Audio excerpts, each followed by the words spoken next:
Gaming is massive. Esports is global. From Seoul to Rio de Janeiro.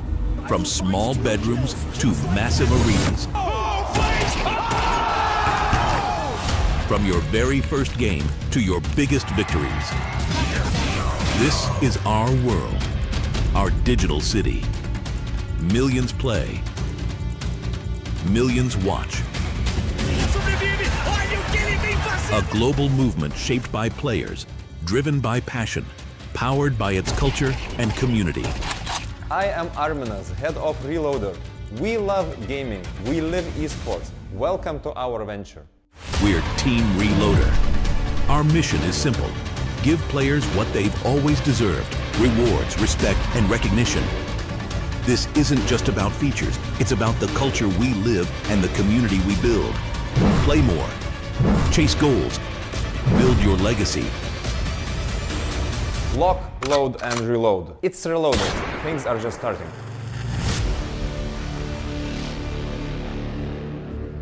Gaming is massive. Esports is global. From Seoul to Rio de Janeiro. From small bedrooms to massive arenas. From your very first game to your biggest victories. This is our world, our digital city. Millions play, millions watch. A global movement shaped by players, driven by passion, powered by its culture and community. I am Arminas, head of Reloader. We love gaming, we live esports. Welcome to our venture. We're Team Reloader. Our mission is simple. Give players what they've always deserved: rewards, respect, and recognition. This isn't just about features, it's about the culture we live and the community we build. Play more. Chase goals. Build your legacy. Lock, load, and reload. It's Reloader. Things are just starting.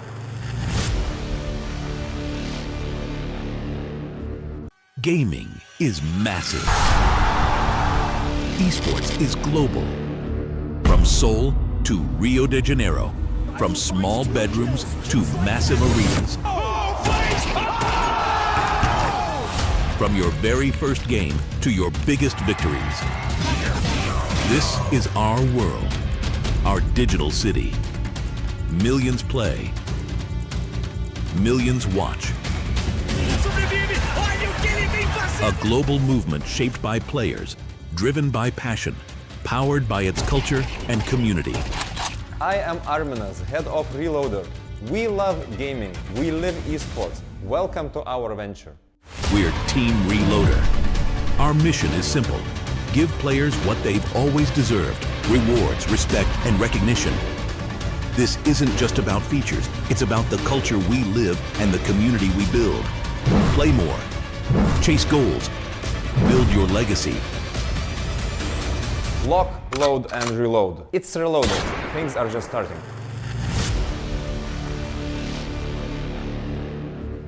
Gaming. Enjoyers and enthusiasts, I think it's just about time we started finishing up the year of 2025, and what better way to do it than the Ascend Breakpoint Championship. This is going to be the last tournament this year, and we're kicking it off with the upper bracket quarterfinals here today. And now it is me, Puffo Bob, to cast your matches alongside Zach. And Zach, I just have to wonder, we're going into December. It's starting to feel jolly, very holly, some may say. How are you doing? I'm doing pretty good. December is always nice because, it's the end of the year. You can start planning those end of year vacations. I still don't know where I'm going yet, but hopefully somewhere with snow. We'll try to figure it out. But yeah, it's nice to be coming to the end of the year as well because, new ECT teams, new news, new tournaments starting up. But I always like to end the year on an exciting note. And it's nice that I get to do one more tournament with you, Puffo. So, let me put that back to you. How are you doing? Because I know that December is like a really fun time. It's a fun time. It's just a bit early in the morning, but I'm still trying to wake myself up. Although, you know what, it's nice. You know, it's nice to wake up early in the morning for a change, something to actually get me going. And yeah, let's talk about the actual matches here today, or what the Breakpoint Championship is, and take a look at the format that we've been running all the way for a couple of months back. We're taking a look at qualifier number 1, 2, the last stand, and now the championship, where all the teams that we've seen compete up until this point will go in for the total championship to really see who's the best out of them all. And I mean, I'm excited here because we've been seeing these teams face off all the way back from October, and again, now it's all the way at the end of the year. Time really does pass on by. Yeah, it just flies through, and I mean, it's been team by team, brick by brick, that we've been having teams qualifying for this final championship, and yeah, a lot on the line here. We can see the prize pool as well for the different events, but talking about the event itself, I do believe we're ready for our game today, and that includes the map Veto. So I'm excited to see what maps we're going to be having come into play today. I mean, looking at the Misfits versus the RAD Syndicate, I think the RAD Syndicate very, very close to making it through a previous qualifier. So them, I think, might be able to pick their ground better right now to be able to just power through and try to avoid the same mistakes, I would say. But yeah, it's going to be Bind and Pearl instantly banned out. I mean, Haven, very safe first map, I would say, but I think at this point everyone knows how to play Haven. There is like some debate about whether it's better to run like a Viper comp, but double controller comp, as most modern teams are running, or stay with the old Killjoy / whatever Sentinel that you like to put in, or even the double duelist that Fnatic runs. So yeah, it's going to be an interesting map in terms of what Asian comps people pick. But map number 2, Sunset, what do you think about that? I think Sunset, it gives opening to agents we don't see commonly, maybe even the Gecko. That's the only one I'm crossing my fingers for. Possibly even Deadlock or Sage. Might be uncommon, but I think it's still a possibility, and that's something I'm looking forward to as we then head over to the decider, which will be Corrode. Again, Corrode being the most recent one, but still has been growing on players, even with the double controllers having a bit more space and Waylay being introduced a bit more firmly into Corrode. I think it's a map that teams have been enjoying, especially when it was introduced. I think it was one of the more commonly picked maps, and honestly I like it as well, but I'm hoping we get to Corrode. It is a decider, and if any of these two teams decide to just go 2-0, sadly we won't be able to see it. 100%, yeah. So decider map, a lot on the line here. Of course, it is the semi-final, so yeah, gonna be a pretty important game, I would say, in terms of who qualifies further in that upper bracket. Haven, Sunset, and Corrode though, and Sunset in particular is pretty interesting because again, it's one of those maps that's been pretty historically stable since the map changes that have affected a lot of other maps haven't really hit it in the last few patches. So yeah, been pretty stable in terms of what people like to play. But I do think that there is a decent amount of variation. I don't think we've really seen Veto come into this tournament, and I know that he tends to perform better on a lot of maps like Bind, where you have those choke points where his utility really comes in clutch. So it's going to be interesting to see if he's coming into play today. But let's take a look at the agent select to see what agents people are going to be picking up, at least for the first map of Haven. We have it ready to go. And first game between Misfits and the RAD Syndicate. We're looking at the agent comps here. Double duelist for Misfits. They're going the Cypher route. Neither team opting for the Viper here. And yeah, it's just double initiator versus double duelist. Double Initiator versus Double Duelist. We are seeing the Silva at both ends. As for RAD Syndicate, they rather opt out for the Breach than to go for a possible Waylaying combination, which I think is going to be a tricky one, right? You do have the Breach to clear out corners. I think he's a fantastic way of getting yourself into sight. But in general, Misfits, they're going to be quick and very hard to catch, especially with Waylay and Neon in combination. Normally you see the Jet, maybe even see the Yoru, which were a bit more slow-paced, a bit more to help check corners, a bit more to help out the team, per se. Although both these agents, I mean, are absolutely phenomenal when it comes down to entering fast and strong. Now we're taking a look again. These are going to be your players here today, coming in for RAD Syndicate, who were the winners of, I do believe, Breakpoint qualifier number 1. So when it comes down to brackets, they were actually able to pick their opponent, and Misfits were the ones they ended up picking for these upper bracket quarterfinals. We're heading into Haven. Both these teams are confident, but of course, there's only one winner, Zach. I mean, confidence can only bring you so far. You actually got to hit the shots in the end. And like you said, RAD Syndicate, they've chosen their opponents, but sometimes you never know. It could be them who strike first. And Mario AJ tries to go for that early peek here. Forced to fall back, calls in the rotation, but it's just going to be the Neon faking for the rest of the team. Going to be able to take the space in the back of sight. Paradox, though, the one with the follow-up on the space, able to get both of those kills in backside. Garv to join him out here. And yeah, finally it's going to be the defense to find a kill, making it a 2v4. But now they know the positioning of at least one player. Now they know where to put them. And the Sheriff just not enough between the two players who are double peeking at that point. UV ready for the flank. And yeah, RAD Syndicate with an almost flawless pistol to start things off. Almost flawless pistol. That's a really good beginning here. I mean, it is the attacking side, but once more, you are working with that double initiator. So on the defense, Misfits may not have as much of comfortability as when they counter over towards that second half. But as at the beginning, again, it is just pistols. We get to see a bit of aggression early on, and of course, that's going to lead into quite the hefty buy. We see the Marshal coming out on UV, which I imagine will be positioned towards this A-long side. We see it right now. A bit of Bulldogs, but not too heavy an investment of all players. Although, Misfits, not an investment at all from their side. They're just trying to play it safe and hope that this next round, the one after this one, of course, is going to be a bit more of a full buy. 100%, yeah. You know, all these players with pistols, they're going to have enough money to sneak in a cheeky little Vandal or Phantom or even a Guardian, which can be pretty devastating. We do have a minor tech issue coming in from one of these teams, so until we figure it out, I mean, what do you think about that? What do you think is better though? Like, I genuinely want to pick your mind about this. So, you know, you look at the teams that go in for the full buys here, like they get themselves like, you know, 2 or 3 rifles, and the other people have like a couple of Spectres or Bulldogs, and then you have teams like this who go for like whatever little extra you might need to be able to push through. And what kind of buy do you think usually works better, or do you think it depends on playstyle? I think it depends on playstyle. Again, if you're willing to risk the gambit of going full in and just saying, you know what, we're going to rush it, we're going to make things quick, we're confident in our guns, or rather, we just want to be sure and safe. If you want to be sure and safe, you full investing, you get yourself as much as you can. But, you know, if you're confident, if you know your teammates, if you know your enemy, most importantly, because if you do recognize Misfits here going for absolutely no investment, I don't think you need to buy too heavily into it. 100%. And I mean, no force fights be coming in from the side of Misfits right now. They are again going proactive here. The Killjoy there for the information, almost a kill for the Sova, but here's the timing actually gets the headshot despite the stun, but still the Bulldog barks louder, and it's gonna be a 4v5.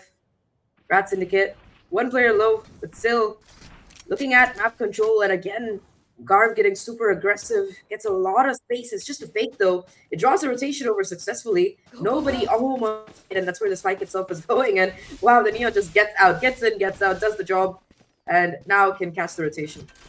Yep, 100%. Now anyone going through mid might be in a bit of an encounter with the Neon, who ends up backing off towards this A sewer. So the rest of Misfits a bit discombobulated. They are still trying to find an entry, maybe fight off a couple of picks. But again, with the guns they're working, it's going to be highly unlikely. We see the smoke sent out. There's going to be information. 1 kill for Paradox, second, third, thanks to UV. And the last one standing, Mario, can he hop his way out of this tube? No, the knife from Garv to flawless out it for RAD Syndicate, as they're really starting to throw a message out there that they're not here to play around. Yeah, they chose their opponents, and yeah, if there ever was a round that felt like a beating. I know it was an eco, but yeah, the knife kill, just additional assault on top of the flawless. No real damage done here either by Misfits. So like you said, there's going to be some pretty hefty full buys here. The Garvin's been so dynamic with this Neon being able to just hop through and consistently force these rotations out. And of course, Paradox, I think that was a 3k the last round, the 2k this round. Already should be pretty close to that breach ult, so could be a factor in this round. Yeah, look at him. Top frag for the team. Now, an aggressive play towards A. Through the smoke, Garv actually falls, so that's the Neon taken down very early on. Second push towards mid as well. No trades for either of these kills. What a turnover here. RAD Syndicate were looking flawless, but again, guns do matter by the end stage. Now they've made a really good entry towards C and a pushback from UV as they're able to pick off Meadows. That's another one for the tally. The first one that RAD Syndicate needed to open things up, but once more, Misfits do carry those numbers, right? They've been able to fully buy into this one so they can fight back even stronger. Tricky on that Marshal. Might be a bit more persistent to holding towards this garage. Did pick off a single one, but doesn't find the shots and now has to back off. We have the flashes incoming. Paradox holding the backside, but Mario making an entry. and I don't care isolated. This could be a huge wow. one for RAD Syndicate to equalize things out, but Puncheon coming in, UV falls, Paradox for the third, now needs a quad to close things out. Again, time is ticking for the Neon and will need to high-foot it up, but again, the smoke just dissipating the enemy from your line of sight as you try to go for the tap. timing. You try to bait it out, but I don't think there's going to be time remaining. The breach utility to push you out of your corner. Maybe the Neon finds the last kill, but the round will be for RAD Syndicate to claim. What a round from Paradox. Plays towards CT, gets both of those kills, gets the breach ult online, immediately pops it. We were talking about that the previous, the beginning of the round there, how it could be a factor, and it comes in clutch in the 1v2. Paradox to close it out for his team, win this bonus round, and suddenly things look a little bit dire for Misfits. Sure, they're going to be able to afford a hero rifle here on the Neon. Also going to be able to charge up that overdrive, but aside from that, it's RAD Syndicate who holds all the cards. Sure, they might have used their breach ults, but you still got the others slowly starting to charge theirs up. And again, Say aggression last time, it found major dividends, but this time around, it just seems like Punch is the only one even on the side here, just caught between a rock and a hard place, and Garv again finds that crucial opening, but look at his rotation. Oh, but it doesn't matter when Garv's in your stand line as he's already picked up 3. There's nothing that Misfits can do about it. The quad is delivered, and now 2 taps from I Don't Care to play out a duo, but Paradox there to finish things out. It got ridiculously close there for a second by the Omen rocking that Sheriff, but in the end, RAD Syndicate, I mean, their entries are just brutal. Yeah, I Don't Care really just said I don't care and dialed in there like, let me do what I can to keep things from getting worse. But yeah, 0-4, not exactly the start that you want to have on this map number 1. And I mean, I think that, again, just it's really nice reads and really, how would I say this, brazen aggression coming out of the side of RAD Syndicate. Misfits just look, like you mentioned, a little bit split up, a little bit discombobulated. And yeah, I mean, I'm not sure if they're going to be able to catch up. There's going to be a little bit of a tech pause until we get into it. I mean, they're going to have another bye this round. No operator online. I think that RAD Syndicate are going to be very happy about that, the way they've been ping-ponging around this map. Even though Misfits are getting proactive, and even in their full bye round where they were able to win that kill, win those early 2 kills, I think that it's going to be important that they do more of that, because they lost the round, but that was more because of insane play coming in from the side of Paradox. So, I mean... Yeah. I mean, taking a look at the kill feed, right? Paradox and Garv, 8 and 7, carrying 15 kills between the 2 rounds we've played. Or rather, not the 2 rounds, between the 2 players, the 4 rounds we've played, meaning they basically have won out, let's say, 3 rounds by themselves. That is insane. That is absolute performance. And although we have to give a bit of credit, or rather to sugarcoat Misfits for now, they have been mostly on pistols. Again, guns haven't been looking the best. When they did have good guns on that round number 3, we saw them fight back. It was that C push, the post plant. It came down to a 1v1, and even though Puncheon did end up winning the initiation, right, it was time that ended up being the largest burden. So right now, when they're on full guns, I think if there's any time you want to kick the tempo back in your swing once more, it's now. But Tricky doesn't seem to be a fan of that. They haven't really gone for these full mid garage crunches. They're not really watching Veto, so I Don't Care could find advantage of a timing. First trip gonna be triggered. That's gonna be the Cypher util on this C site. No kill trips on site, which is kind of surprising. Just given away for free here. Long has been cleared through as well as Fubby with that aftershock, but that's going to be one less piece of util available in this post plant. It's going to be a long plant as well. No garage control. You do see the one player looking for that lurk around, but it's Garv to find that first kill. Even going to be tanking the hits there. Finally gets pushed out by the Paranoia. But here comes the counter util. It's just util for util here, and RAD Syndicate are the ones to be able to find the kills one after one. A flawless round. It was against the full buy as well. This wasn't even an eco. Wow, that is not expected, I'll be honest. I was hyping up Misfits. I was like, yeah, now they have full guns. They're going to be able to get their first round. Nope, it was a flawless. Unfortunate. RAD Syndicate, Another one. I mean, it's just brutal. Their entries are so good, and they were basically uncontested, like you mentioned, right? C was just granted for free, and RAD Syndicate, not only do they find sight, they can also kind of set up with that killjoy they have, and that killjoy will transfer better onto the defense. But if you manage to get sight control, most of the times it's either Garv just packing up the enemy team, which was once more a situation alongside Paradox. Again, these two players have been going hand in hand, and Scrappy is the only thing I wouldn't describe them as. But Misfits currently, again, a bit of a stranded spot. They pull out the Sheriffs, they try to fight back. Information that the 8 push is going to be coming around, and look at Garv just hopping around, trying to pick up the tempo once more, and there's nothing stopping him. Oh, I can think of at least 2 or 3 songs I would want to put as like background music for the kind of pushes that Garv has just been doing. Ooh, Killjoy though. With this, it's going to be for watching out for the flank. Might have missed the timing. Did hear the turret go down, but now they know for sure that it is going to be the flank coming through here. 2 Sheriffs already finding the kills. Suddenly, numbers in favor of these defenders, and it's just going to be Yuvi to try and win out the 1v4. Does have the Vandal, gets the first, gets the second. 1v2 situation, isolates the fight, but not able to find the headshot. And that's how Misfits find their first round with a defuse. Oh man, sometimes, you know, we were saying they were getting deleted, but I feel like they took that personally. They just brought out the Sheriffs and they were like, okay, look. For sure. Yeah.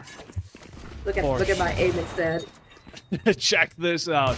No, but seriously, RAD Syndicate, I would say they got a bit overzealous, right? They pushed into these fights alone when there were 3 Sheriffs marching down this A-line, A-long side, and that's a good starting down for Misfits, right? Punish RAD Syndicate for being a bit too cheeky with it. Yes, RAD Syndicate already have 5 under the belt. The Rico is good enough for a couple more rounds to persist with it.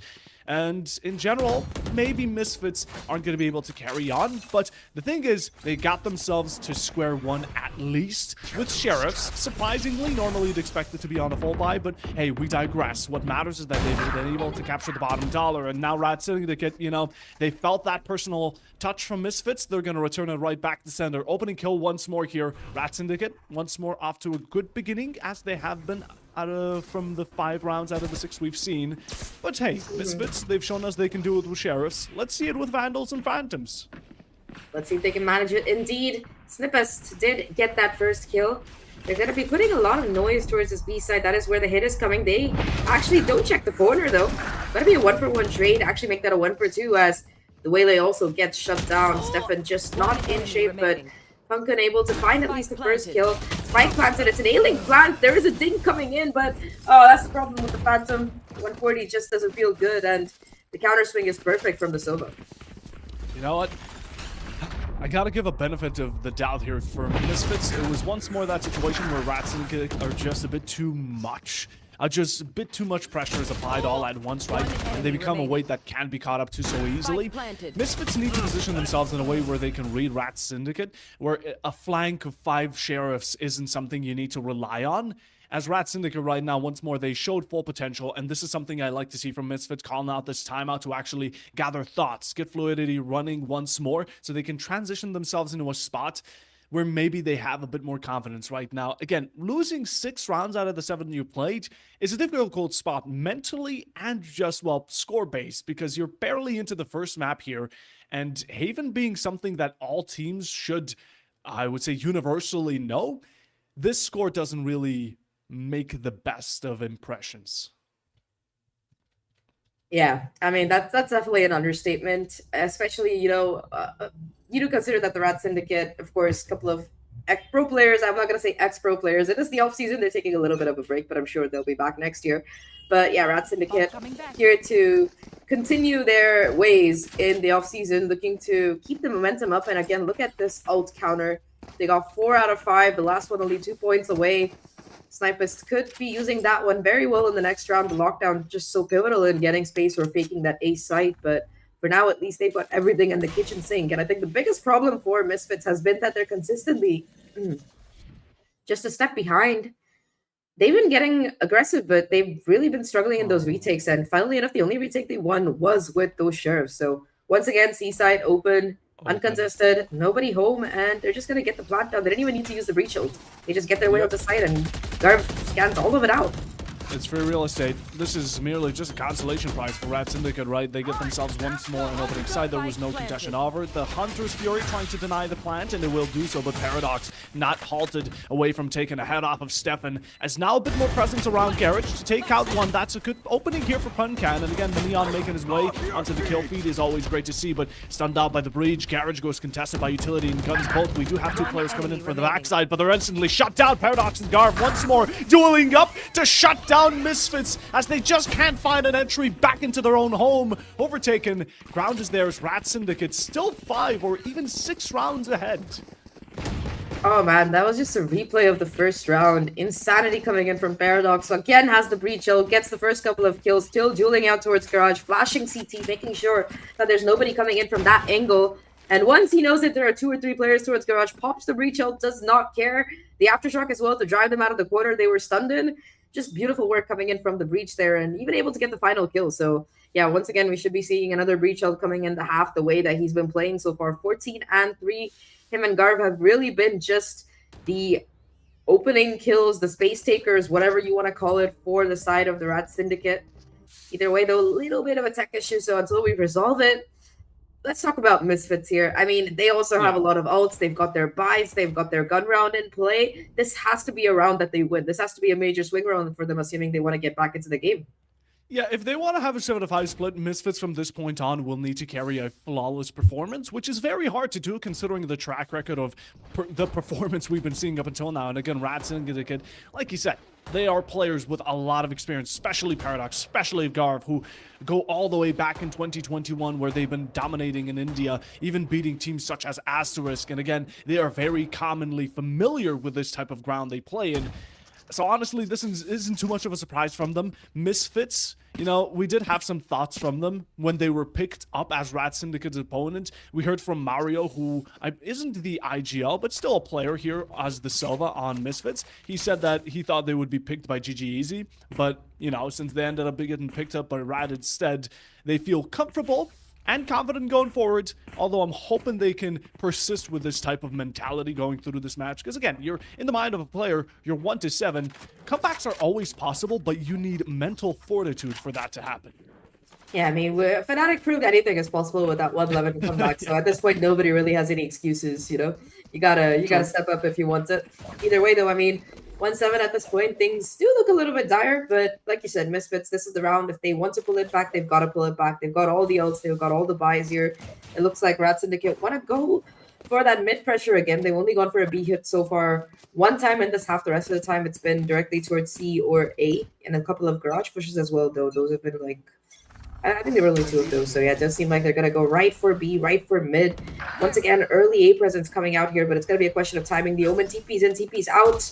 And yeah, they might just think it's a fake ploy, but here you go. Funkin gonna be watching that angle, gonna be getting the info and then getting out spots at least 3 players towards ace. That's gonna derail the rotation, at least for now.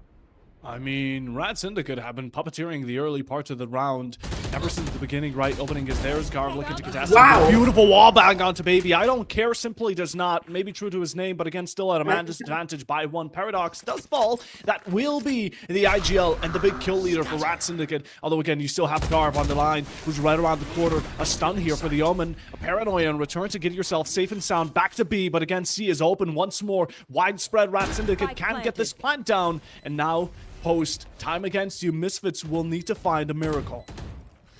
43, but oh my god, Garv might be low HP, but it doesn't stop him. Just goes for the swing and actually finds the timing on the Neon here. Now it's gonna be both players in garage. Oh my god, Garv getting away with absolute insanity right now. The rest of the team there for the peek off the back of it. It's gonna be Mario though to find not 1 but 2 kills. Both players incredibly low, and here comes the reflank around the Neon. The timings, the full advantage, and oh my god, what a round from Garv here for the RAD Syndicate. 8-1 right now, just running circles around them quite literally. Look, just a bit of credit here to Mario, who absolutely popped off for those kills. It made it look a lot more plausible. It brought it down back to equal footing. But RAD Syndicate, again, their play of just relying on single individual plays is phenomenal, right? We can have both the Omen and Garv working together as a hive mind, while at the same time, they're not even close to each other. It's phenomenal how RAD Syndicate can spread all 5 players apart, but they're still working phenomenally as a team. And once more, even with Paradox off at the very early, you can rely on the rest to do the job. But Paradox is now coming in hot and heavy. Tricky will fall, but what does that matter when RAD Syndicate invested 1 player for the count of 3 for Misfits to fall? They're left with their Omen. I don't care, once more in a clutch situation, now joined up by the Cypher, but there's just too much numbers quantity here. Overtakes quality. Yuvi holding that line to take out the Omen, and that's only 1 more Sands Meadows. I just feel bad for you. Yeah, I mean, all the way in CT, Sheriff in hand. does have the neural theft. I don't think it's gonna be really helpful. At least able to get the first kill, so Garv goes down. They know his position now though. No real way to get the gun back either. I mean, you can try to put the cyber cage and go through. Interesting cage. Does get the isolated angle, the second one, but instead of going back, tries to jump out. The breach stun perfect. He's learning from Paradox, top notch as always, and a 9th round on the board for RAD Syndicate. Again, that one was a little expected with the economy being what it is, but yeah, 9-1, not a pretty scoreline. I mean, you were talking about what GG Easy said, so what Mario said, and how they thought they would be picked by another team and stuff. And yeah, I mean, RAD Syndicate, it seems like, you know, Paradox said before this game that he wasn't fully prepared and they weren't fully prepared, but they were ready to face whatever came their way. First of all, I don't believe the fully prepared line after seeing this game.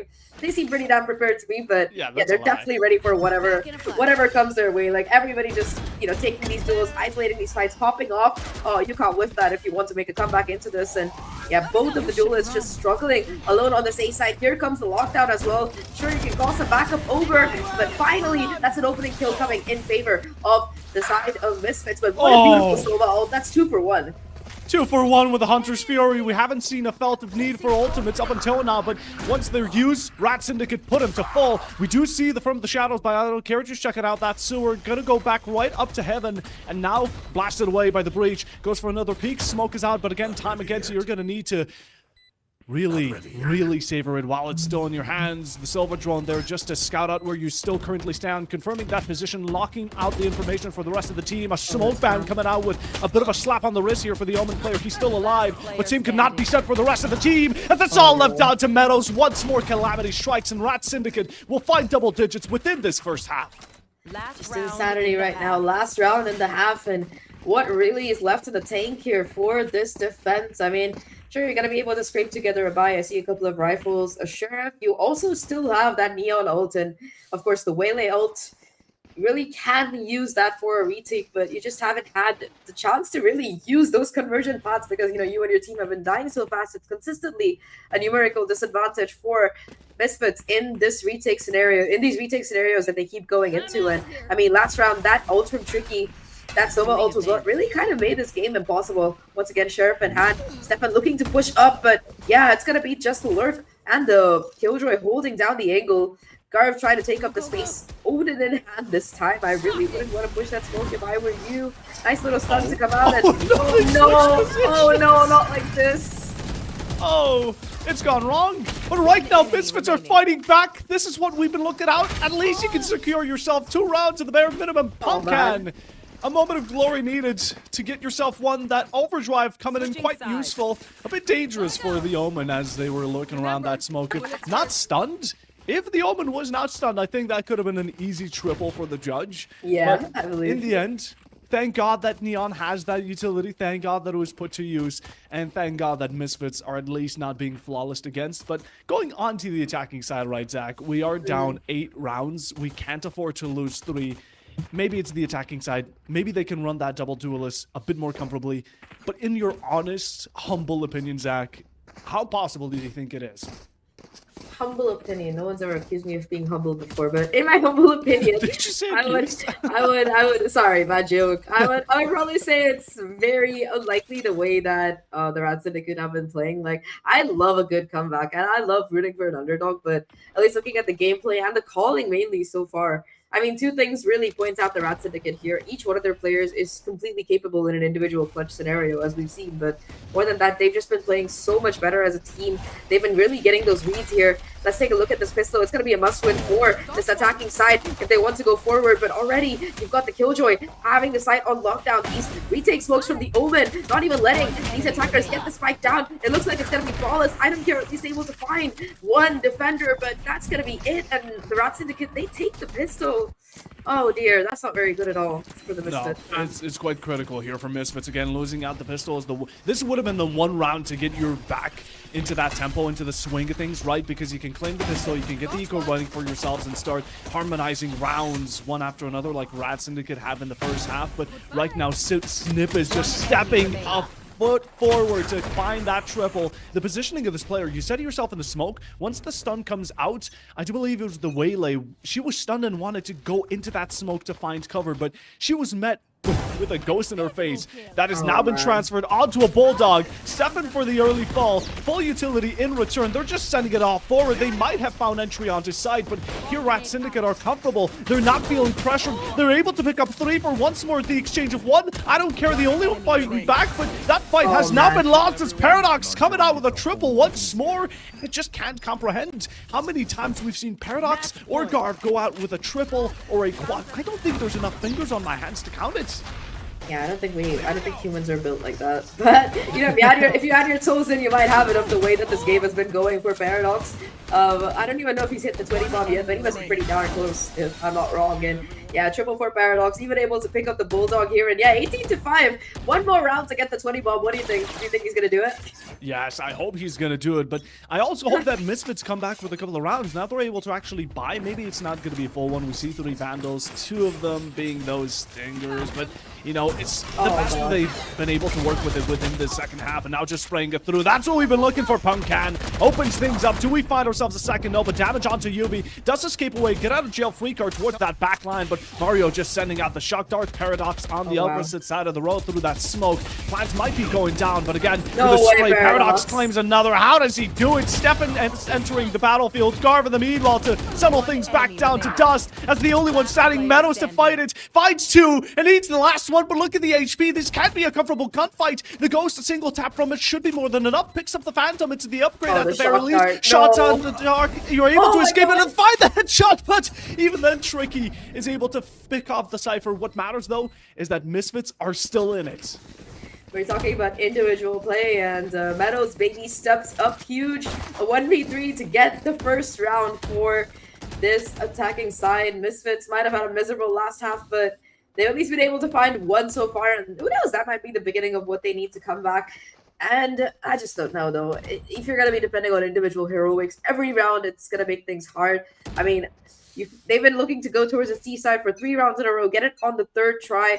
Look at this. So Paradox investing in the Odin on the B side, and once again, it's going to be Snipist alone to try and hold down the fort. You do have all of this utility heading through. This time, though, it's Paradox the one to give the backup, the Odin spam, just punishing on these duelists, and him and Snipist together make it a 2v5. I don't care, fighting for his life right now, trying to rejoin with his teammate. And Meadows maybe has to be the different maker, has to, you know, catch somebody on the rotation. Yubi, though, gets control of the spike, and it's flawless to end things here. 13-3, RAD Syndicate, they take the victory. And my God, what a win it was. I just don't think we're coming out on this unscathed. I mean, 13-3. We just have to kind of set ourselves on the ground and ponder about it for a moment, because RAD Syndicate are absolutely phenomenal. The way they've been able to creep their way into each gap of an opening made by Misfits, either around the smoke, either around anywhere, right? They just managed to get triple kills. I don't know how they do it, but again, there's a reason they were the Breakpoint 1 qualifier winners. And Haven was a bit too quick, I'll be honest. I was expecting a bit of a longer matchup. 100%, yeah. I like how you literally went to the ground there, Puffo, Yeah, too. Yeah, you had to do it after that performance, but yeah. Either way, though, I mean, it's deserved an absolutely insane map 1 coming out from RAD Syndicate. The worst part is that it was their opponent's map pick as well, if I'm not wrong. So yeah, Misfits were the ones to choose Haven, and they absolutely got bullied on it. I really can't call it any other way. A dominant first half, and even more dominant second half. And I mean, the man at the moment here, Paradox, has to be given the credit, not just for the IGLing, but also just consistently putting up those numbers. Bro had like 3 breach ults in the first half, and that is just absolutely wild when you consider that's like a 8 or 9 point ult, and it takes like forever to charge. And usually, you know, as breach, you're stuck behind flashing and stunning and whatever. But yeah, Paradox just didn't care. He did everything that game.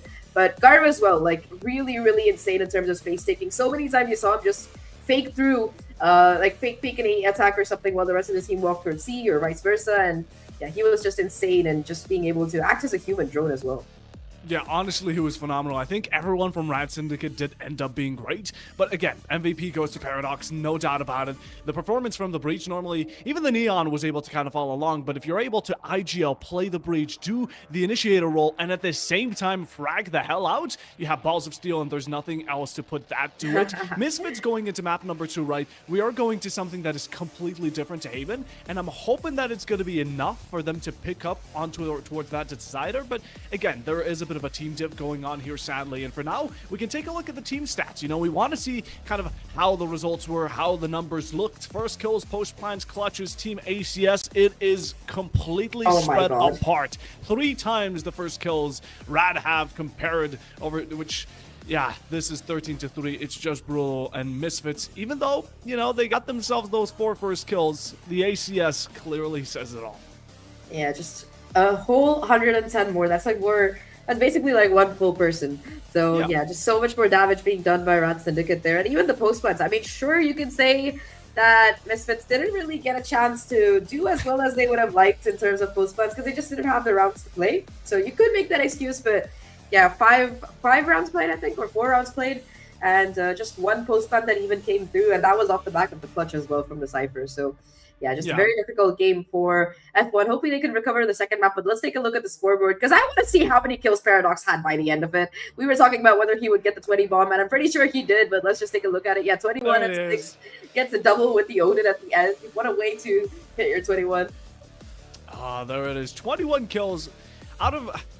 what is 16 rounds? He got like almost 1.5 kills per the entirety of this map. That is just insane. Same goes for Garbride with 1 kill per round. In general, I mean, the side of Misfits were just not able to follow along with it. We can give credit to Shanks again, Puncan trying their best. We have those 10 kills on the Neon, but in the end, comparing the rounds 13-3, there wasn't even much space given to them. Hopefully, again, once more, I am crossing my fingers that they're going to put on the rating glasses going into map number 2, because this first one, Haven, it clearly shows that RAD Syndicate just know the intricacies of this map and that they've been together through the trenches.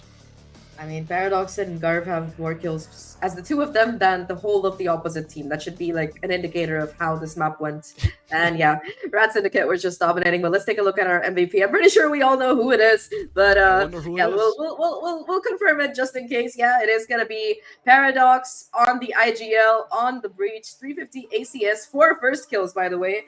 I think that the top fragger for the opposite team had 0, but yeah, Breach, IGLing 4 first kills, just an absolute show coming in from this man, and it was on a variety of weapons as well. He even pulled out the Odin towards the end, which cannot be a fun experience. You know, you think you win a round off of 1v3, you're trying to build up momentum at match point, and yeah, this guy just brings in the Odin. That has got to be some psychological damage.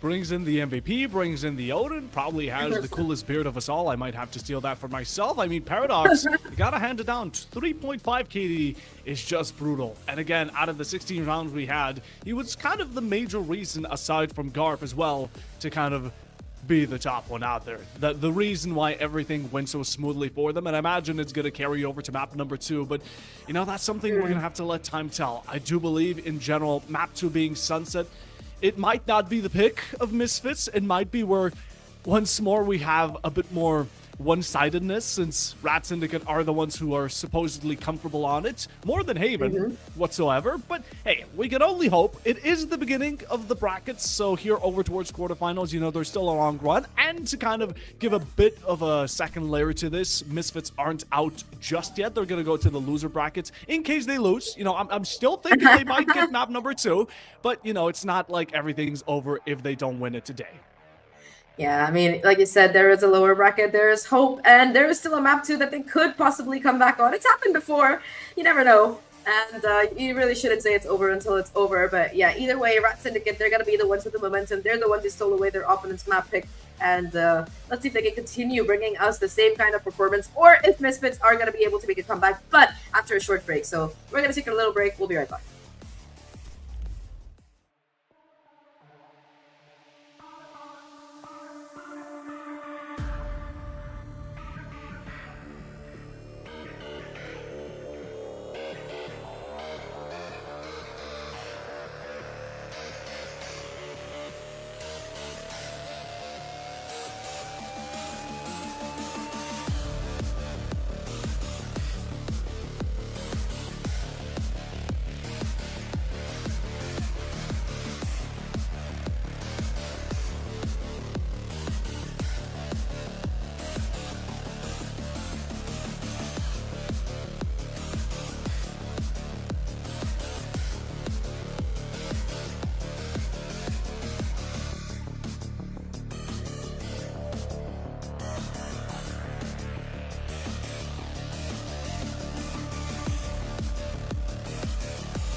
remaining.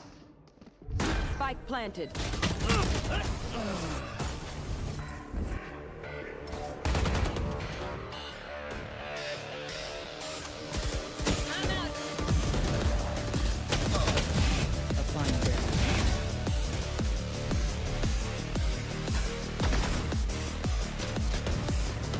One enemy remaining. That's three.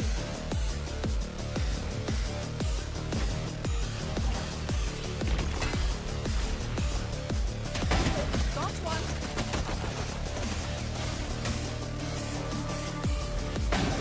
Bye. One enemy remaining. Found him. Here we go. Bomb grenade out.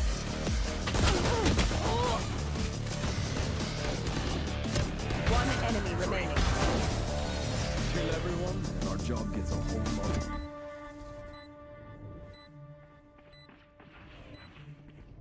Right there.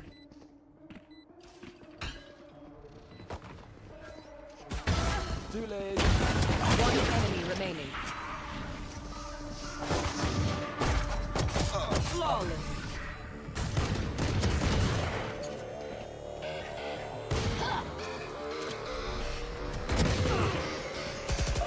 One enemy remaining.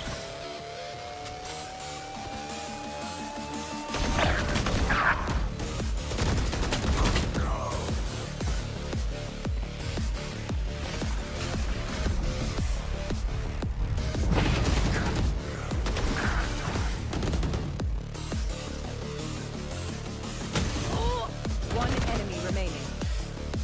Spike planted.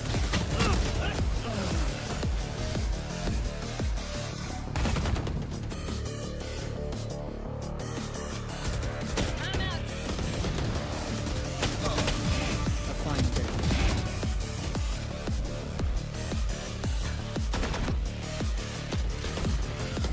One enemy remaining. That's three.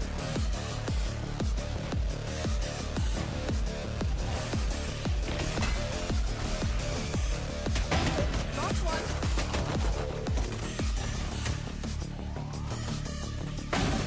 Bye. One enemy remaining. Found him. Here we go. Bomb grenade out.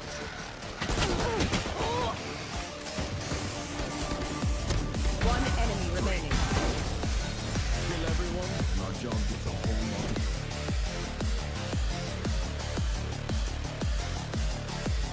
Right there.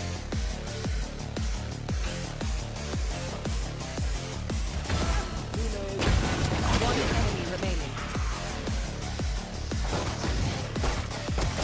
Flawless.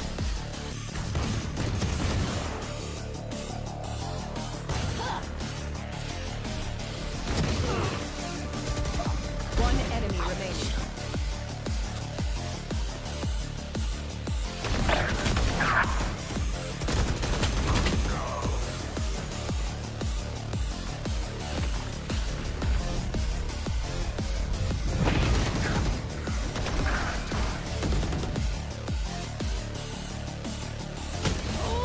One enemy remaining. Spike planted.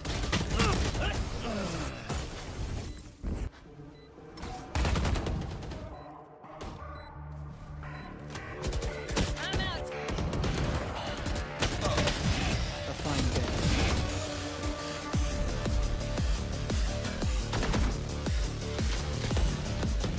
One enemy remaining. That's three.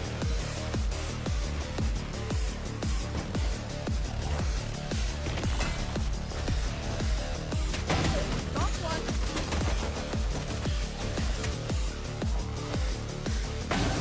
Bye. One enemy remaining. Found him. Here we go. Bomb grenade out.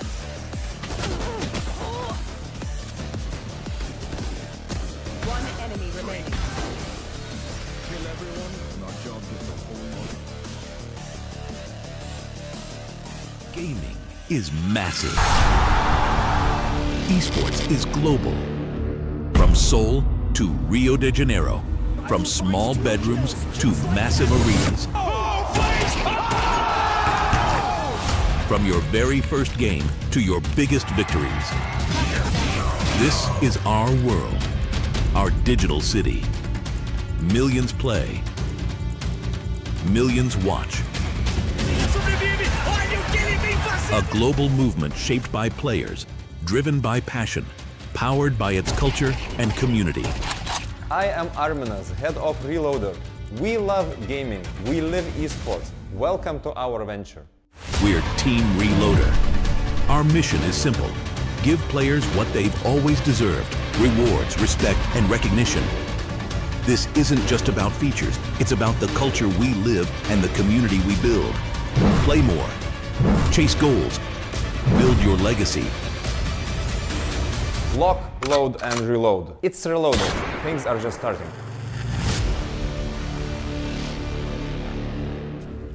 Game. Welcome back to the Breakpoint Championship powered by Reloader. It's still me, Zach, joined by Pufflebob here, and we are bringing you the first upper quarterfinal. We already saw map number 1 between Misfits and Team RAD Syndicate. I would say that Team RAD Syndicate pretty much dominated the map from beginning to end, 13-3 by the end of it. But now we're going to be heading over to map number 2, Sunset, to see if, you know, Misfits can bring it back. I mean, they had a scrappy run. They made it in here through the LCQ, Puffo. And, I mean, I'm sure they want to go the distance.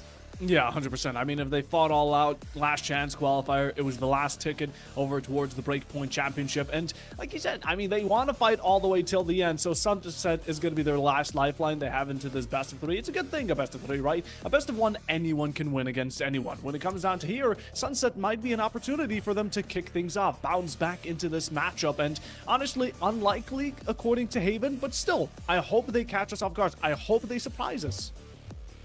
Could be a possibility. And I mean, they would need to pull out something insane because we definitely saw that it was going to be the IGL link as well as, you know, everything else, and, you know, the kills, the strategy, the clutches for the most part coming in for the side of RAD Syndicate, and that was on their opponent's map pick. So this time around, they're definitely going to be better prepared. I know Paradox said in his quote that we're not really prepared, but that seems to have been a lie. And yeah, I feel like they're just insanely prepared. To be fair, most of these guys are pro players the rest of the year. So yeah, I mean, even if it's an off-season tournament, they certainly are taking it seriously. They are not like really messing around here.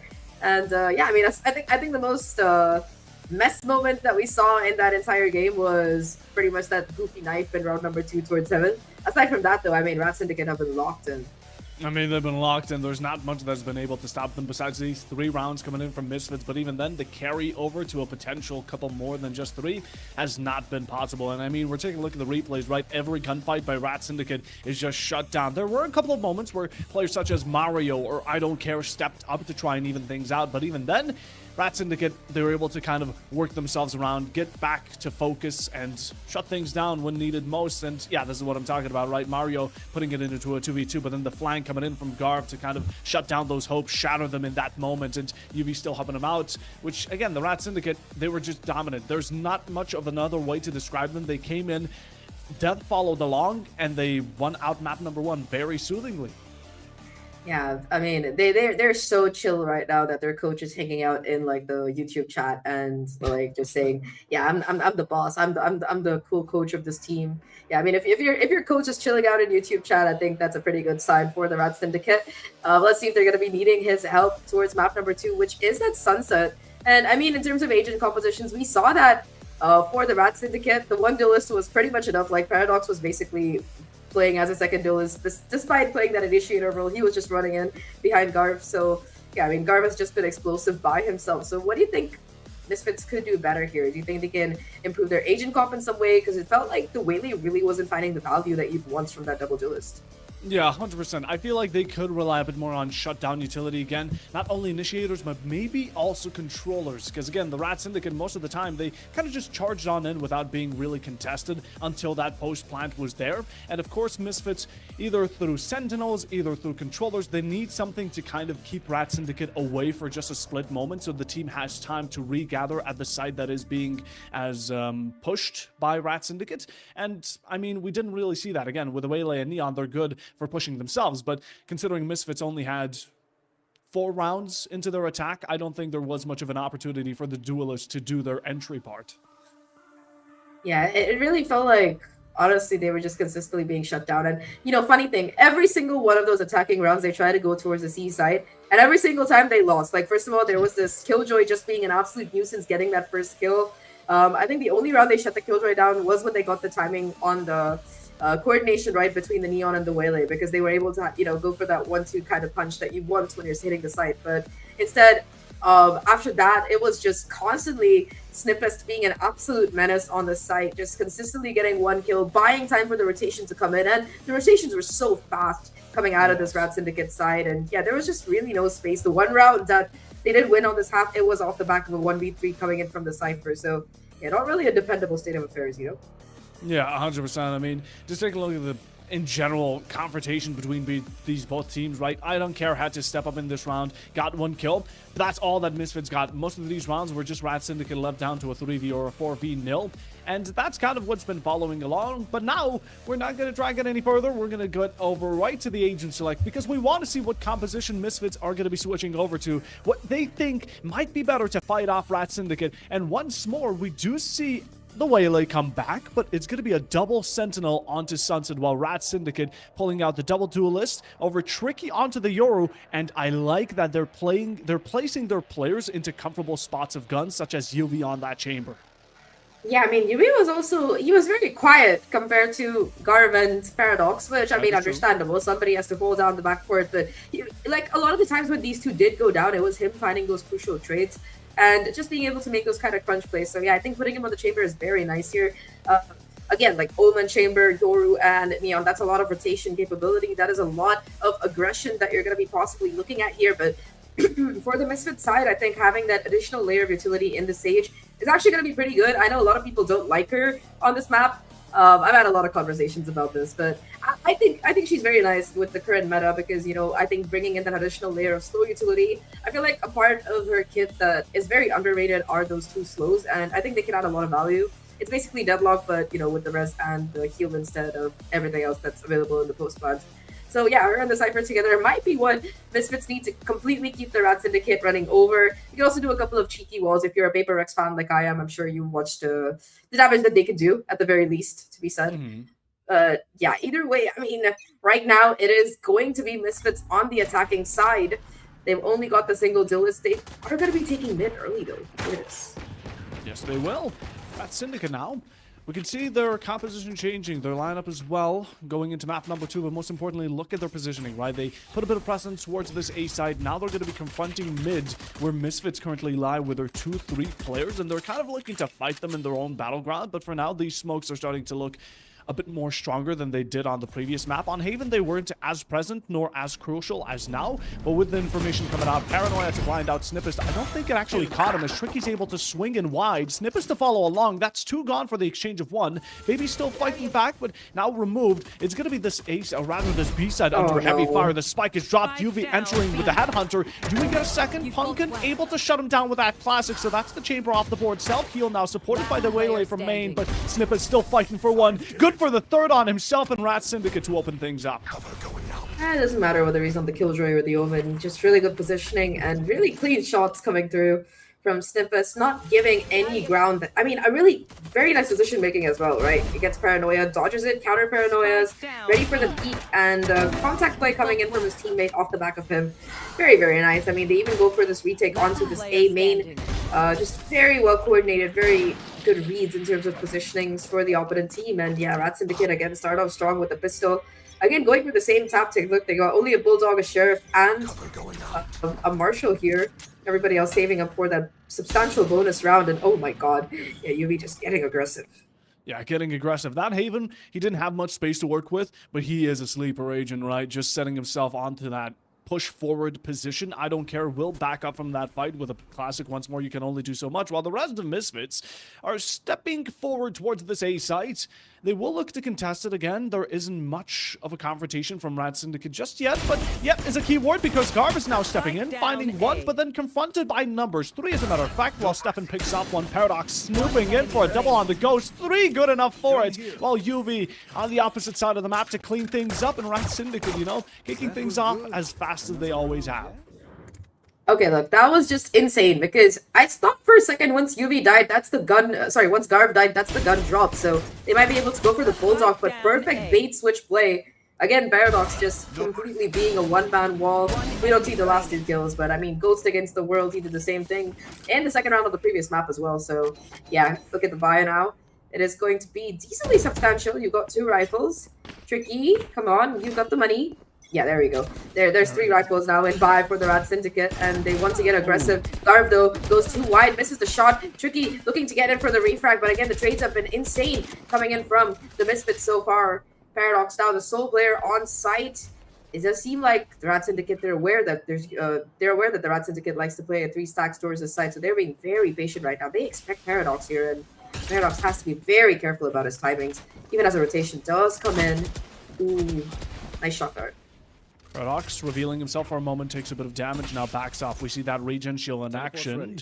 On the meanwhile, UV holding his confront towards this elbow side. Paranoia is out, and UV just waiting for that Marshall to strike. Finds the headshot right before the wall is up. A bit impatient from Mario as a second swing from Paradox, catching Punkan off guard. I don't care to follow the rest of his teammates, and Baby to settle the score. 1 against 1. This man can do the job. We've seen him perform in the previous map, but will he be able to find the first round here from Misfits? They know about the position of each other, but they're just trying to go for these mind games. Goes for the swing. Baby actually might not have full confidence of where Paradox lies, so for now he's just gonna sit still until Paradox feels the confidence and the need to swing and find the 3rd one for RAD Syndicate. Just to read there, insane patience. It was a game of who was gonna bite first. I don't even think Paradox spotted the barrel here. He just went for the swing, knew his timings really well, and knew that possibly, you know, Baby could have been lurking in towards elbow, coming around, so he had to make the timing and the read here, and he gets it perfect right now. Clean shots. Not a headshot, but it's good enough. And bonus round once again coming through for RAD Syndicate. Even though Misfits get those early 2 kills, they had the numbers advantage. But yeah, just the gameplay coming in from the last 3. The utility from the Chamber and the Omen combined. Yeah, just not a good show. One-way smoke to come through. Garb looking to get aggressive. Does hear a couple of players. Not even able to get too much damage apart from the stage here. Now look at this, even more utility being invested. It's just going to be a hold, but you can't really hold when you've got this comp against you, and Tricky already able to find that first kill. A bit of healing needed. Paradox with a double. I think that was a collat light right down long, and now it doesn't stop, right? It's Meadows Baby once more stepping up to fight against it, but Misfits numbers are against them. Shorty here on Garb to damage up Stefan and finish the job out with the Phantom. That's UV on the Outlaw. 4th round here in RAD Syndicate. Again, the Harbingers of Death here just can't be stopped in their tracks. They've been able to come in any part of the map. Right now, it was a mid-confrontation. In round number 1, we saw BB theirs, A on towards that 2nd and 3rd. The RAD Syndicate, at any point of this map, is just their home territory. 100%, and they're showing exactly why. 4-0 start right now, and you know, by the end of it, I just want to point out, Garv had 5 bullets left in the entire gun, not like in the current chamber. He spammed so much that round, and he didn't get a single kill in, which I think is like a mild injustice, but Tricky now saying, alright, look, you guys have been getting aggressive, you've been getting those kills, it's just that crunch play between the Yoru, getting the info and the Sova, popping the ult. The ult doesn't find kills, but still does a decent chunk of damage. And look at this, Garb already taken control of this lobby on A, so knows that it's going to be mid and B pushes coming through. A lot of work here for Snippets to do. Gets the first one, gets the second, the transfer, and the crosshair placement just absolutely perfect right now. But look at this utility coming its way. The Paranoia buys him a little bit of time here, able to get one more. I don't know how this man does it, but the Neural Death's at least going to give away the information as to where the last 3 players are. I don't know if it's going to be any help, though, with the HP that this man has. 1-for-1 trade. Paradox there has the perfect backup, and the RAD Syndicate gets 5. The RAD Syndicate off to a 5-0. I'm feeling a bit of deja vu here from map number 1, but I really hate to admit it that this might be looking like a similar result. I mean, they're on the defensive right now, rocking the world, even able to put that op onto UV again. He's been able to hit some nasty shots, even following along with Paradox and Snippet on to that kill count. But you put him on an op, which is basically a point-and-click adventure. This man might be able to hold down the fort of mid by himself, while the rest of the Misfits, they are forcing themselves in with 2 Guardians, a Bulldog, and Vandals, even barely able to afford those. So we're now just hoping to see how it works out. That was a missed Silva shot. The tracker will not find information, while mid is an absolute territory of damnation for Misfits as they all fall like dominoes. 6-0 for RAD Syndicate, and they're not letting any prisoners through. It's like the sleight of hell. You're just surrounded on all sides, and then miss Sova Dart. I think that could have definitely been a difference maker, unfortunately, in that round. Yeah, if it hadn't missed here, they would have been able to catch out Tricky, and more importantly, catch out Snippest. I don't know how he got that 3K. Just insane spray downs round after round, and Yubi with insult to injury. He has money for a gun, he has money for an op, but no, he just says, I'm gonna go headhunting with my headhunter, and gets it done. 6-0 now. Again, buy broken for the Misfits. And I don't know what they're gonna do here. They have a couple of ults at the very least. Are charging up the Silva ults for the next round as well. They've got the res, they've got the convergent paths, but not able to really find the shots here. That's the problem. And Yubi might have missed the shot, but at least able to get out of jail free right now, thanks to that ultimate. Thanks to that utility TP. Tricky now though does have this Eurowolf. The dimensional drift could be useful for that information, but 3 towards mid. I don't know if he's gonna expect this. Unsure. I mean, Tricky's always bound for Nice expectations, shot. but caught off guard by Mario. Shot Sniptist always around to pat him on the back. Get the refrag. Up close matters not. Yubi still finds the shot. Now the shorty up close, expecting the Sage to go for the swing. Rather takes up that opposition, but it's Stefan to shut him down, although the backlines are still confronted. Snippest and Garv. Paradox for the third, and RAD Syndicate get themselves 7-0. This is, oh my goodness, this is brutal. Yeah, it's just any percentage speedrun at this point coming in from the RAD Syndicate. The audacity of Snippest to pull out the shorty at that range, knowing that 2 of his teammates were there. Yeah, this is just a Snippest show right now. I feel like last map, he only got to really shine towards the end of it on that defensive side with the Killjoy. Most of the other time, he was just like watching flank and playing like backup plan to whatever the hell Paradox and Garb were doing. But this time around, it's him stepping up huge on this Omen, just being so crucial in the trade. I think he's found like a 2K and a 3K trade after trade right now. Tricky continuing to once again aggressive. This time only able to get one. That's the dimensional drift taken out. We still do have the convergent paths available, but Snippest, he's been the one to be such a pain right now in the behinds of these Misfits players. Omen will pop for a little bit of early information. Snippest though again finds that first kill. I don't care, taken down as well. Sticks the Omen TP in. Yeah, once again, things falling apart here for Misfits. It is just going to be Paradox to take the 1v1 against his counterpart and win it out cleanly with a headshot. 8-0 right now, and yeah, I mean, I don't even know what to say at this point. The RAD Syndicate, can anything stop them? Question mark. I don't know. I don't think so, especially not in these quarterfinals. I mean, I think it's already looking like a very comfortable upper bracket run as of current because the leverage is just insane. 8-0. It's spelling bad news for Misfits, and even though maybe they still have, maybe the party isn't over yet, we're taking a look at these kills. Snippest on 12, Paradox still 11. Misfits know what RAD Syndicate are going to do because they keep on repeating the same point of aggression, but there's just never a counteract for it. Garvis once more pushing forward with Tricky, and they're able to collide upon 3. Flash in combination, they're pushing into the home territory of Misfits, and Mario's the only one who can find himself that tertiary kill, but even then it's 1 at its max. I mean, at this point, I don't even think the RAD Syndicate care about their ultimate. They're just W keying it down. And I mean, when they are having the kind of kill counts that the players are currently putting up right now, I completely understand why. It makes absolutely perfect sense. But yeah, I think this is just very, very difficult right now for the side of Misfits. We've been talking about their own ults here. They just haven't had a chance to use them because it has just been the W key coming in for RAD Syndicate, whether it's towards mid, whether it's towards A main, and they have been playing so dynamically right now. Early Paranoia to come through. Oh, the Waylay to actually go forward, but yeah, the Neon finally caught out between a rock and a hard place and are shut down right now. Tricky looking to keep things a little bit aggressive. Forced to play all the way back on site with his teammate. Stefan's still looking to take up some space here, but again, look at this. Measured response. They've gotten all the rotation over. Tricky with the dimensional drift as well. Oh my god, that's just brutality. Stefan not expecting the shorty in the face, but all of this has bought them enough time to go towards B, which is actually empty. Caveat for Misfits, like you mentioned, at MTB, this is what we've seen on C towards that Haven. Snippets catching Meadows off guard, and that's your Cypher down. Now once more handover here for RAD Syndicate as they're able to 4-man push it into, or rather 3-man push it here towards the side of Boba. But Mario, he's just stuck on this mid ground, right? I don't care, he's the only one here, and he's going to be quickly shut down. Puncan around for support, able to find Tricky, but again, there's still a hurdle coming your way. You're able to support one. Mario falls due to that op, as it's looking to find the second headshot, but again, no connection just yet. Snip is teleporting and baiting out the shots from the Sage. He has no clue about it, and the round is once more over. RAD Syndicate, by the plays and the way they're able to read into Misfits, it is just phenomenal. That was an absolutely ballistic round. 100%. All of it from start to finish was just cinema there. And I mean, it starts off, you know, towards A main. Finally, Misfits get that first kill, but RAD Syndicate, they're just so good in the response here. Snippest again, shutting down that player towards mid, catching that kill to find the trade, and the rest of the team off the back of that perfect rotations and positioning. They might have been fooled once, but I also think it was very slow coming in from Misfits. They made all that noise towards A, get the rotation over, but aren't able to keep it. Tricky again, looking to do some damage. Snippest finally goes down as that first kill, and it's Tricky to be forced to TP out here without being able to find a trade. 4v5 advantage right now.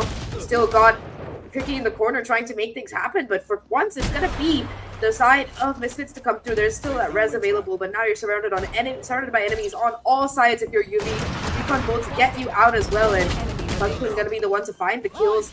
1v3. Paradox actually gonna pop his ult, but he's a little bit too wide in the open, and Misfits, they explode onto this B site to find their first round. To find their first round, sadly, it is also going to be the pre-last round before we head into that 12th right now. Misfits do carry that resurrection going into the following, which is definitely a pro rather than a con, so they can also use up a bit more of their ultimates compared to RAD Syndicate, which invested that one to Hunter's Fury, but Paradox is just a bit too exposed for his liking, and again, Meadows Baby picking up on the opportunity to maybe save a life while also picking up a bit for his KD. But again, not 4 ultimates on the side of Misfits. Will we see the same result of a 10-2 going into this first half as we've seen in map number 1, or will RAD Syndicate just shut it out and make a better score for themselves?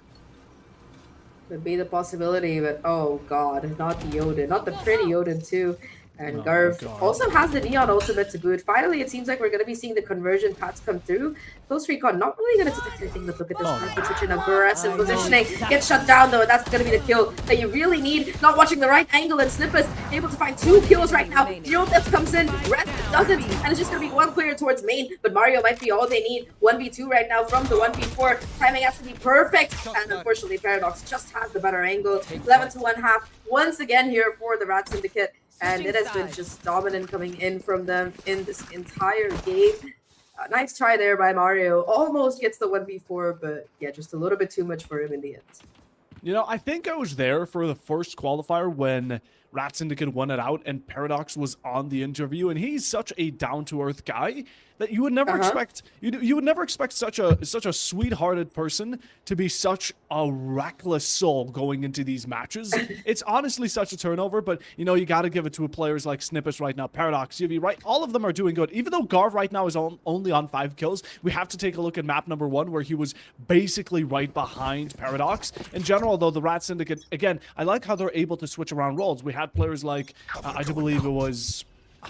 I know they've been switching out roles and just trying to test the waters to see who fits on what agent best, and honestly, this has been more of a testing ground, a bit of a play around for them more than anything, because right now it is trading for RAD Syndicate. Misfits are just dummies as they've fallen down to their last 2. Puncan coming in with a pistol, hoping to make a difference, but will it happen? A lot of damage onto Snippets. UV will fall. That Headhunter no longer in play, so you've gotten one of the dangerous aspects. Shock Dart, you heal encounter, but again, it's too late. You're crunched into a corner, and the RAD Syndicate are on match point, map 2, and series for themselves. Match point.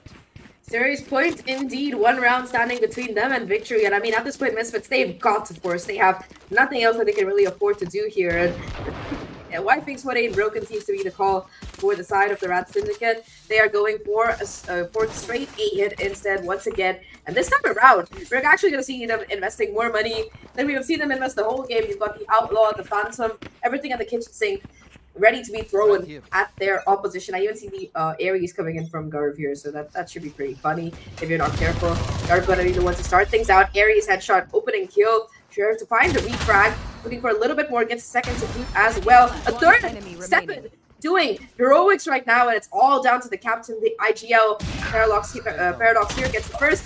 tries to get the second, but it is going to be Mario to find his counterpart. He'll comes through a little bit too late, but it's going to be fine. Weapon upgrades galore, and the RAD Syndicate, they get shut down, and a little bit of hope here for Misfits. There we go. That's the flattening we've been seeking. But again, you are still, what, about 10 rounds below. So it's a long haul you're going to need to find compared to the race that Misfits are currently on. Like you best put it earlier, Zach, it was that speed run, any percent here, Misfits. Although they do have that opening right, we were just shown that Misfits can find the opening. They can find themselves these necessary kills. RAD Syndicate, the Eco is shut down. Piggy Bank is running low, so they will be forced off of a couple of Sheriffs, 2 classic at most. They're still confident they might be able to win them right now because they're a 5-man push towards this B main side, but in general, Misfits should be a bit more comfortable. Again, guns are just looking better for them. Everything looks better for them at this point. I mean, yeah, yes, RAD Syndicate are still up ahead in terms of numbers, but this is the round where they have to find some footing here already, though side control having been lost, and Snippest with the Sheriff just shutting down Metals, baby. That's a Cypher utility, and Kill Trip's gone as well.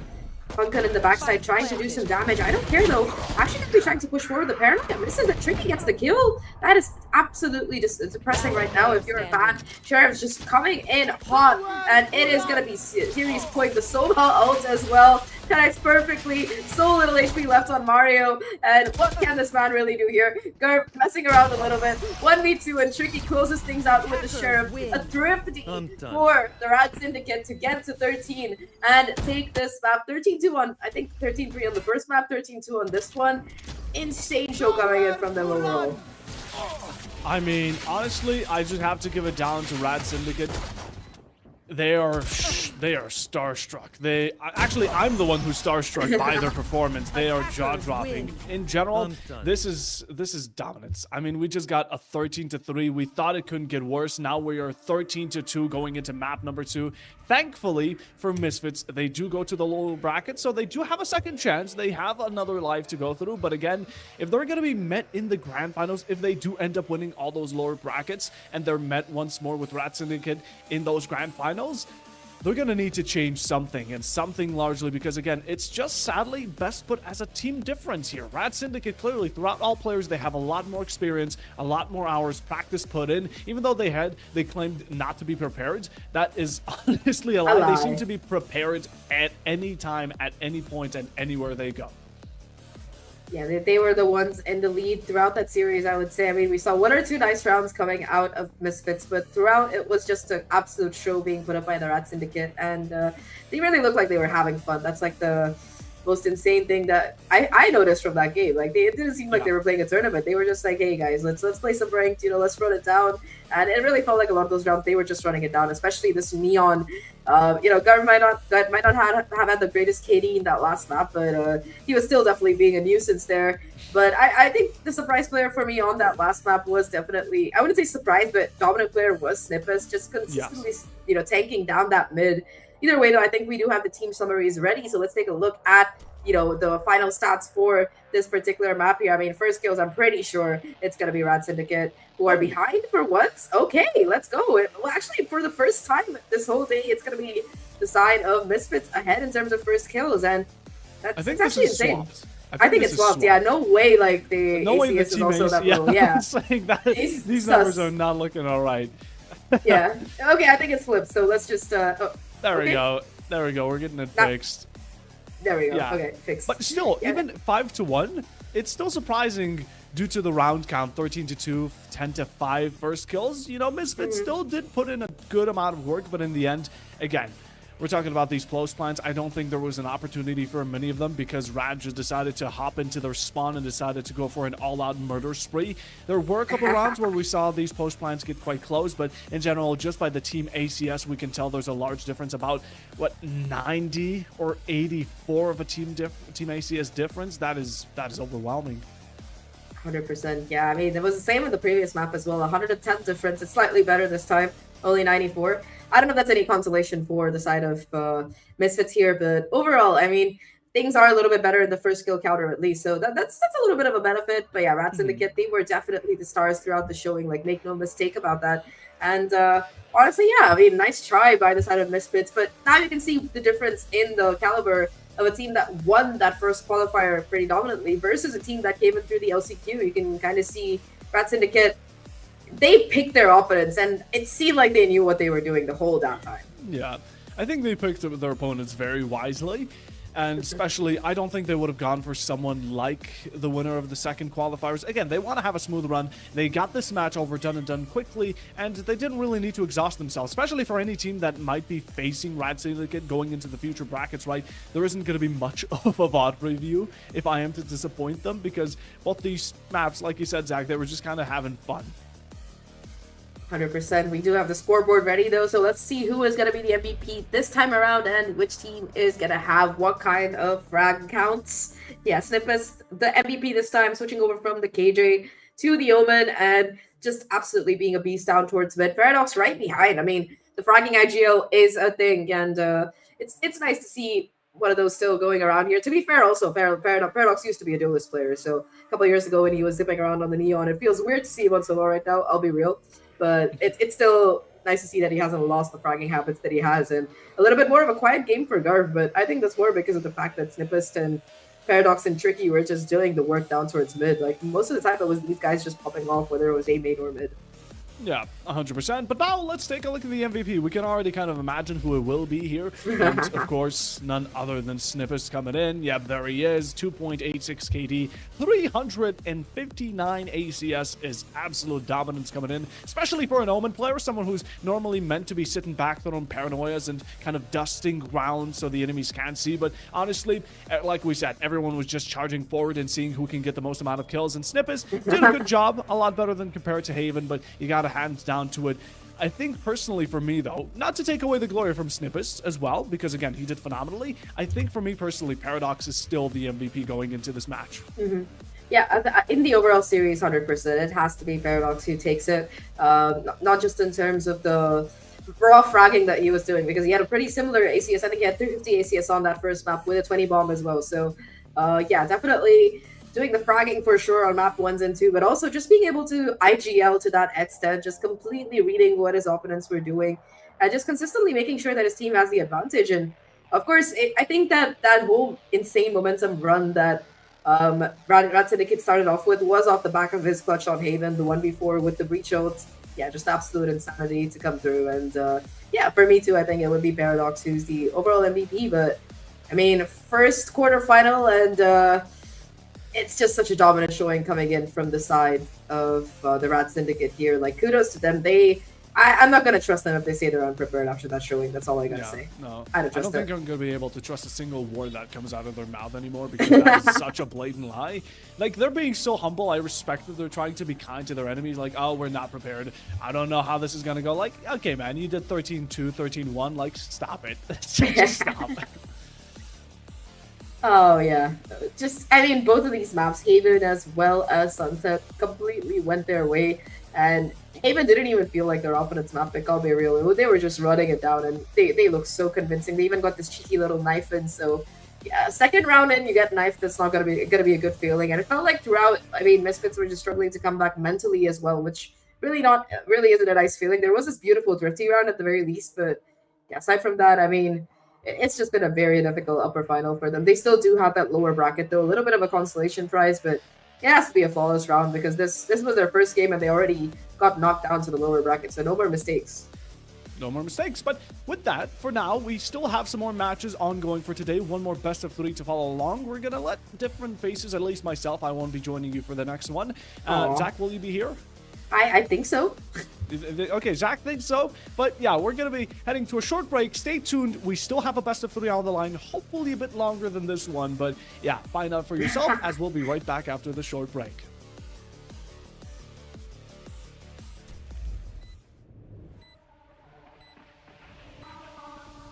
Right there.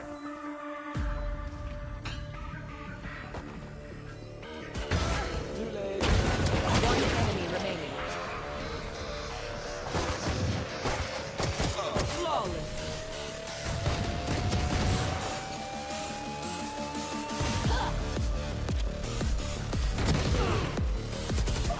One enemy remaining.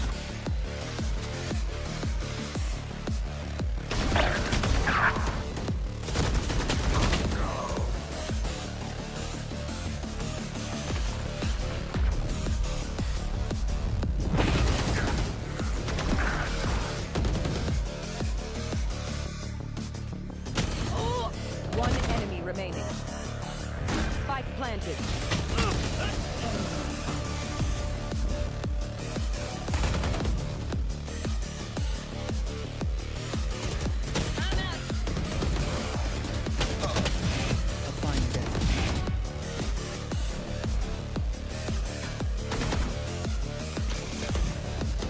One enemy remaining. That's three.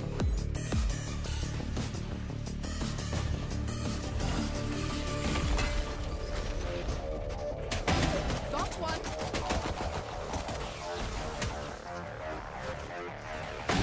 Goodbye.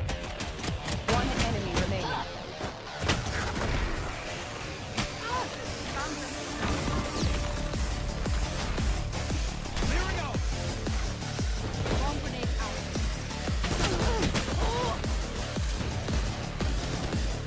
One enemy remaining. Kill everyone, and our job gets a whole lot.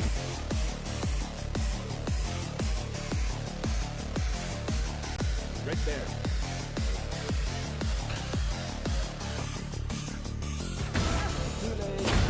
One enemy remaining.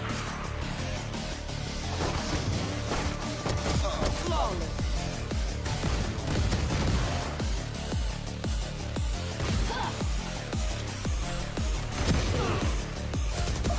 One enemy remaining.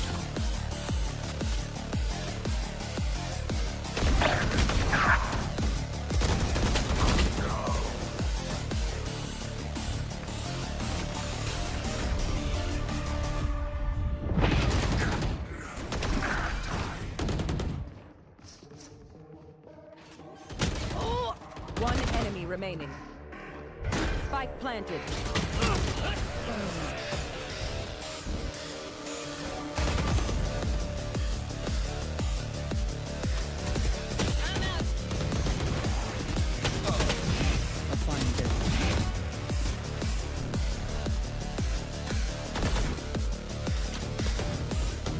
One enemy remaining. That's three.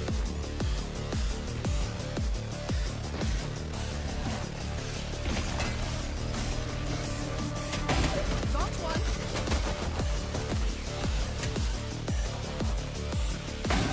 Goodbye. One enemy remaining. Found them. Here we go. Bomb grenade out.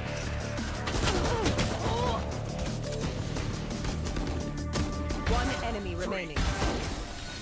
Kill everyone, and our job gets a whole lot.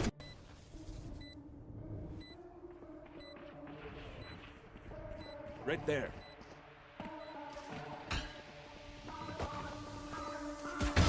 Too late. One enemy remaining. Flawless.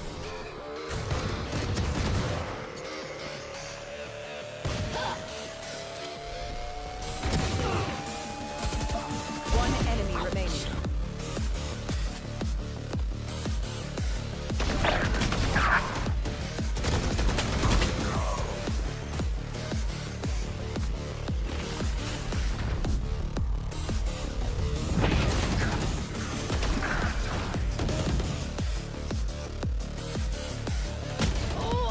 One enemy remaining. Spike planted.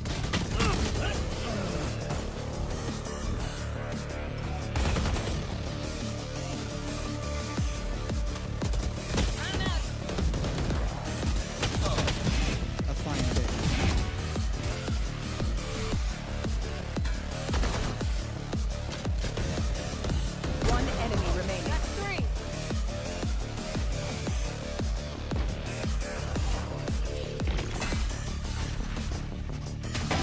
Got one.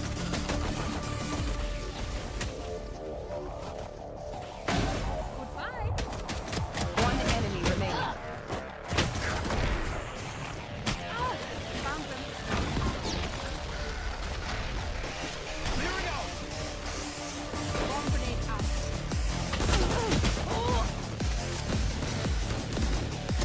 One enemy remaining. Kill everyone, and our job gets a whole lot.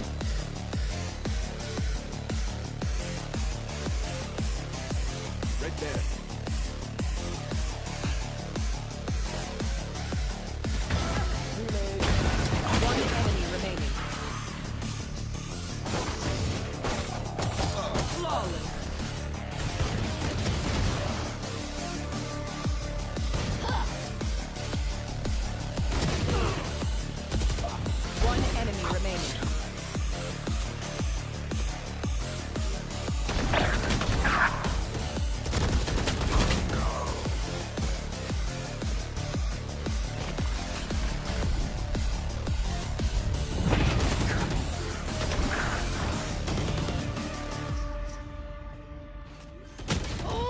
One enemy remaining.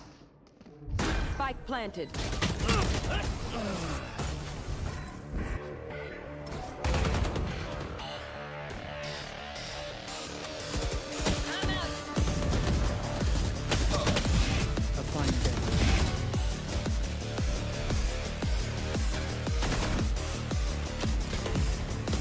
One enemy remaining. That's three.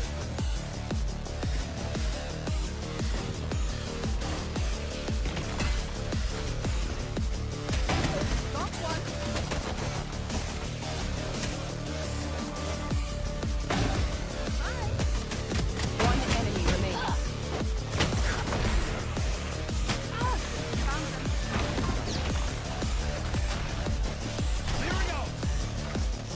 Bomb grenade out.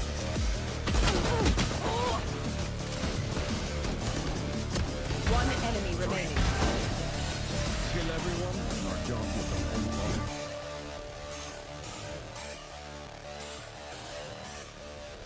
Right there.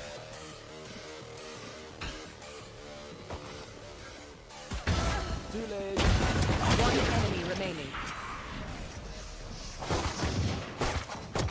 Flawless.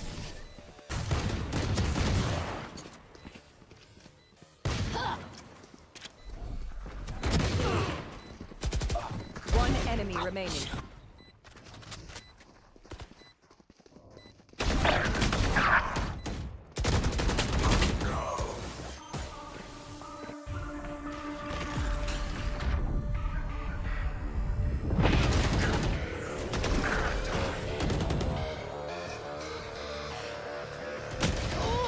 One enemy remaining. Spike planted.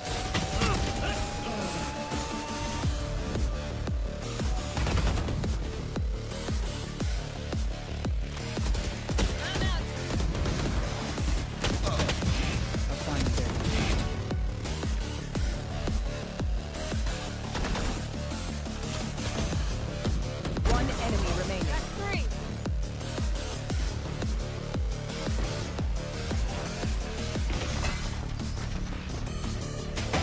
Got one.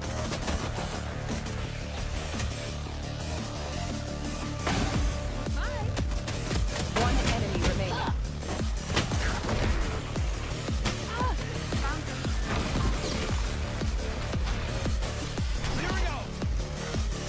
Bomb grenade out.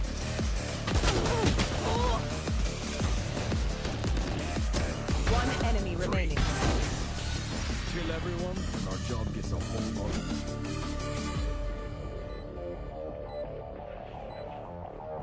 Right there.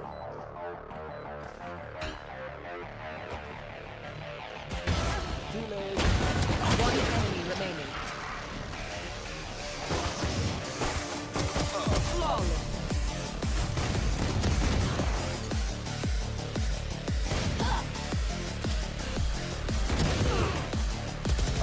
One enemy remaining.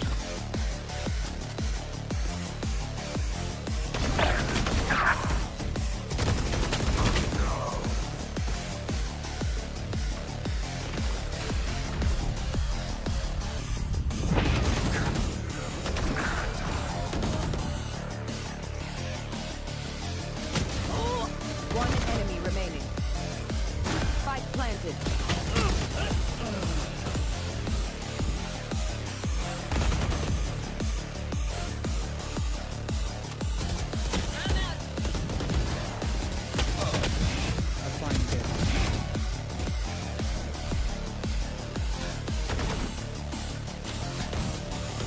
One enemy remaining. That's three.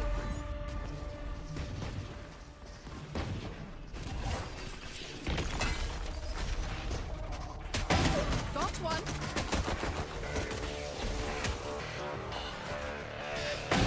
Goodbye. One enemy remaining. Found them.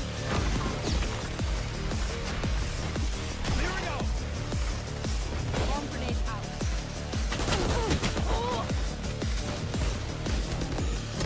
One enemy remaining. Kill everyone, and our job gets a whole lot.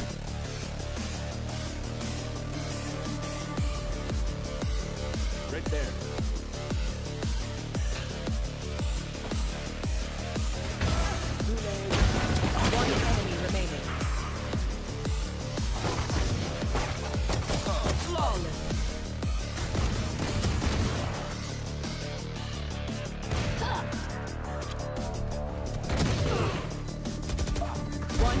remaining.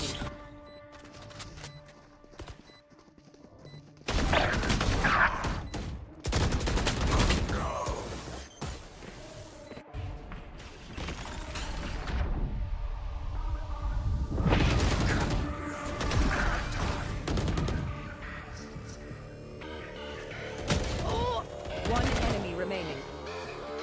Spike planted.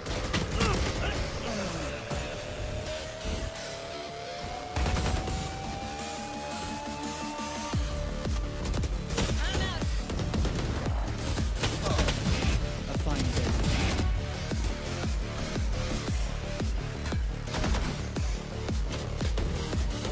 One enemy remaining. That's three.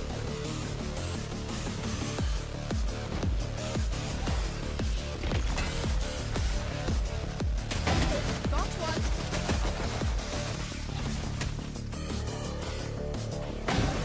Bye.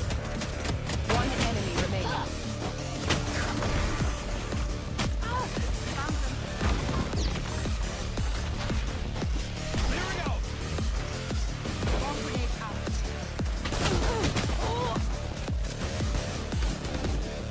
One enemy remaining.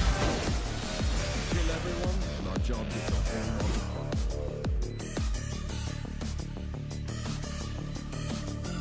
Right there.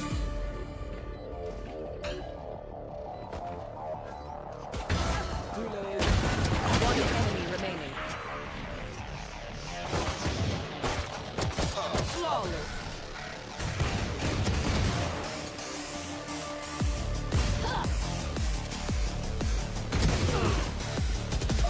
One enemy remaining.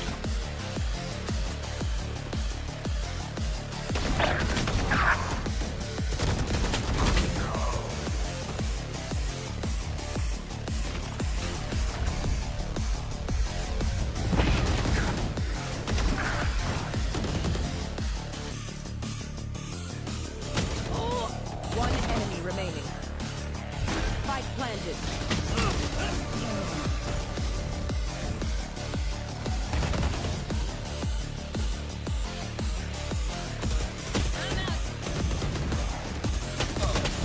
A fine day.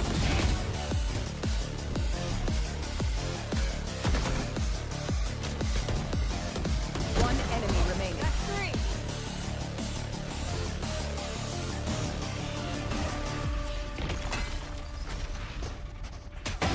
Got one.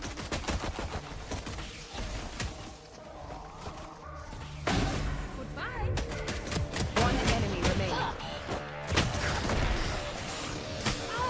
Found them.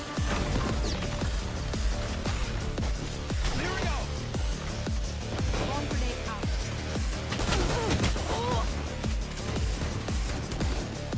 One enemy remaining.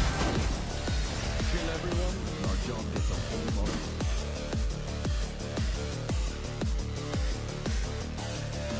Right there.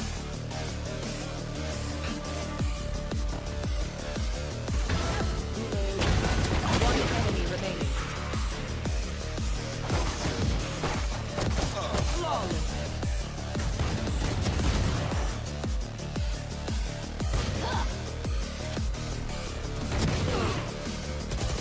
One enemy remaining.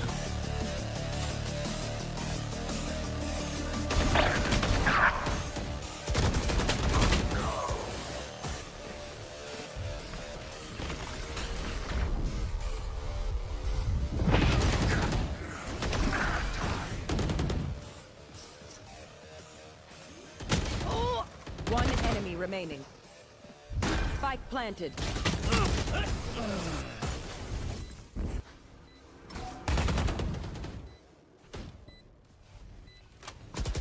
I'm out. A fine day.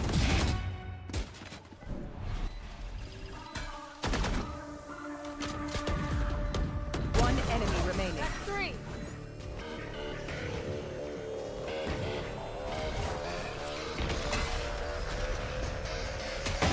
Got one.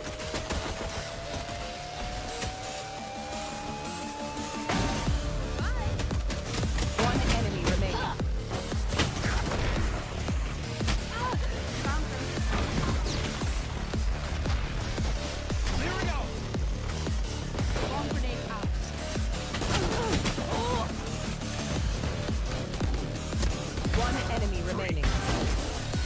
Kill everyone, and our job gets a whole lot.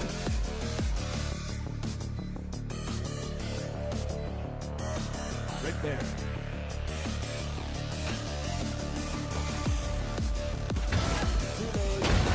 One enemy remaining. Flawless.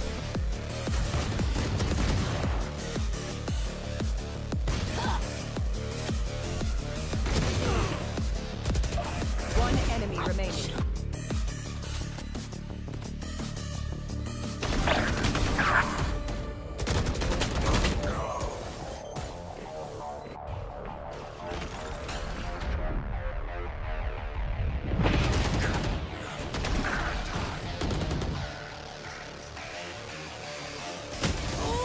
One enemy remaining.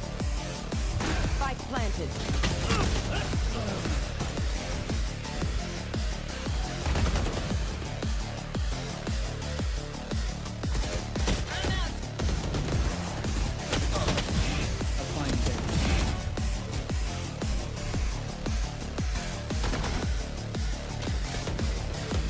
One enemy remaining. That's three.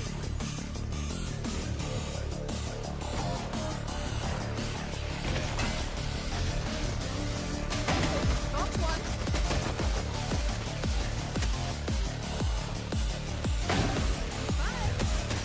One enemy remaining. Found them. Here we go. Bomb grenade out.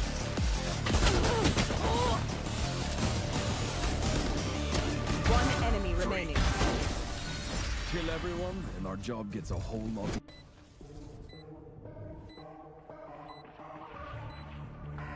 Right there.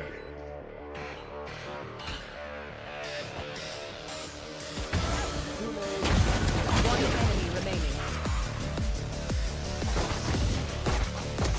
Flawless.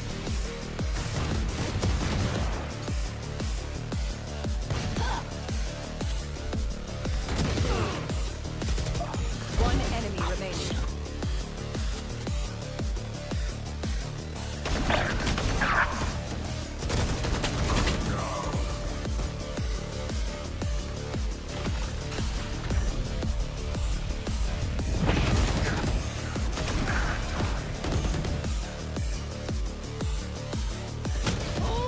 One enemy remaining.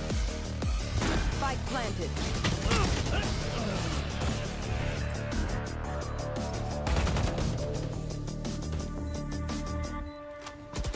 I'm out.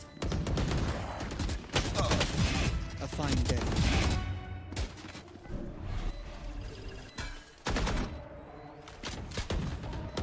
One enemy remaining. That's three.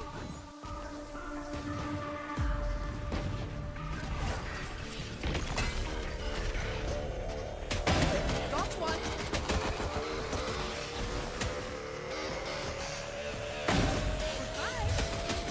One enemy remaining.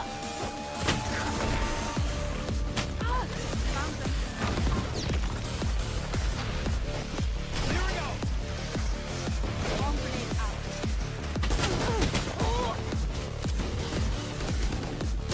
One enemy remaining. Kill everyone, and our job gets a whole lot.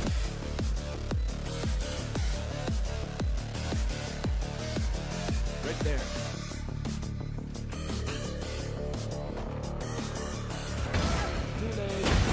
One enemy remaining. Flawless.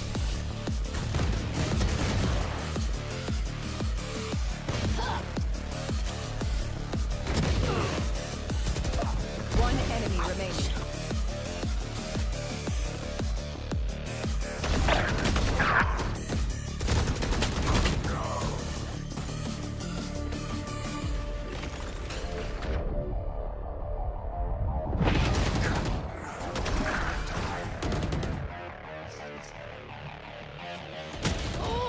One enemy remaining. Spike planted.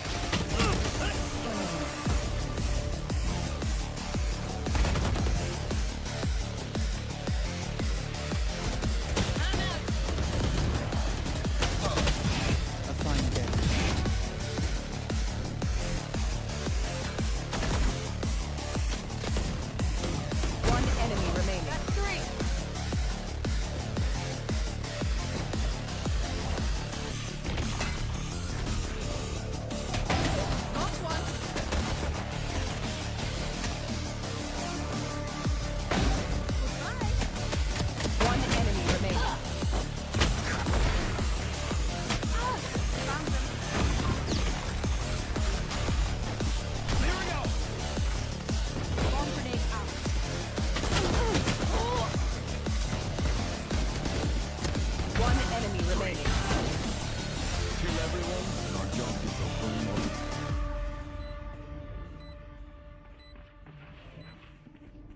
Right there.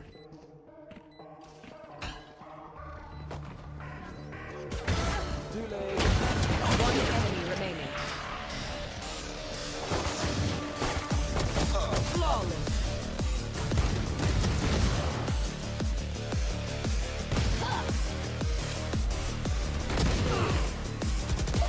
One enemy remaining.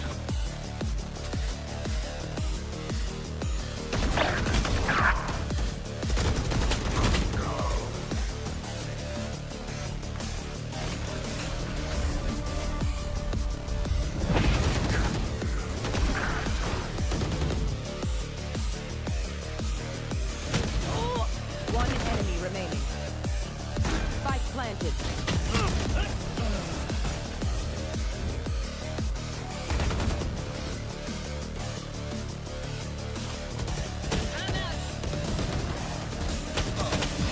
A fine day.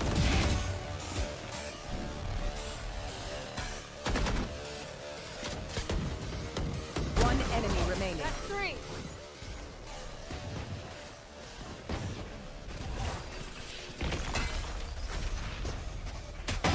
Got one.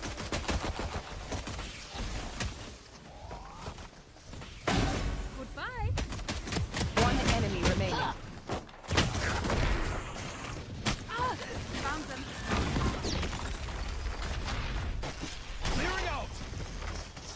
Bomb grenade out.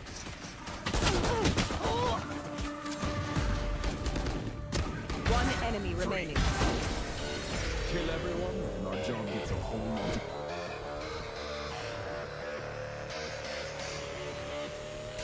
Right there.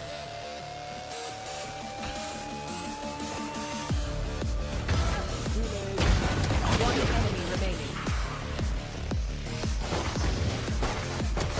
Flawless.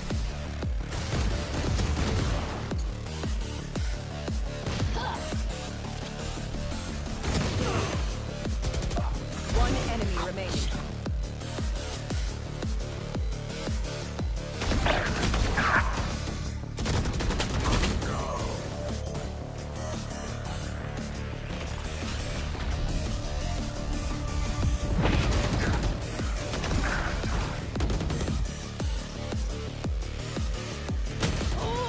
One enemy remaining. Spike planted.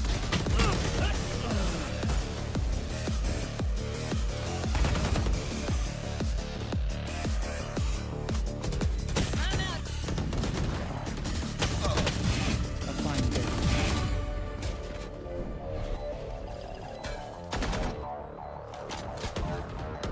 One enemy remaining. That's three.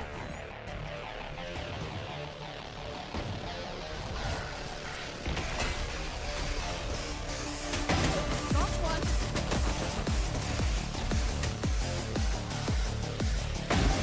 Goodbye. One enemy remaining. Ah, found them. Clearing out. Bomb grenade out.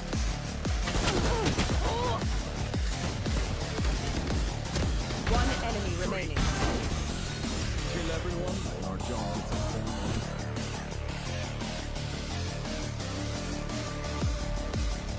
Right there.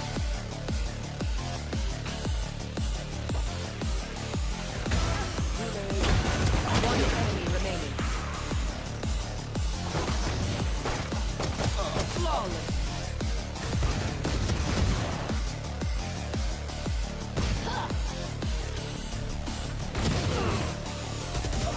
One enemy remaining.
job gets a whole lot of...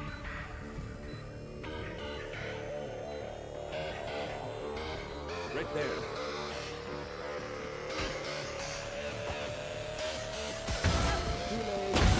One enemy remaining. Flawless.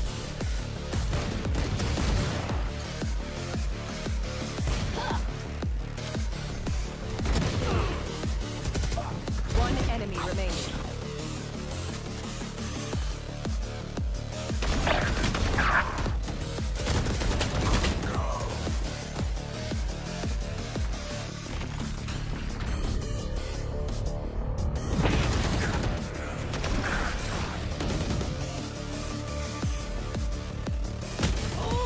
One enemy remaining. Spike planted.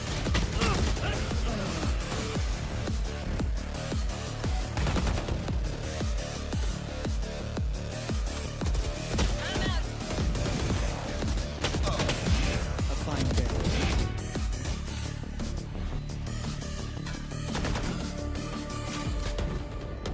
One enemy remaining. That's three.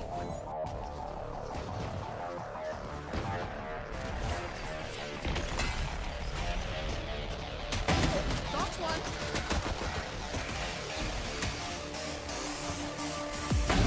Goodbye. One enemy remaining. Found them. Here we go. Bomb grenade out.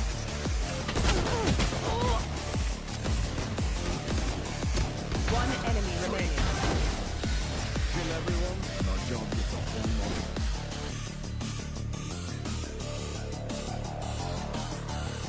Right there.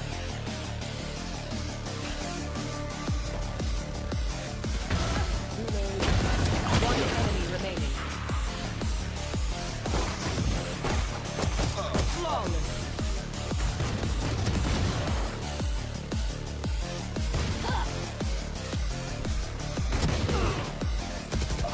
One enemy remaining.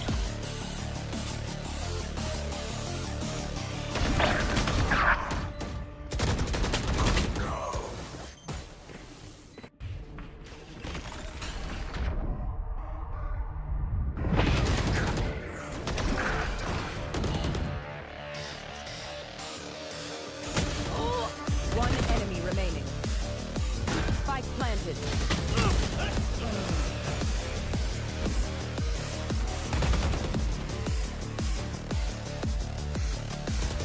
I'm out.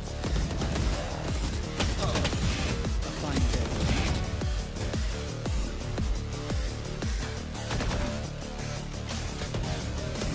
One enemy remaining. That's three.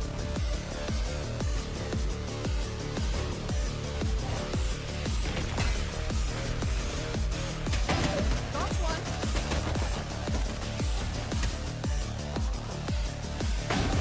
Bye. One enemy remaining. Found them. Here we go. Bomb grenade out.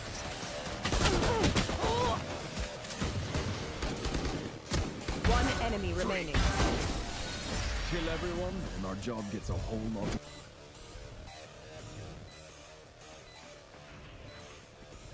Right there.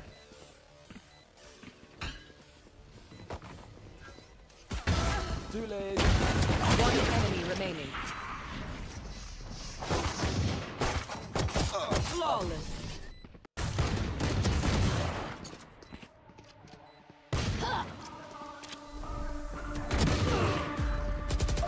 One enemy remaining.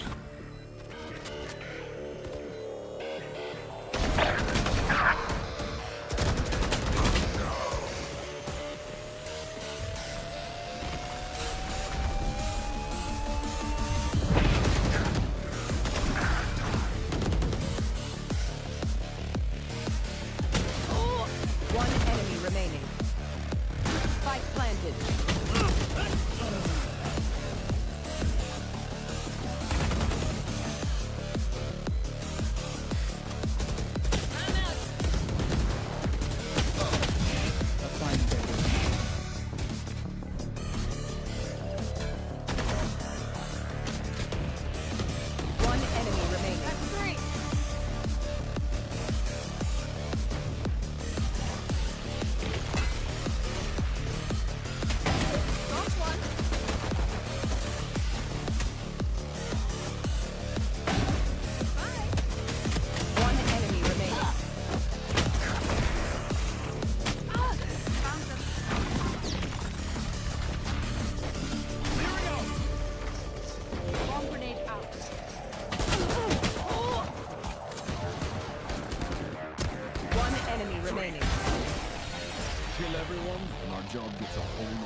Right there.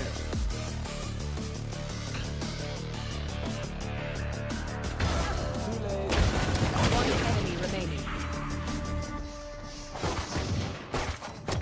Flawless.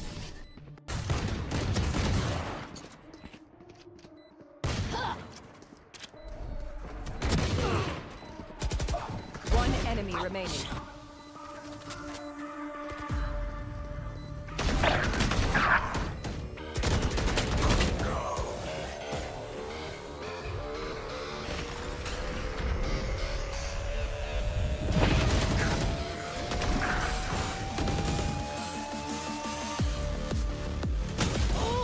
One enemy remaining. Spike planted.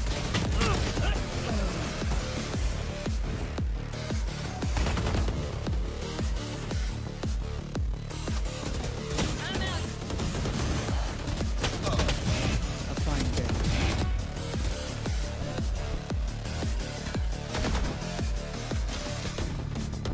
One enemy remaining. That's three.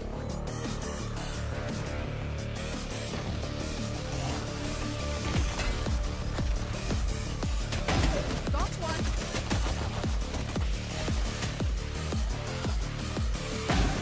Bye. One enemy remaining. Found them. Clearing out. Bomb grenade out.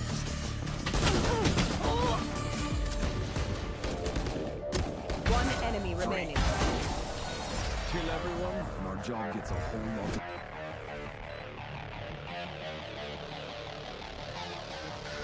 Right there.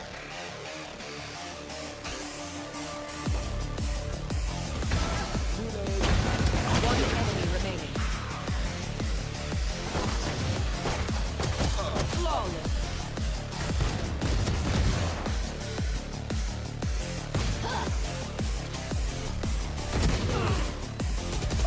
One enemy remaining.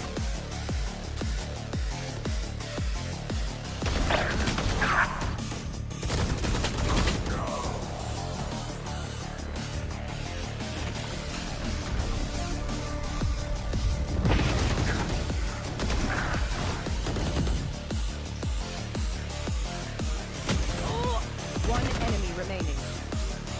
Spike planted.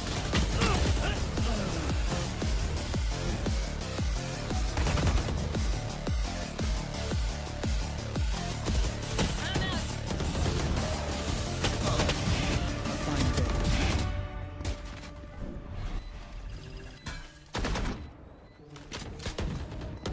One enemy remaining. That's three.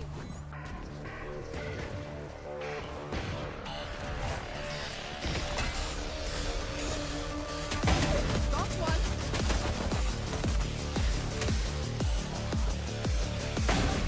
Bye. One enemy remaining. Found them. Clearing out. Bomb grenade out.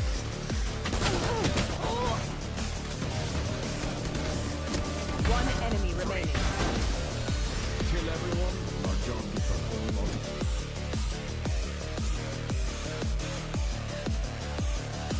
Right there.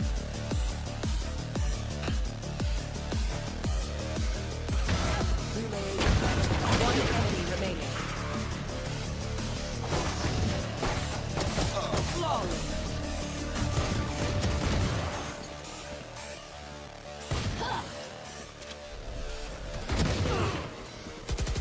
One enemy remaining.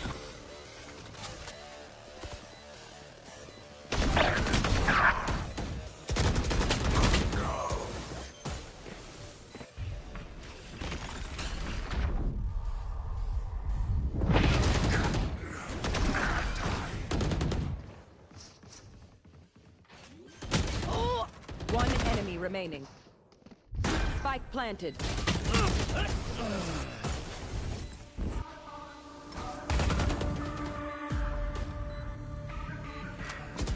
I'm out. A fine day.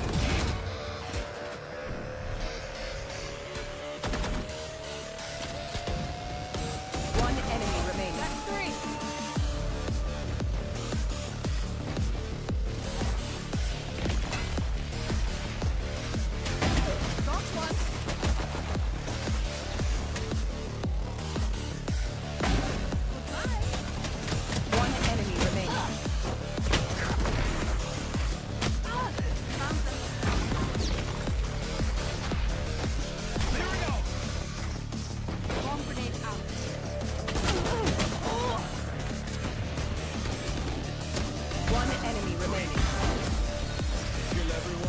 job gets a whole lot.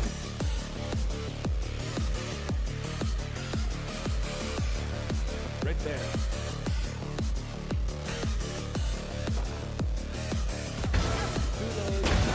One enemy remaining. Flawless.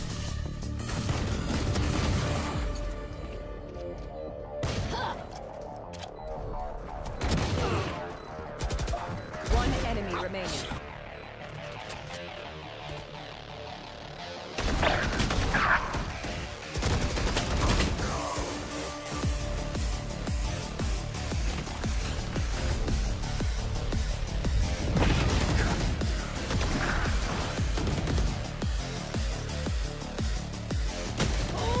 One enemy remaining. Spike planted.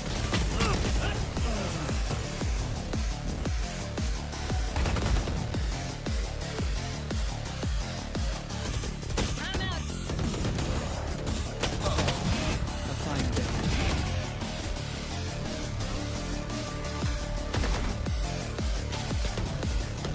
One enemy remaining. That's three.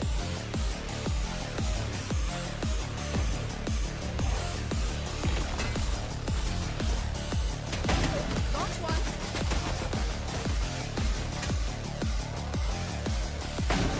Goodbye. One enemy remaining. Ah, found them. Clearing out. Bomb grenade out.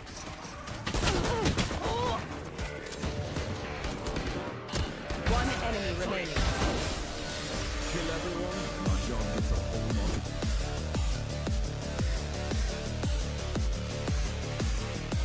Right there.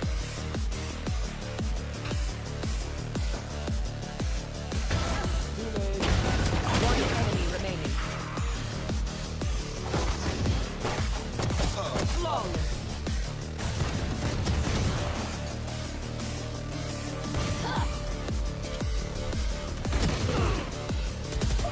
One enemy remaining.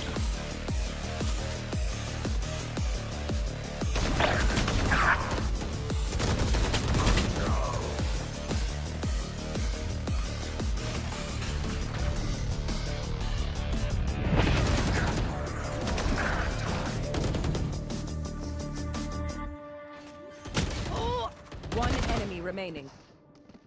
Spike planted.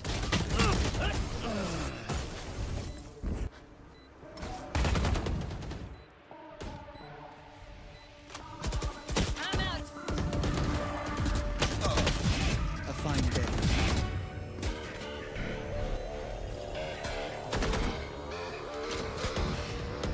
One enemy remaining. That's three.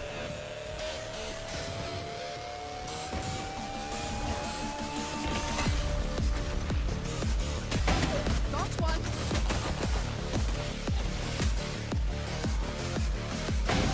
Goodbye. One enemy remaining. Ah, found them. Clearing out. Bomb grenade out.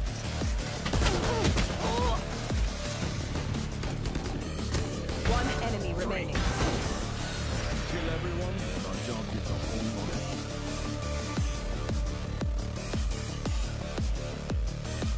Right there.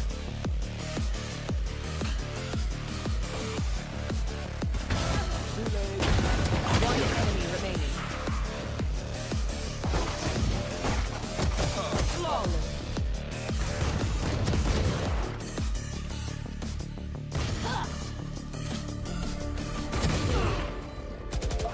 One enemy remaining.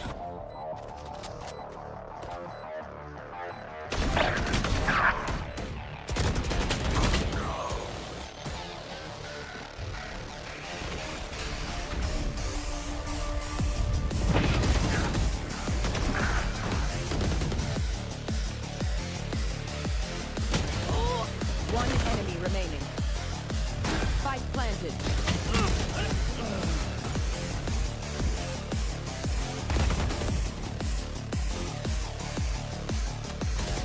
I'm out. A fine day.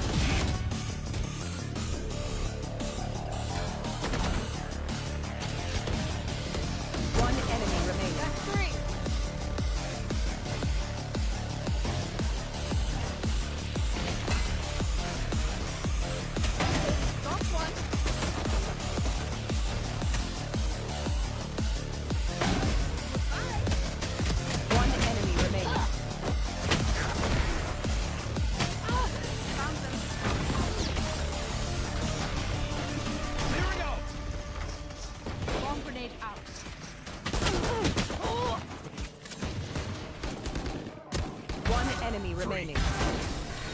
Kill everyone, and our job gets a whole lot of...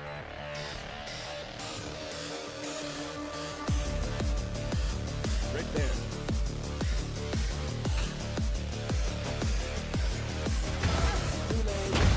One enemy remaining. Flawless.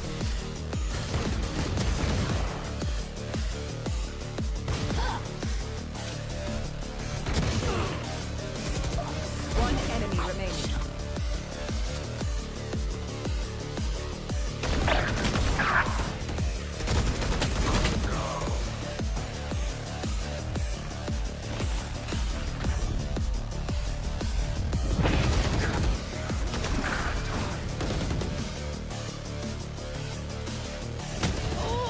One enemy remaining. Spike planted.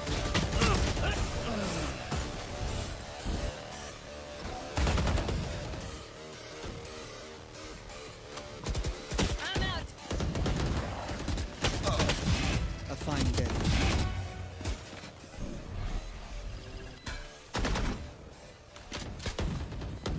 One enemy remaining. That's three.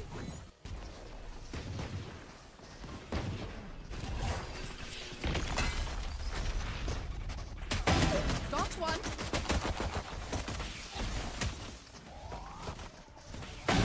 Goodbye.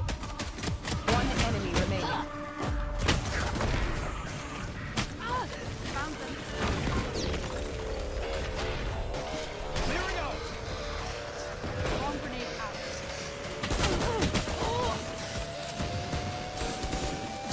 One enemy remaining. Kill everyone, and our job gets a whole lot of...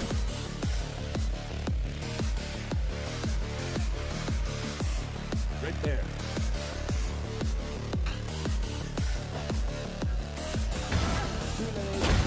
One enemy remaining. Flawless.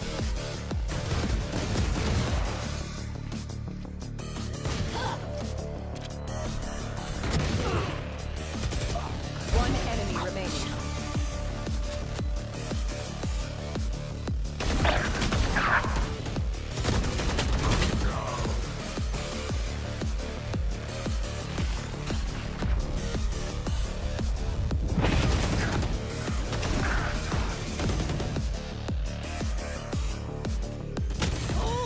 One enemy remaining.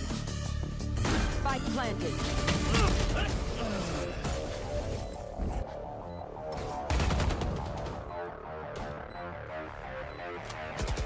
I'm out. A fine day.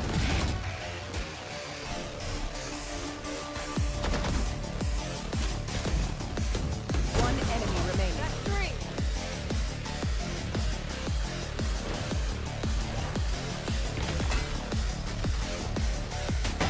Got one.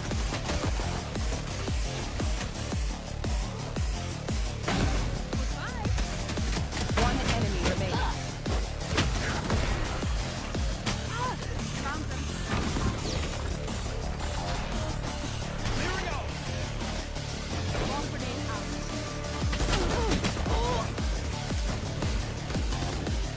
One enemy remaining. Kill everyone, and our job gets a whole lot of...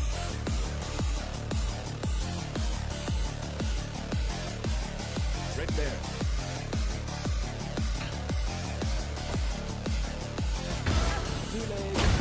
One enemy remaining. Flawless.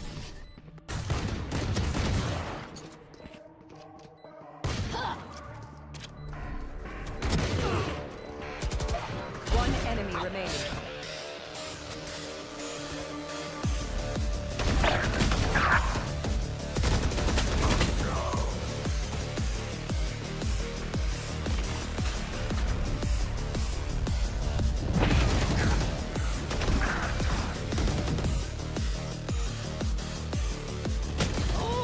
One enemy remaining.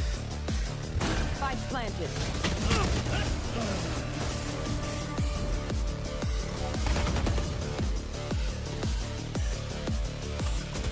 I'm out.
enemy remaining.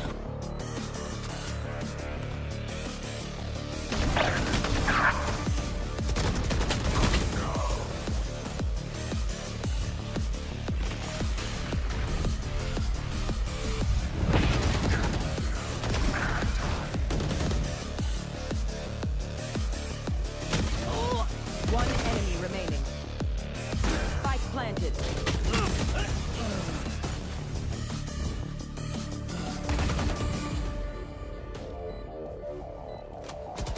I'm out. A fine day.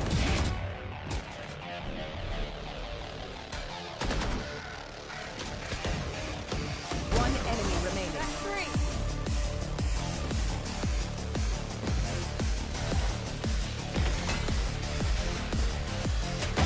Got one.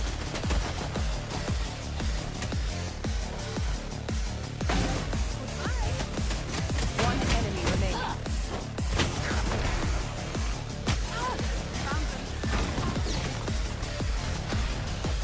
Clearing out. Bomb grenade out.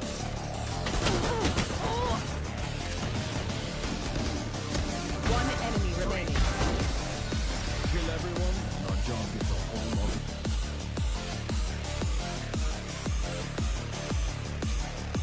right there.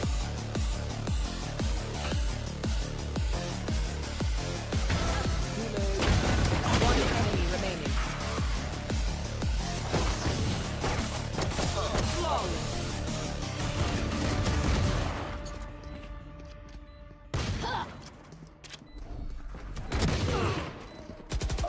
One enemy remaining.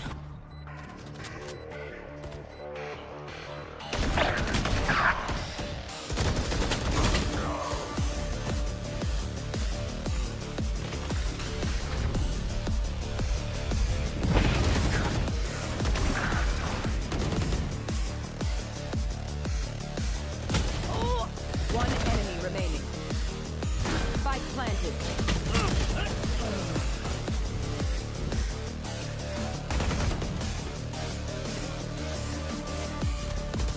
I'm out. A fine day.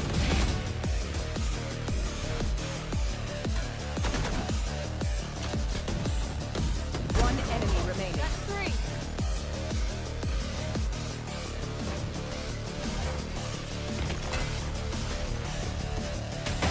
Got one.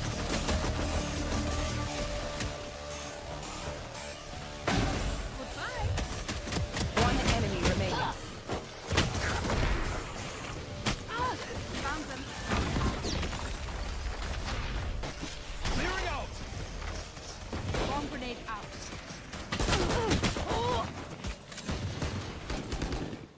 One enemy remaining. Kill everyone, and our job gets a whole lot of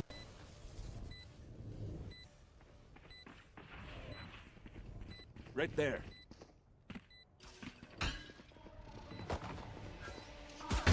Too late. One enemy remaining. Flawless.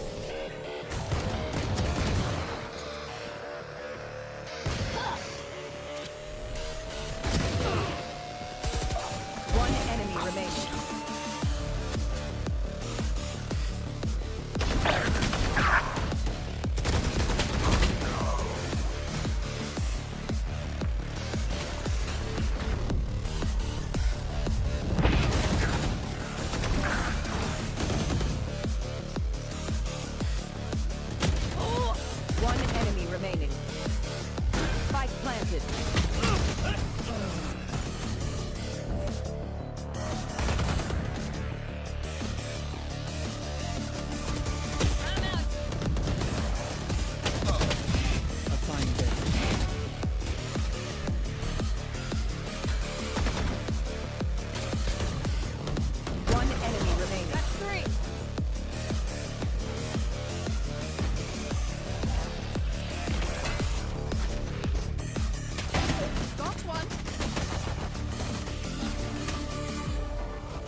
Kill everyone, and our job gets a whole lot of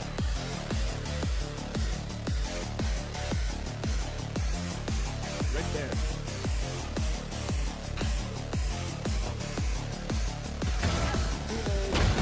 One enemy remaining. Flawless.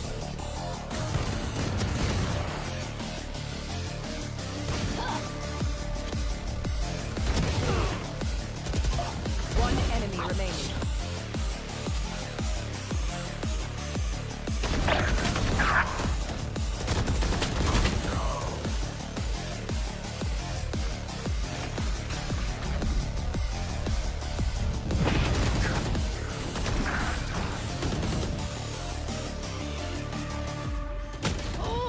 One enemy remaining. Spike planted. A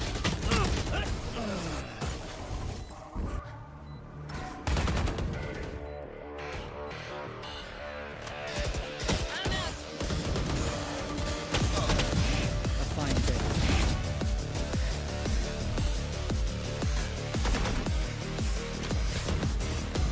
One enemy remaining.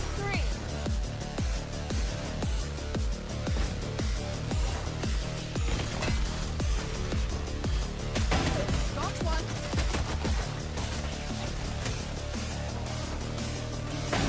Goodbye. One enemy remaining. Found them.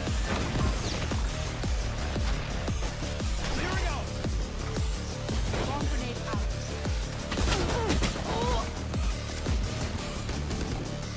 One enemy remaining. Kill everyone, and our job gets a whole lot of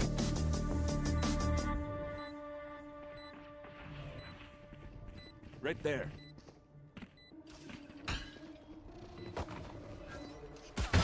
Too late. One enemy remaining. Flawless.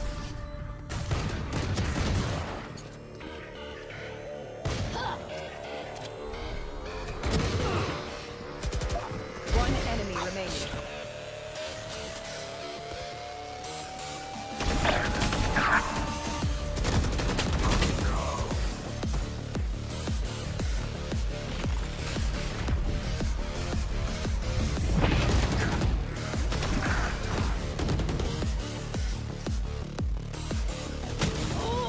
One enemy remaining. Spike planted.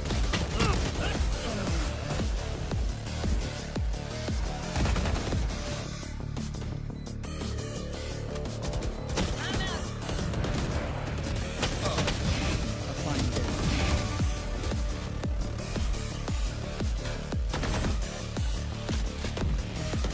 One enemy remaining. Three.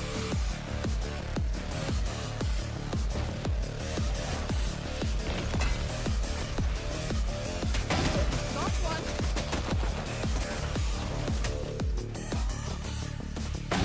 Goodbye. One enemy remaining. Found them.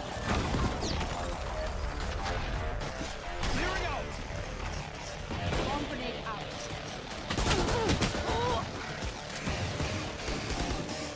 One enemy remaining. Kill everyone, and our job gets a whole lot of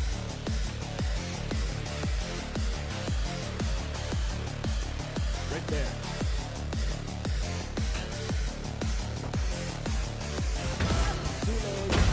One enemy remaining. Flawless.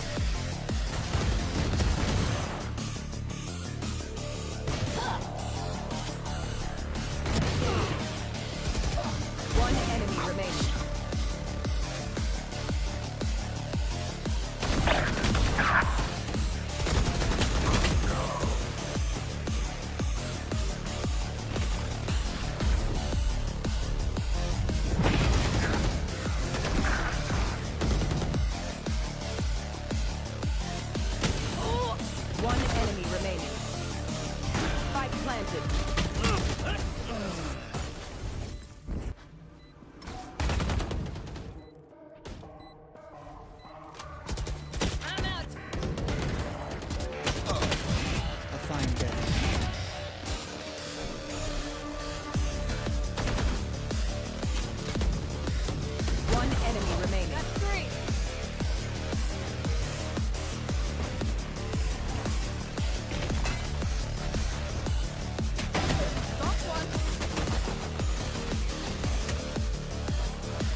there.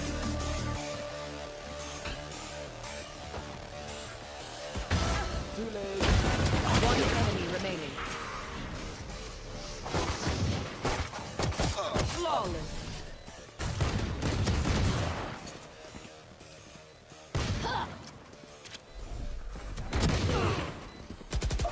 One enemy remaining.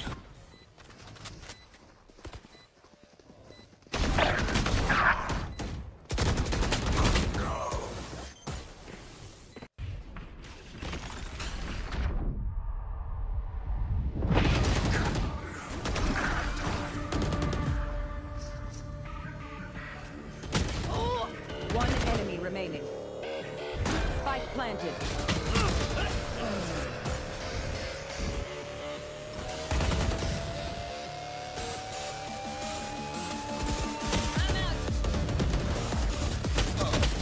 A fine day.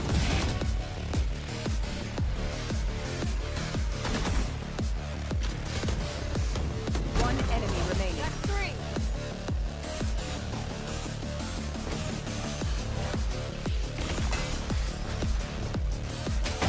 Got one.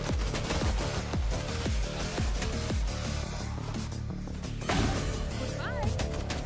One enemy remaining. Found them. Here we go. Bomb grenade out.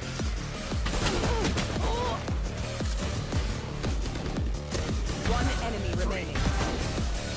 Kill everyone. Our job is a whole lot.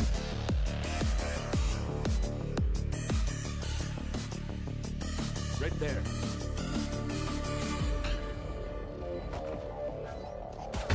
Too late. One enemy remaining. Flawless.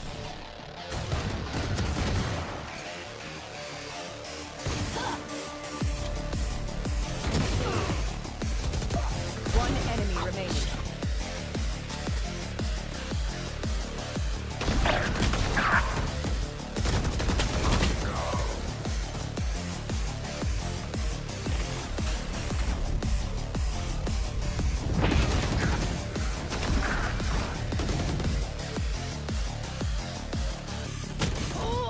One enemy remaining.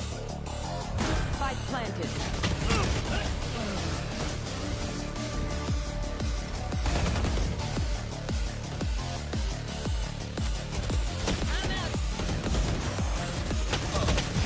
A fine day.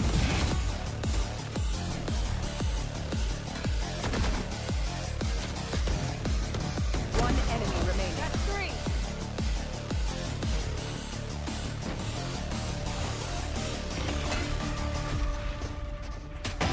Got one.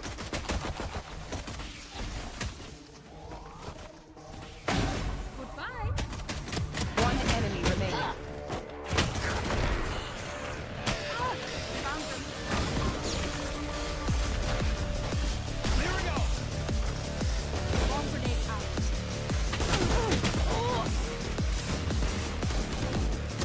One enemy remaining. Kill everyone. Our job is a whole lot.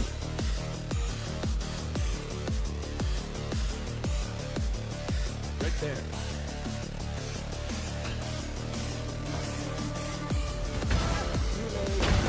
One enemy remaining.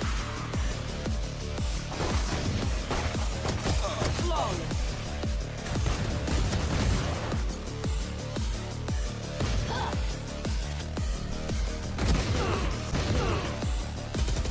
One enemy remaining.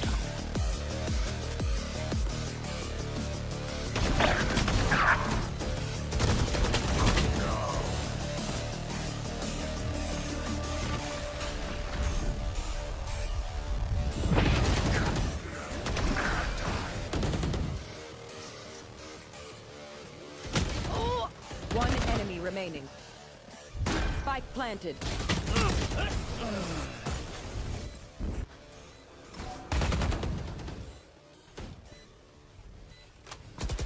I'm out. A fine day.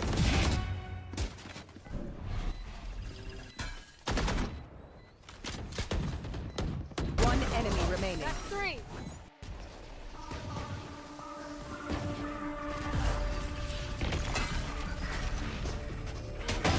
Got one.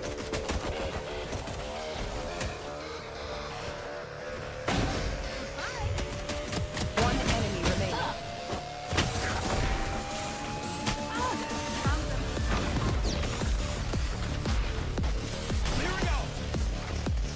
Bomb grenade out.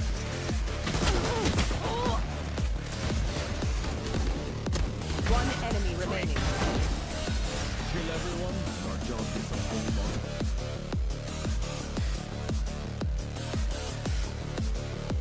Right there.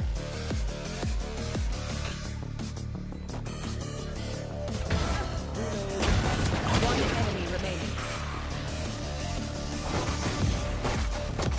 Flawless.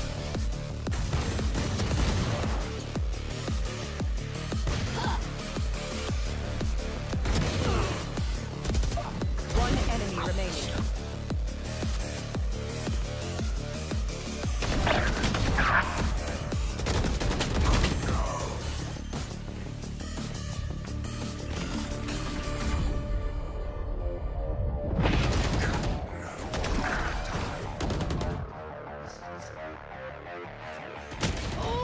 One enemy remaining. Spike planted.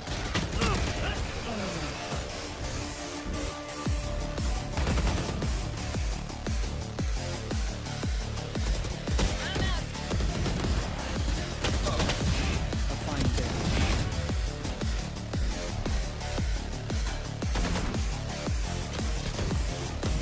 One enemy remaining. That's three.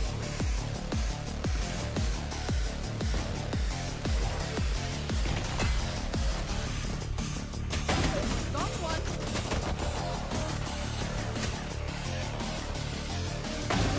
Goodbye. One enemy remaining.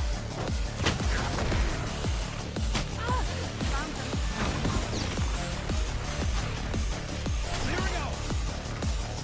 Bomb grenade out.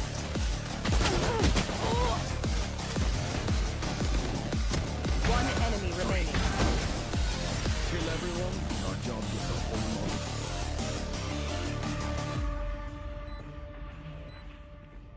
Right there.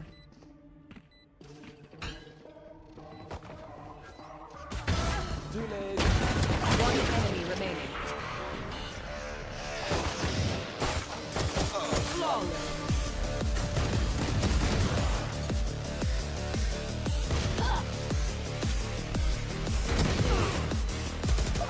One enemy remaining.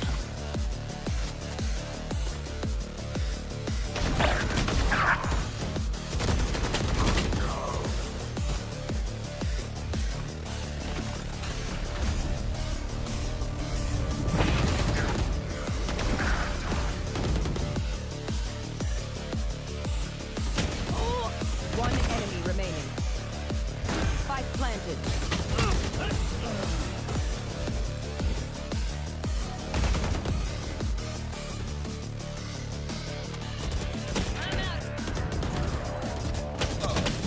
A fine day.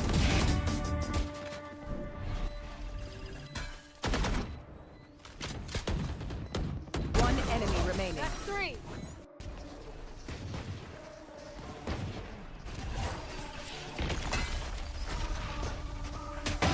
Got one.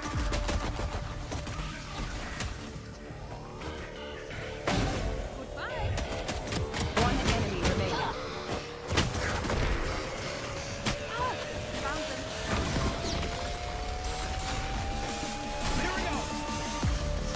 Bomb grenade out.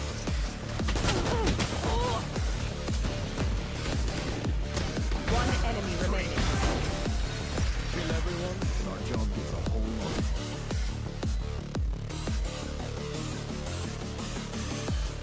Right there.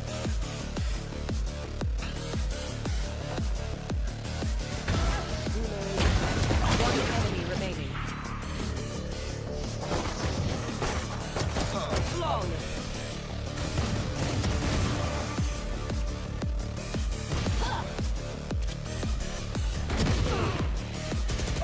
One enemy remaining.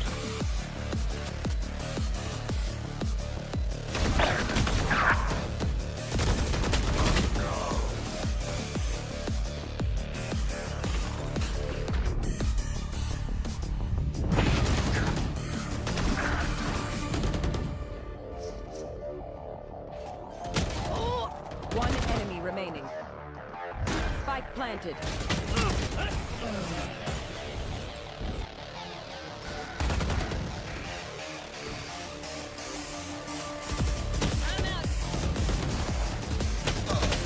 A fine day.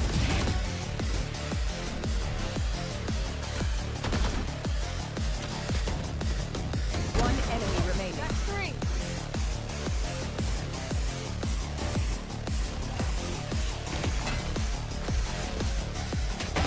Got one.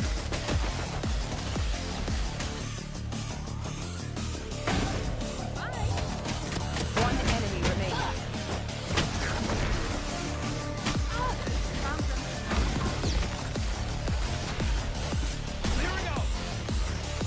Bomb grenade out.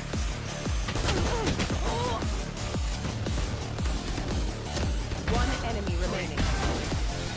Kill everyone, and our job gets a whole lot.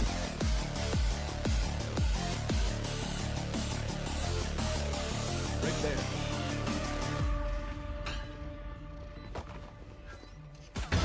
Too late. One enemy remaining. Flawless.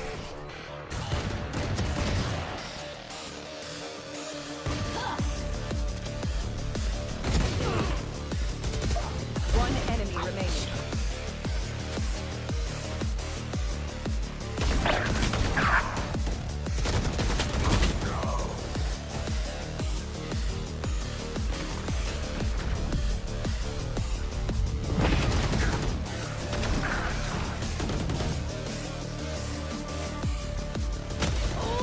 One enemy remaining. Spike planted.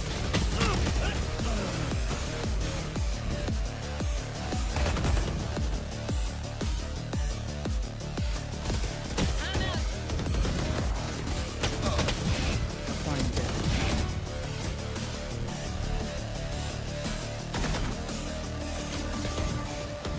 One enemy remaining. That's three.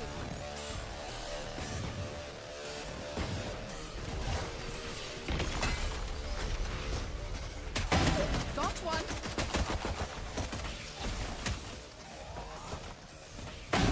Goodbye. One enemy remaining. Found them. Clearing out. Bomb grenade out.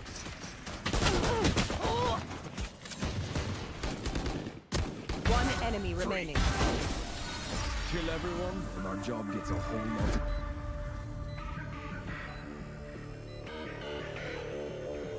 Right there.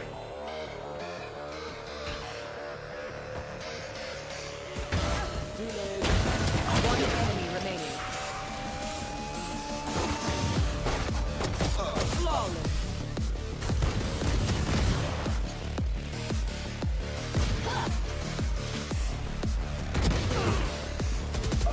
One enemy remaining.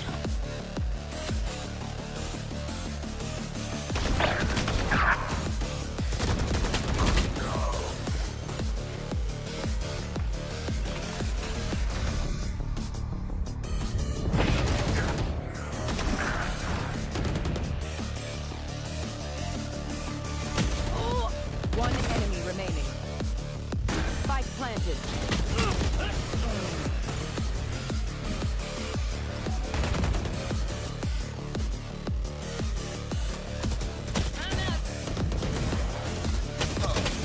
A fine day.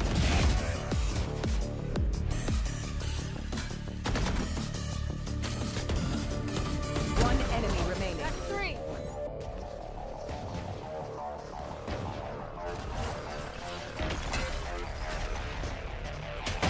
Got one. Gaming is massive. Esports is global.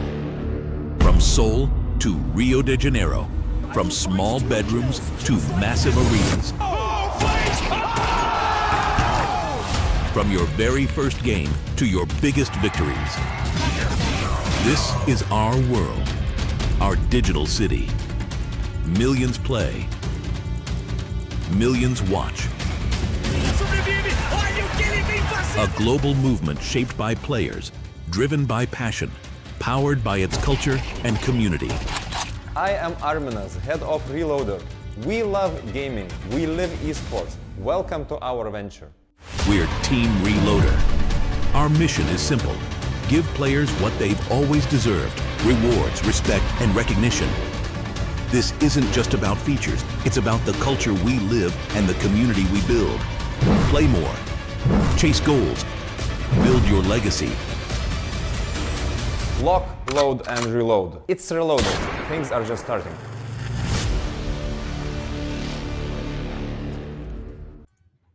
Hello everyone, welcome to the second game of the Breakpoint Championship. Here we are in our upper quarterfinals. We just saw an action-packed map one with RAD Syndicate coming out on top 2-0. It's still me, Zach, but we have another talented caster with us today. Joining us once again is going to be Gangan. How are you doing today?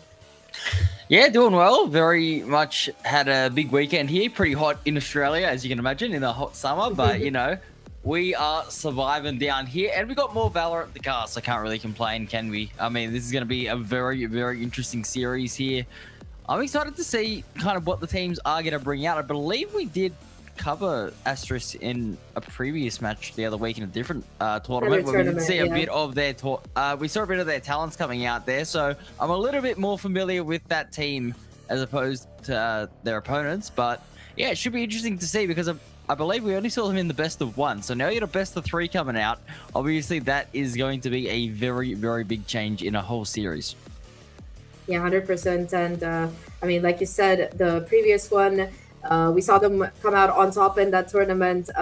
You know, I think that they looked really dynamic in that, and them being able to keep the mental in that series, best of 5 series in the grand final, definitely has to help for sure. That said, though, I mean, I'm very excited for this particular event to see how they're going to be doing here right now. Let's take a look at the format across all the qualifiers to see the journey that these teams have taken us through to make it to this final championship right now. I mean, we've got the qualifier, you know, the runner-up of the first qualifier from Ascend Breakpoint 1 coming in here as one of the teams. And, of course, another team coming in from the LCQ, if I'm not wrong. So it should be very exciting. Yeah, for sure. I mean, two teams that definitely prove they deserve to be here, right? I mean, going through the qualifiers, either winning it or getting in with the last chance, doesn't matter how you do it. The point is you get to this tournament and you give yourself a crack at the grand prize. And that is really what we are going to be seeing these teams competing for today. Obviously, a long way to go in this tournament. A lot of games to play, but it's just one match at a time with these sides. You just got to make sure you show up and you are going to be better than your opponent on the day. And yeah, I mean, look, it's always going to be exciting to see. Obviously, we are in the upper quarterfinal, so I don't believe it's elimination on the line here, but it, you know, obviously is very nice to stay in that upper bracket for as long as possible because, I mean, history shows you in pretty much most tournaments that the team that stays in, you know, undefeated and gets into those winning habits tends to come out on top in those finals. 100%. And I mean, upper quarterfinal here, slot at the semis up for grabs. Like, let's take a look at the map veto between these two teams because I think we are almost ready to get into the game. And I kind of want to see what maps we're going to be heading to today for the gameplay right now. Asterisk versus GG. I think GG, they had a pretty good showing as well, I would say, especially in that Breakpoint Qualifier 1. They might not have been able to win it, but they certainly did their fair share of damage and more. I mean, looking at the map veto, it's going to be GG picking Haven as that first, it's going to be Asterisk picking Haven as that first map of play. Very comfortable territory for them, but GG, they've gone for Corrode here, and it's a little bit more of a out there pick, I would say. What do you think? Yeah, it's a very, very interesting map, Veto. I mean, we are seeing here Split as well, getting banned in the end with Vine, which leaves us with Pearl as a decider. And yeah, it's a very unique map, Veto. I don't really think you see too many times. You see Haven, Corrode, and Pearl coming out. But I mean, look, if it goes all 3 maps, you're going to see 3 very, very different styles of gameplay, right? Obviously, Haven going to be that attack-sided map where you do see, you know, those teams sort of take the space a little bit more. The contests into A and C lobby especially tend to be dominated by the attackers, and then it's more about the defense responding, taking that mid control and, you know, potentially playing for retake. And then you got Corrode, that's a completely different dynamic in itself, which we'll get to a little bit later on. So, I mean, teams are going to have to adapt. They're going to have to change their gameplay and their style on each map, and they're really going to have to try and make sure that they just stay in control, just focus on the moment, focus on the map they're in, because, I mean, like we said, if it goes all 3 maps, there's going to be a lot changing, but you just got to play the moment ahead of you. Yeah, 100%. And I mean, map number one, we already saw a taste of Haven come through today with that first quarterfinal. And I think it was something like a 13-3, very, very dominant gameplay. We saw a team pick up the double duelist, but they weren't really able to pilot it through. Instead, it was the Neon running amok here for the side, for one of the sides here. So yeah, it was very, very dominant gameplay to come through. And yeah, overall, just made things so difficult. I think, yeah, 13-3, not a pretty scoreline by any means. And certainly, hopefully, we're going to be seeing a little bit more of a game coming in from the remaining from the second game that we're seeing. But I think Haven is ready. Let's see what agents we're going to be seeing that are going to decide how this game is going to go. Asterisk, of course, starting off. It was their map pick. I think they're going to be in defense, and they're going to keep piloting this Killjoy and Viper that they've shown. Viper in particular providing them so much defensive capability.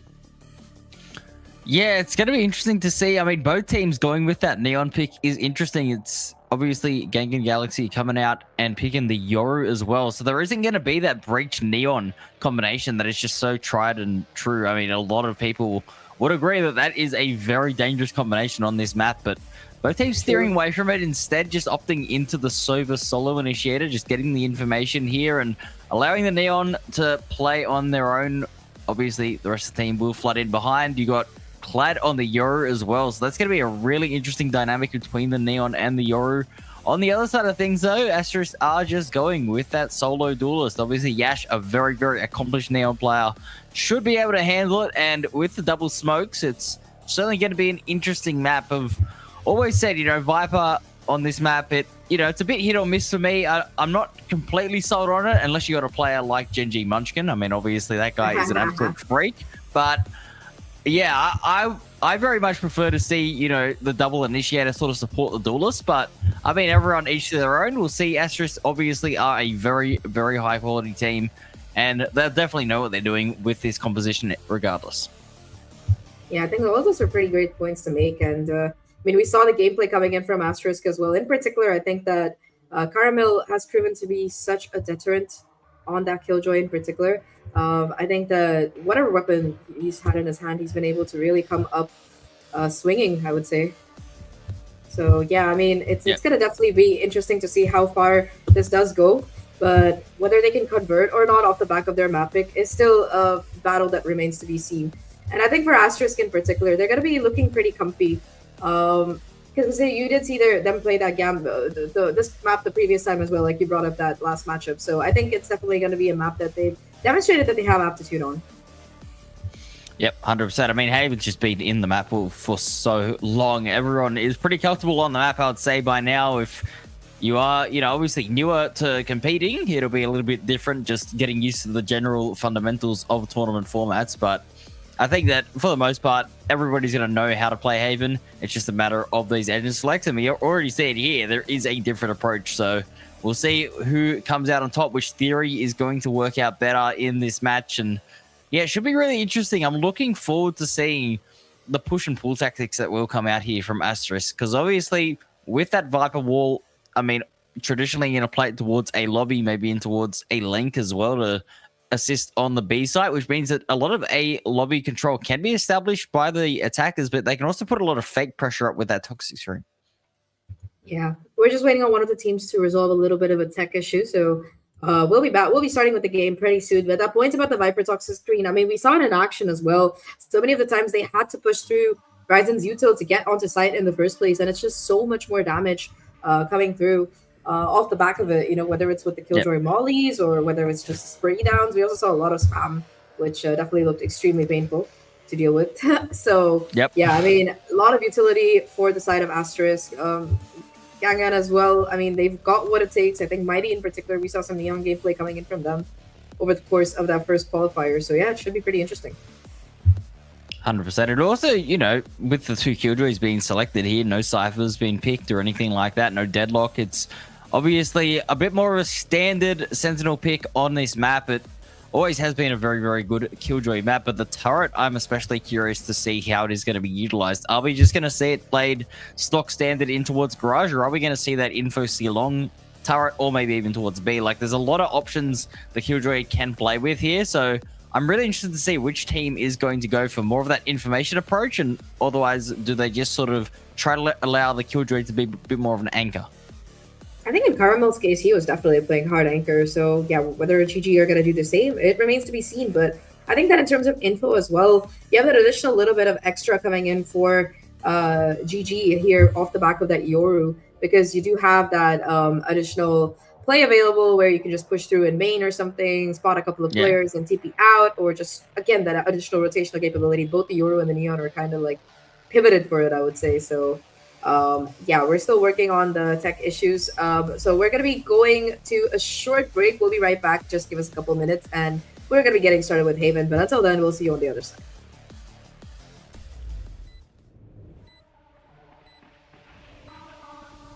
Right there.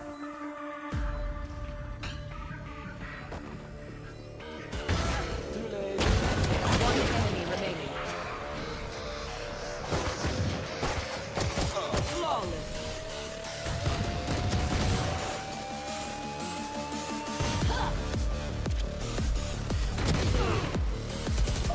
One enemy remaining.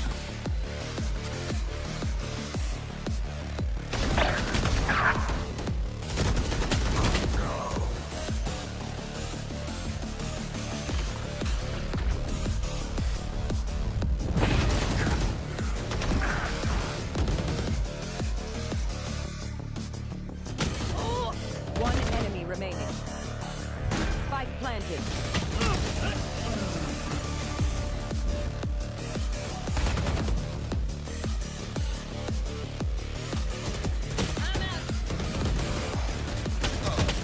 A fine day.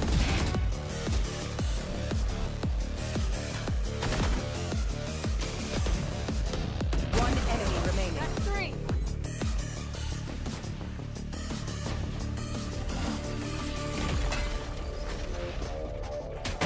Got one.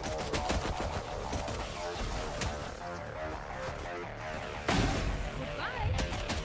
One enemy remaining. Found them.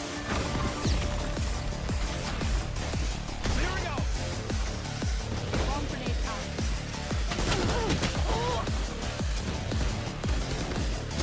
One enemy remaining. Kill everyone. Our job gets a whole lot.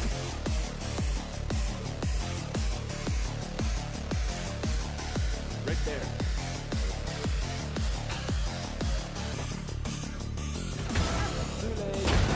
One enemy remaining. Flawless.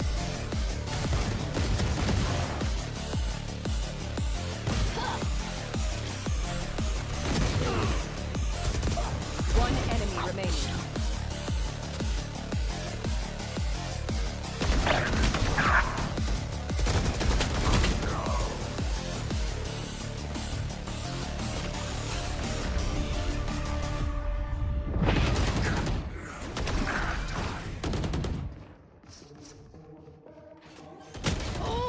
One enemy remaining. Spike planted.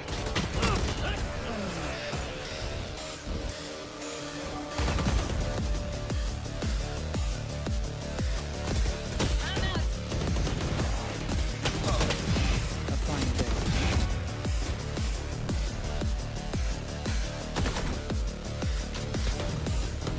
One enemy remaining. That's three.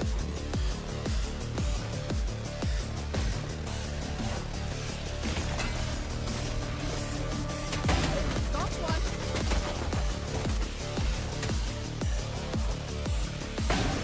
Goodbye. One enemy remaining.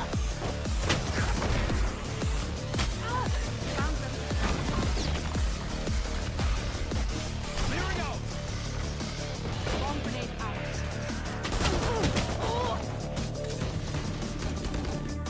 One enemy remaining.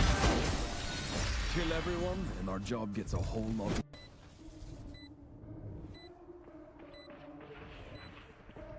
Right there.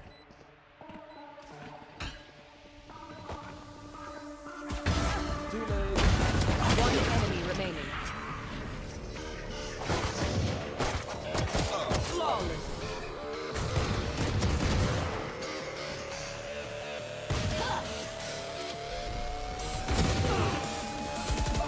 One enemy remaining.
Flawless.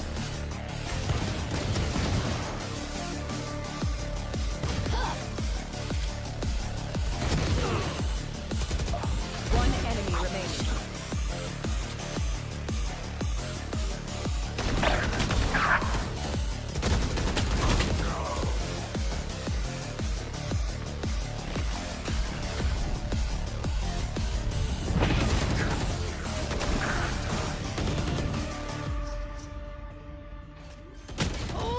One enemy remaining. Spike planted.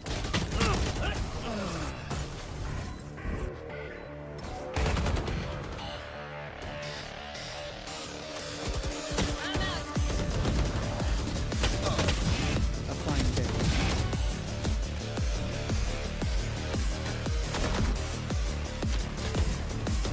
One enemy remaining. That's three.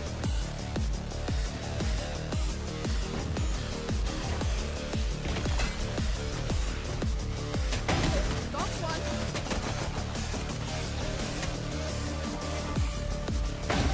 Goodbye.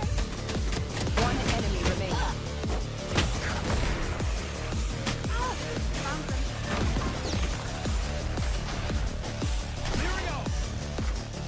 Bomb grenade out.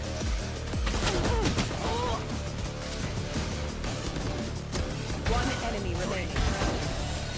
Kill everyone, and our job gets a whole lot.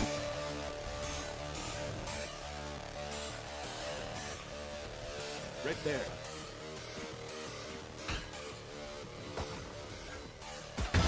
Too late. One enemy remaining. Flawless.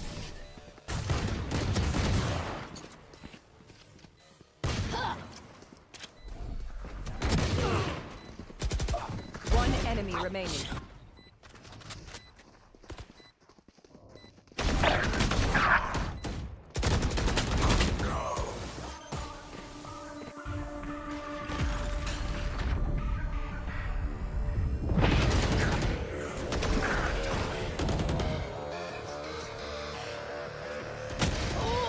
One enemy remaining. Spike planted.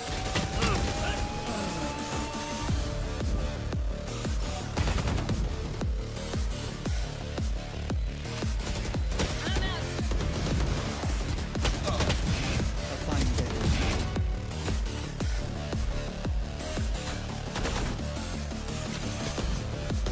One enemy remaining. That's three.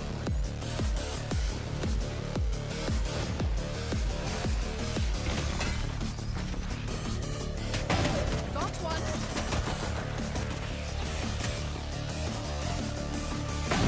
Goodbye. One enemy remaining. Found them.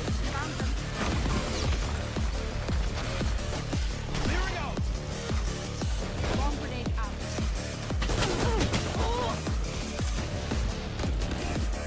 One enemy remaining. Kill everyone, and our job gets a whole lot.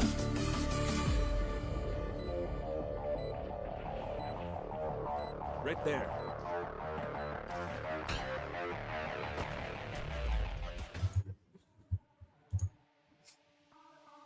Hello everyone, welcome back to the Ascend Breakpoint series presented by Reload. We are in championship territory, quarterfinal number 2. Loading up here for today. I'm Zach, still joined by K-Man. We took a little bit of a break due to technical difficulties, but we should be getting started with Eamon pretty soon. And I mean, we talked a lot about the agent picks, we talked about the comps, we talked about what we could expect to see here. Let's see if there's going to be any changes in that, or if we're going to be seeing the same. And it looks like it's going to be the same, K-Man.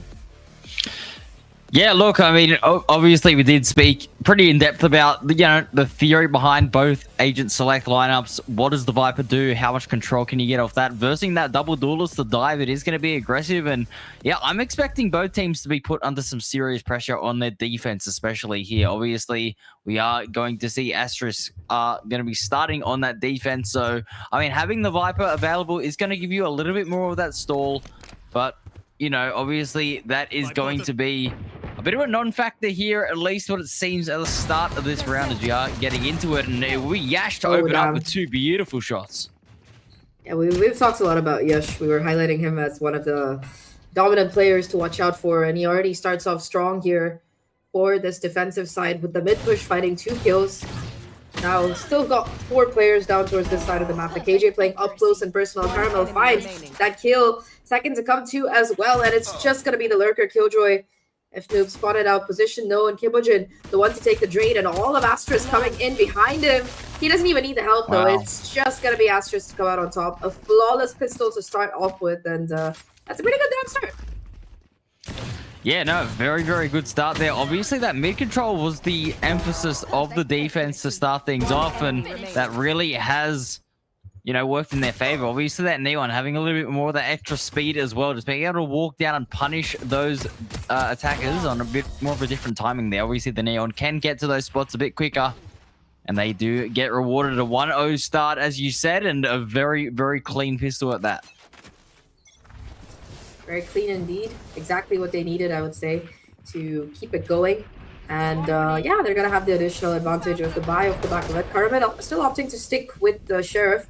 Everybody else walking into B though. Oh, that alarm bot proving in so useful. Risen and Caramel responding after Little Boy gets that cute little double. And now it's just Juggy with 9 HP and a dream left. The flank, the Outlaw completely shuts him down. And it is going to be Asterisk coming out on top with 2 and another almost flawless round. Sure, they lost Little Boy, but I think that Caramel was able to retrieve his Guardian. So economically, at least, there's no big loss for this team. Yeah, no, for sure. This has been a very impressive start. Asterisk playing some very, very clean Valorant here, and I believe they should have recovered the weapon that was dropped, irrelevant of losing that player. So they should be all right to go here. And the defense, they are stepping up big to kick things off. Obviously, still a long way to go in this game, but this Outlaw by Yash is primed for a position here to potentially take some angles, although it has been smoked off by the attack here, and it will allow the attackers to take control of C long, sit in that little cubby for now, but you can see already the defense, they're so proactive, and finally Jaggy will find Caramel and shut him down. So first blood going the way of the attackers finally. Yeah, the upper weapon really stepping up bigger. Caramel with the Sheriff not able to hit the headshot, so a little bit of a pain there. And that opens up Seaside and Garage as well as a bigger window, or at least the impression. It's going to draw over some rotation. The spike itself, oh my god, so many players out towards Garage. Really nice shot by Yash, able to get away as well, so that brings things back down to a 4v4. Look at this though, it's all going to be a question of timing here. The Viper Util still present on this side. A double rotation now coming through. In fact, Lil Boy able to find the kill onto Juggy there. That's a huge kill to come through. And the spike itself, it's still towards Garage. Yash watching this angle. Sheriff in hand gets the first. Looking for a little bit more. Knows exactly where this Killjoy is. And now is going to be able to hold down the angle with this Outlaw. It's going to be enough for Asterisk to find the bonus here. And a 3 for Yash on the round. Exactly what you want to see. They might have lost the first kill, but they did not lose the round. I mean, we talked about how capable of a duelist the Ash is, and proving it there. 6-0 right now on the Neon, playing some phenomenal Valorant. And they're just positioning so well, being able to hold down the angles and really change up where you're playing, especially with a weapon like the Outlaw. It's so important you can frequently change your angle, make sure that the opponents are constantly under that threat of running into that scoped weapon. And we can see there just the way the Neon can work on this map. The question was, you know, whether or not the Neon could do it unassisted, and it looks like for now they are finally going to come to an end. That Reign of Terror is over, but Yash dealt some good damage there, and the defense should be able to recover this, although as I say that, Version is going to be alone on the side, and they're not watching long, so that does allow for another entry to come through. Really good entry as well. Here comes Lil Boy though. Still ready on the peak, ready on the damage. And Risen has all of his information towards C long. Now that they know that A is probably going to be clear, it's a rotation over towards the B site instead. It is empty. There's no alarm bot this time to give away the Q. It's going to be the sound Q. That is the giveaway right here. And look at this already. They've gotten control of A link. They're pushing forward, so they have to go in the opposite direction. 1v3. Caramel finds one, but Juggy with the Sheriff actually finds that kill towards C link, so that's going to be a gun that they can even retrieve here. Now crossover smoke to come through. Juggy through the smoke actually finds the kill. 1v2 for Lil Boy. He's been incredible in this game so far, but it's all going to be a question of timing on the peak. And it's Juggy with the 3K to come out on top to get GG their first round, a 30 to boot. And I mean, it looked like Asterisk were dominating, but yeah, that round just beautifully played. Good rotations to come through. I'll tell you what, that is going to be huge for the mental here. Gangan Galaxy are going to be in this game now. A Thrifty is always a great way to just swing some momentum back in your favor, get your economy back on track as well. We can see that, just that one Thrifty coming through here. Mighty's got an Operator, if you don't mind. The Neon Operator on attack. Going to be very interesting to see how that is played out in the end, but that is a huge round to come through for the attackers. Finally getting on the board. We can see here, though, the defenders are going on the attack still, using that Neon to disrespect the space, and they get pretty clean control at A lobby. They take it and they hold on to it. Neon gonna be posted up really aggressive, so that's gonna be another lane of info denial available for Asterisk. They still do have a buy, and there has been all of this utility broken here. The Caramel just wary of the peak. Him and Lil Boy together, able to find two. Caramel, 17 HP, still going for the swing here. Able to take down Juggy as well, and now the Operator in Mighty's hands. Doesn't exactly strike, and now they know exactly where he is. 2v5 situation, and they know where both of these players are. Oh my god, FNoob though gets the lineup. 1v5 to win things out. Knows where two of these players are, but the triple peak almost is just a little bit too much. And that is going to be the round coming in for the defense. Once again, Asterisk, they make it look good. And I don't know if they were able to retrieve the Operator, but they certainly have enough money to buy one, if I'm not wrong. I mean, you can just see the coordination on this team. They clearly are just a group that trust each other absolutely, being able to swing off each other, having the confidence on 17 HP to swing out into Garage, get the wallbang as well. So well played by Caramel, supported by Lil Boy, and I think that's the main thing that we are seeing right now at the moment, Zach. We are seeing so much supportive play from this team, and they're able to just rack up the assists and get the trades. As we are going to see, Seaside is going to be under some serious pressure at the moment. The Hunter's Fury comes through, and that is going to be an entry over towards the Seaside. Fake teleport. I mean, that's the code, but a kill that they need. Little Boy goes down. Hunter's Fury to deny the plant, though. Actually manages to connect with two players. Not able to get the kills, and they're both so low. We've seen some good shock darts, though, coming in from Asterisk. I don't think they're going to have the time to do it. Caramel, though, goes for the swing and the kill. The shock dart from Kimojin connects right now, but look at this. Mighty with... Oh, he gets two with the shock dart. That is insane. Now, though, close up. It's actually going to be the classic to come out. Still got the judge in hand. That's going to be enough to break the lockdown. And, oh, my God. The Killjoy gets away as well. It's going to be all up to Caramel, though, who just gets a 3K. The lockdown was bait. He was the final boss. And Asterisk, they get the defuse off the back of that round. We were talking about the Killjoy and the anchor capabilities before, but now we're getting a first-hand taste of the retake capabilities of that lockdown. I mean, yeah, that is a very, very well played there. I gotta say, you know, sticking the plant there in a 3v3 on such low health, just, you know, sort of tanking the shot dart and willing to put your team in a numbers disadvantage, probably not the best idea there, if I'm being honest. Obviously, hindsight, easy to say that. I understand with the lockdown coming through, they wanted to get the plant in, but yeah, just standing there and, you know, willingly going down to utility without any sort of trade being possible definitely did put that attack under a lot of pressure in that post plan. We saw right there what happens when Asterisk have the numbers. They do not make too many mistakes. 5-1 now. We were talking about the attack of these teams and how the double duelist dynamic is going to work out, but at the moment, it is an absolute brick wall being put up by Asterisk. Yeah, it's very hard for them to make any kind of purchase, and they pay in blood for the space that they take. Look at this, though. Yash now in the upper angle. The Paranoia connects with Juggy still with the pre-fire, finds the kill, and that's Yash shut down. Immediately, look at the rotation coming in. Asterisk rotating over 3 players towards the side of the map, leaving C looking a little bit more vulnerable, which is fine, because Caramel has all of the space down C long. Gotta give it up, though, now. Bit more of a passive play coming in from Asterisk, knowing the vulnerability towards mid, and it's going to be important for Ryzen to be able to hold on to this angle. Does have the off angle on the cross, so FNoob has to be very careful how he peeks into the site. But yeah, all of it is going to come down to whether or who wins out this confrontation. At least Ryzen has the information first out. I might call the counter rotate over, but instead it's just going to execute onto the A side here. The running gun from Mighty, good enough for the kill. And oh my god, Lil Boy not able to go hero this time. It is just kills across the board for GG to come in. And yeah, Ryzen by himself, 1v5. Actually steps out for an Assassin's Creed moment, but it is going to be GG who come out on top. 5-2, they regroup a little bit. I respect the play. 1v5, just go for it. See if you can hit a mid-air shot. But yeah, that is a very, very well played round by Gangan Galaxy. And I gotta say that I love the way that they played that. They did, you know, obviously allowed that Killjoy lurk to apply pressure to the map, sort of identify that there were still a couple players in towards mid, and that did, you know, sort of trigger the re-hit coming out from the attackers. So that was a really, really well played round. They also waited out the cooldowns completely. We could see Lil Boy towards back of sight had no dark cover to use because they were still both on cooldown, and it made the defense so much more difficult to hold that A site. So really well played here. As you can see, the score is 5-2 this game. Potentially could start evening up pretty soon. Most Asterisk have something to say about it.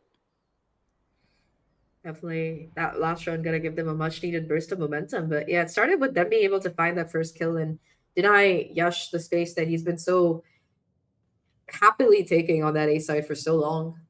Right now, though, at least it's a bit more of a slower game plan coming in from both of these sides. Yeah. Neither pushing out too bad. And yeah, GG are looking to go in for this mid hit. They got this crossfire from the Neon and the Killjoy ready to go. I don't know how they're going to execute exactly. They still do have a good buy here. Smoke comes down, dark cover to deny the space, but it's going to start things off with the Yoru clone. A little bit of spam to try and maybe push them off the angle. And it seems to have worked because, again, they're regrouping towards A right now. Mighty making a lot of noise, probably trying to summon the rotation over. But yeah, it's not really a red flag. It's actually going to be an A execute. Yeah, we'll see how the defense can hold this. I love the way they're playing at the moment, though. Not over peaking. They've read this situation very well. They've got to stop disrespecting their opponents here. But this A side, as you say, is going to be under threat here. The Nano Swarm to deny the long push is beautiful. Isolates Clad in towards short. Oh, and that is going to be a very handy early pick. Kibojin goes down to the Neon ults. 3 victims already claimed, and Mighty continuing to just wreak havoc right now. 10 seconds left on the clock, and they get the spike down here. 10 seconds left on the Neon ult as well, and Caramel finds that crucial kill. Takes a lot of chip damage, though, through the wallbang. A lot of the heavy lifting, it has to be off the back of Ryzen. Position going to be known as well, thanks to that turret going down.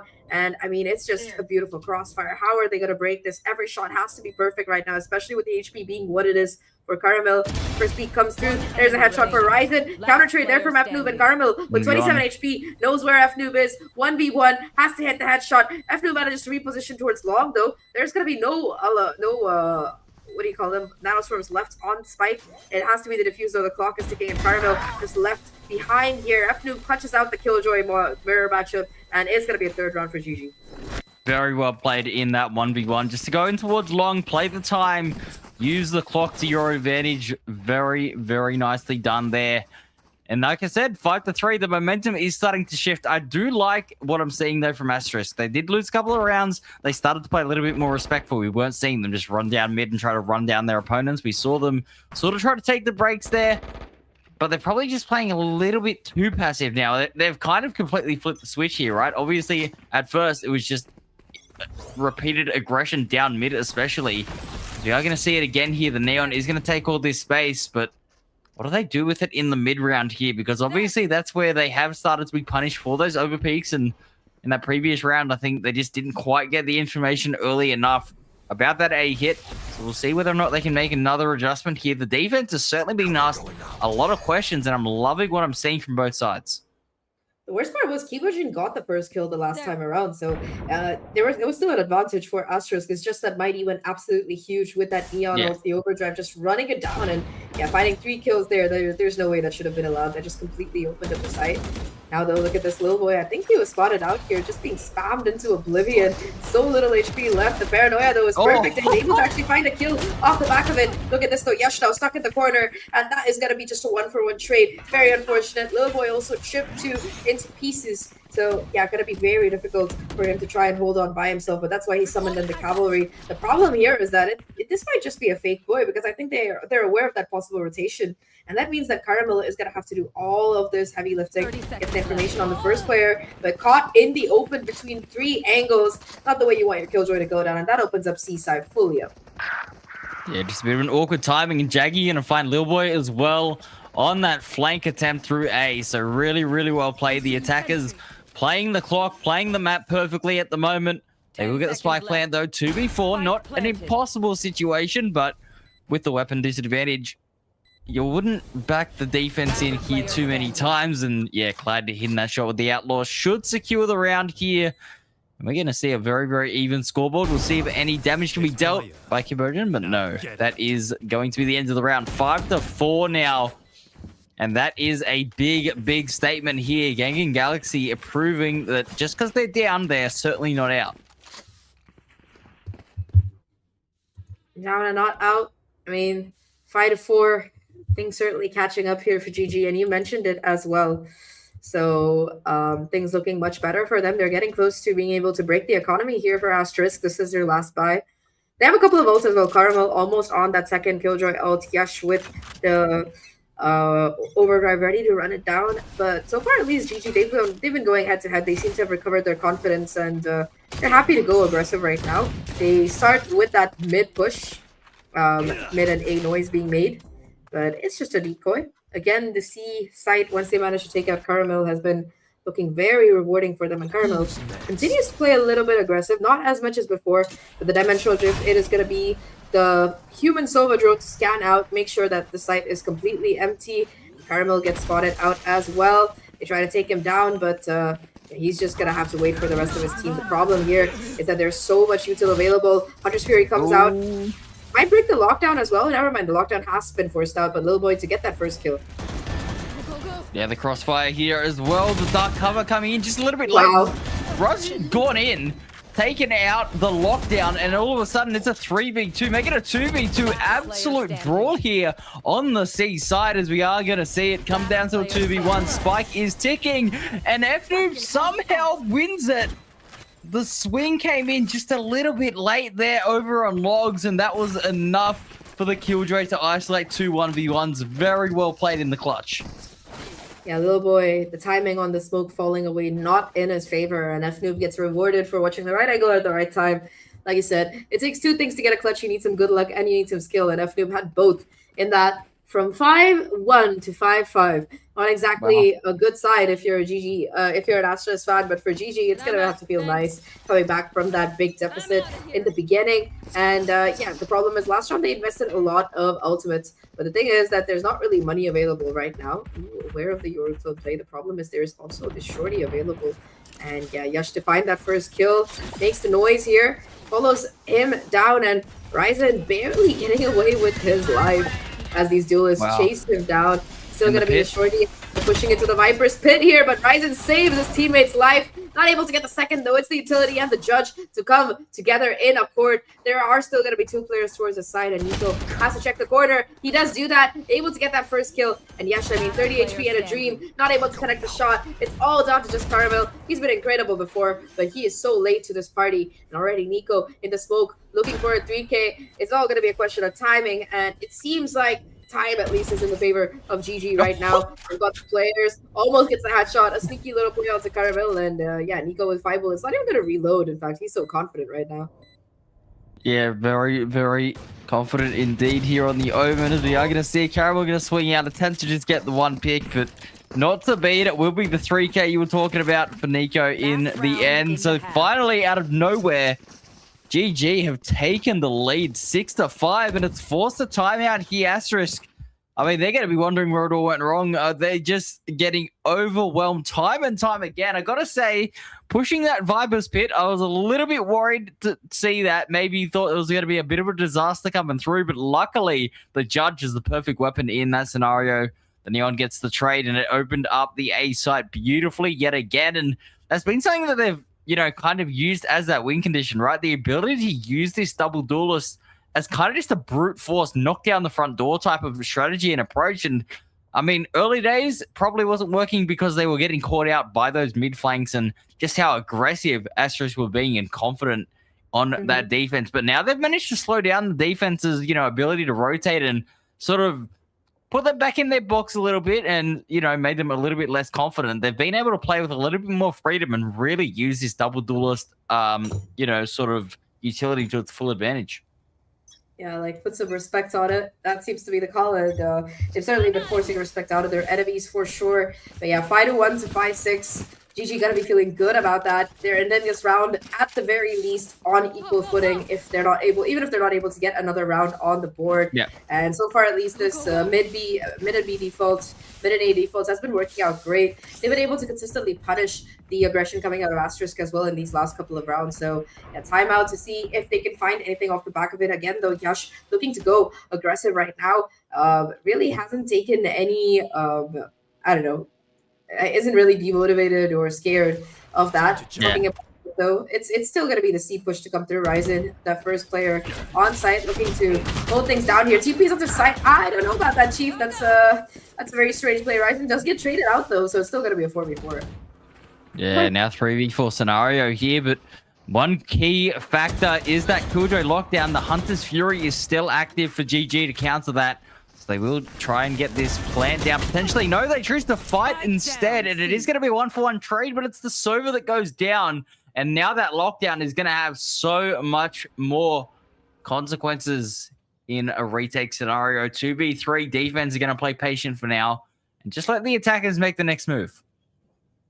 Yeah, Sova Jones didn't spot out anybody on site, so they're probably going to expect the rotation. But Lil Boy holding down Garage, manages to catch Mighty out, and it's just F-Noob. He's been incredible in the clutch before, has a chance to do it again too, off of the lockdown of his own, but it's only 2 players left alive. 1v2 has to clutch it out, not watching the right angle, and Caramel doesn't even need the lockdown. It is going to be a 6-6 half at the end of it, and Asterisk recover enough to tie things up. I don't know if that's exactly what they expected with the strong start that they had, but they at least got to be breathing a little bit of sigh of relief that the timeout converted really well. Yeah, 100%. And then going into your attack round on even footing, you're always going to have to, you know, be a bit happy about that as well. We'll see if they can get a second pistol in this map. That will give them a world of confidence, but we'll see. Time will tell how much impact that timeout really had on the momentum of GG. Obviously, winning 5 in a row and losing out at the back of the timeout, it's always a bit of a blow to your confidence in the mental game, but 6-6, they're going to be happy with that scoreline from especially where they were initially. It certainly has been a great comeback, and we'll see whether or not they can find some confidence of their own. As we have been informed here by production, there is a little bit of a tech pause coming out, so a little bit more of a delay until this second half, but that gives us a chance to sort of analyze that first half a little bit more in depth. And I've got to say, I really, really do love that push and pull strategy that came out from GG. I've got to say they, you know, they identified that Caramel was going to solo anchor for most of the map.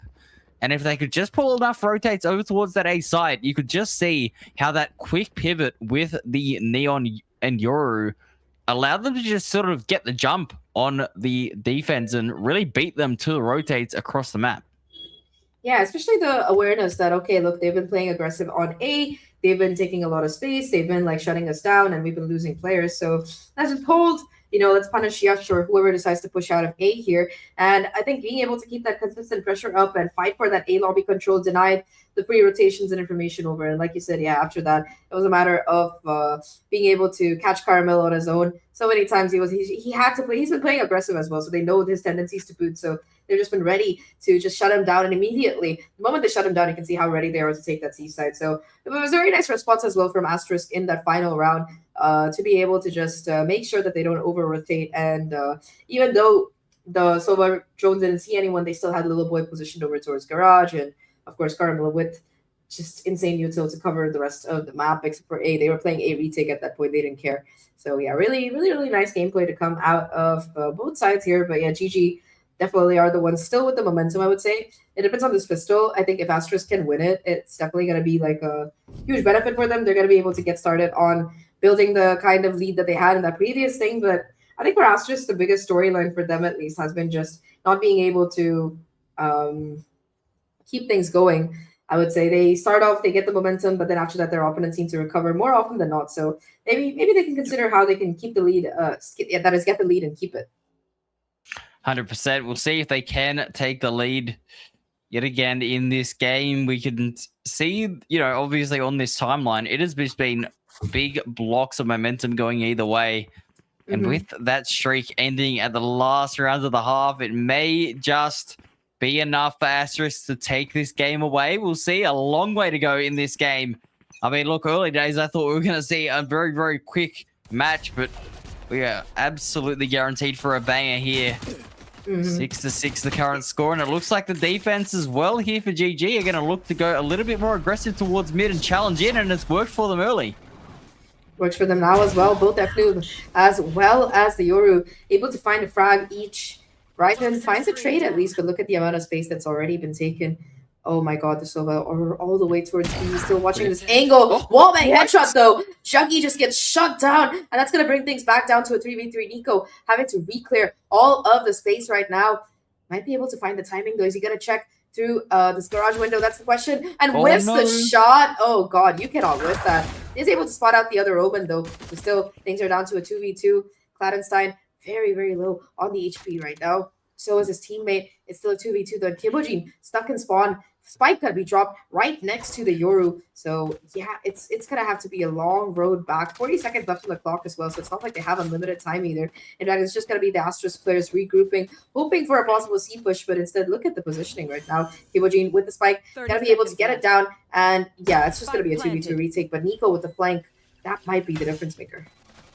They're being watched though. Nico manages to dodge the recon. That's huge information denied there, and that should net them a kill if they're able to get the timing. Ryzen is going to back off, but no, Kibojin still very aware of Silong there. Nico gets taken down, and all of a sudden Cloud is left in a 1v2. I mean, we've seen them clutch things out before, and Cloud already has gotten that first kill. So maybe he could just try to stick the spike here. Knows the position of Ryzen possibly. It is going to be so hard to take that first contact though. A lot of damage being done. Cloud still pushing up here. Gets the 1v1. But you have shock darts, you have the peak, and Kibojin with a 3k to close things out. Ryzen and Kibojin saved around here for Asterisk. It looked really bad with that 3v5 to start off with, but they bring it back inside. 100% I agree with that. It definitely was saving the round in the end, but I've got to say, I don't know if they were unaware of Kibojin's positioning in spawn or what quite happened there, because it seemed like they had the server surrounded, and, you know, despite giving up the C site, the spike was in spawn. They kind of just allowed the server to sort of sneak away. I'm not sure if they lost track of their position, because Kibojin, I noticed, was on 90 HP, so there was certainly some damage or some sort of engagement taken there. But in the end, it was that rotate towards the C side that nets them another pistol round. So that's a huge advantage for them. 7-6, and Caramel is just going to try and stand and deliver. And I got to say, it might have been a 1-for-1 trade on paper, but that is a lot of damage dealt.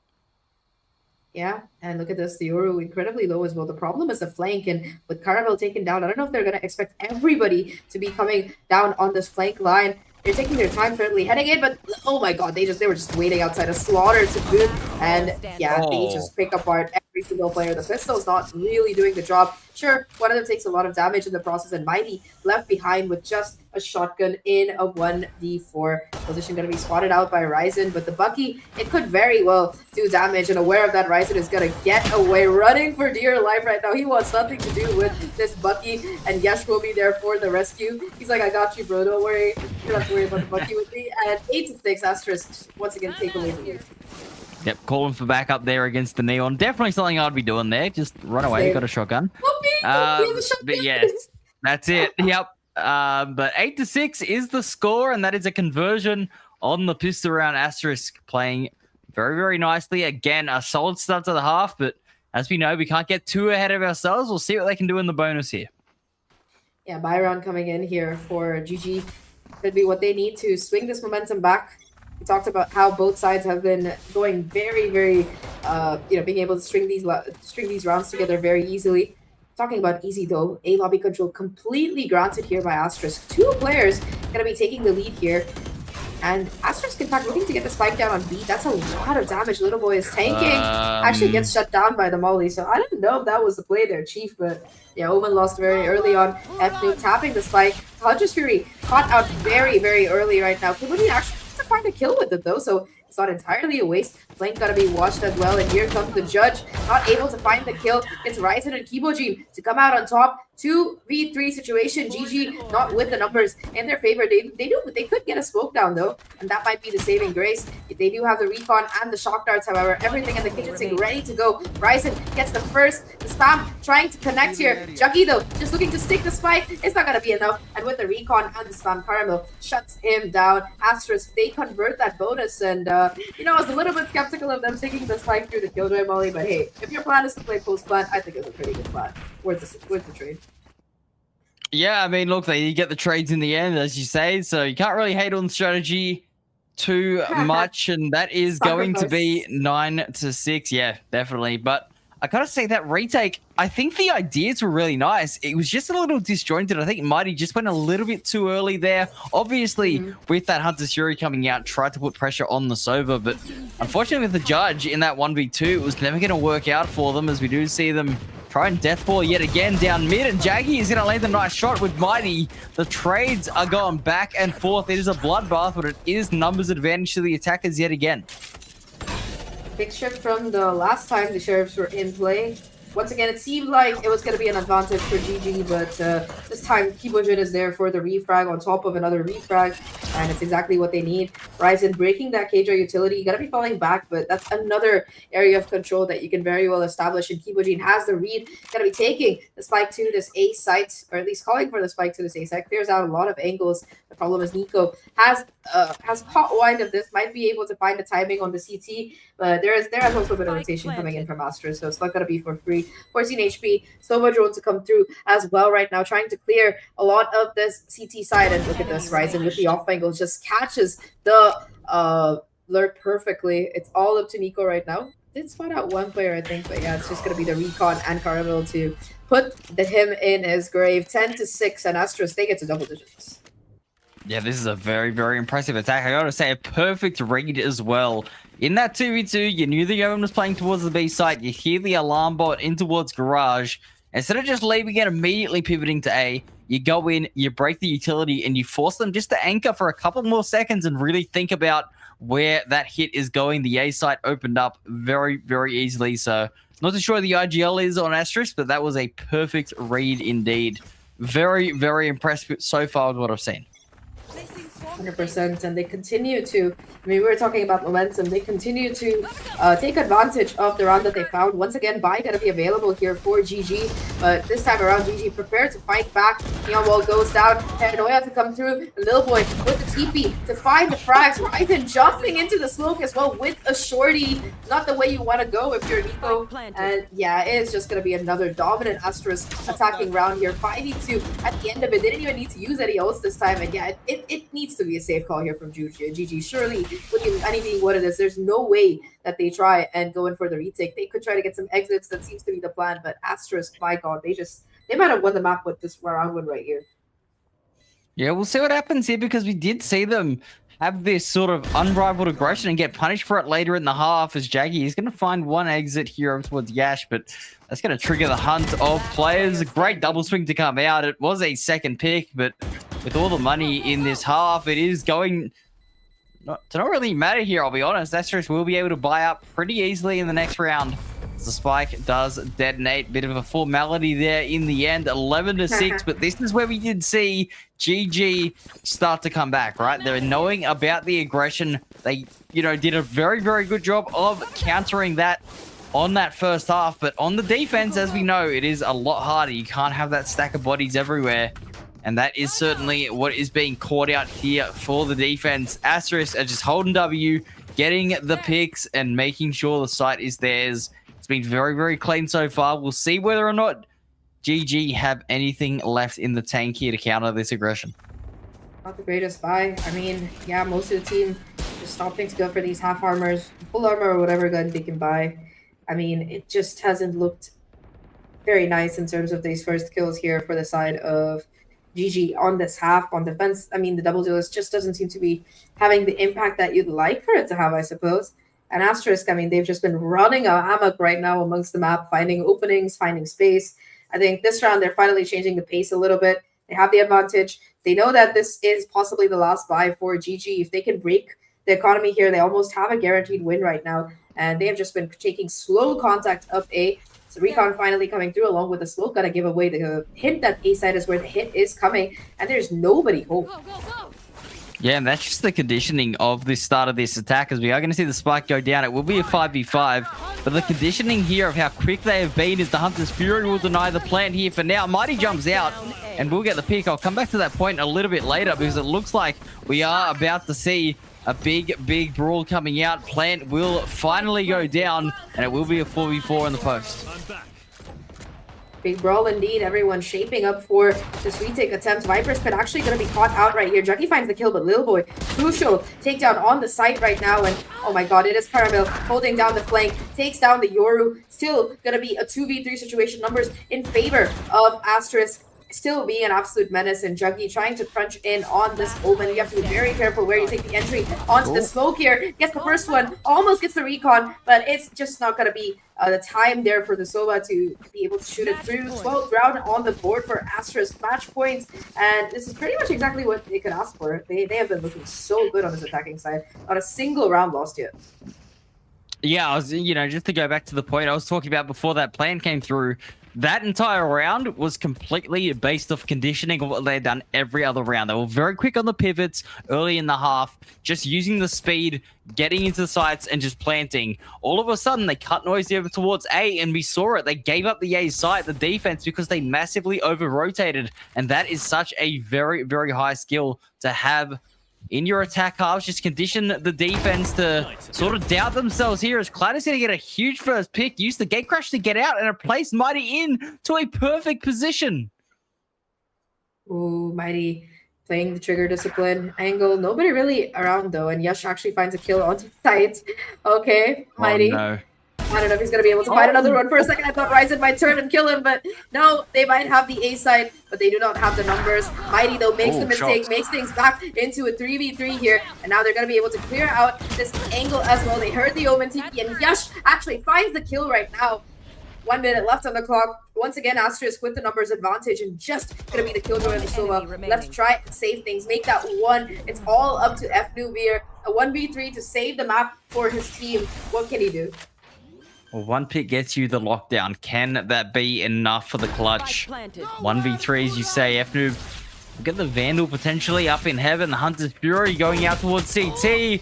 Tries to jump down on the timing to catch out the Soba, but teammates are watching. 13-6, a very, very clean win there. And Asterisk, they're going to be happy with that performance. I got to say, in that last round, though, GG, that's a lot of panic to come out, if I am being honest, on that defense. The spike had not been planted yet, and they've gone for the aggressive flank very early on, before it was even tapped, I think.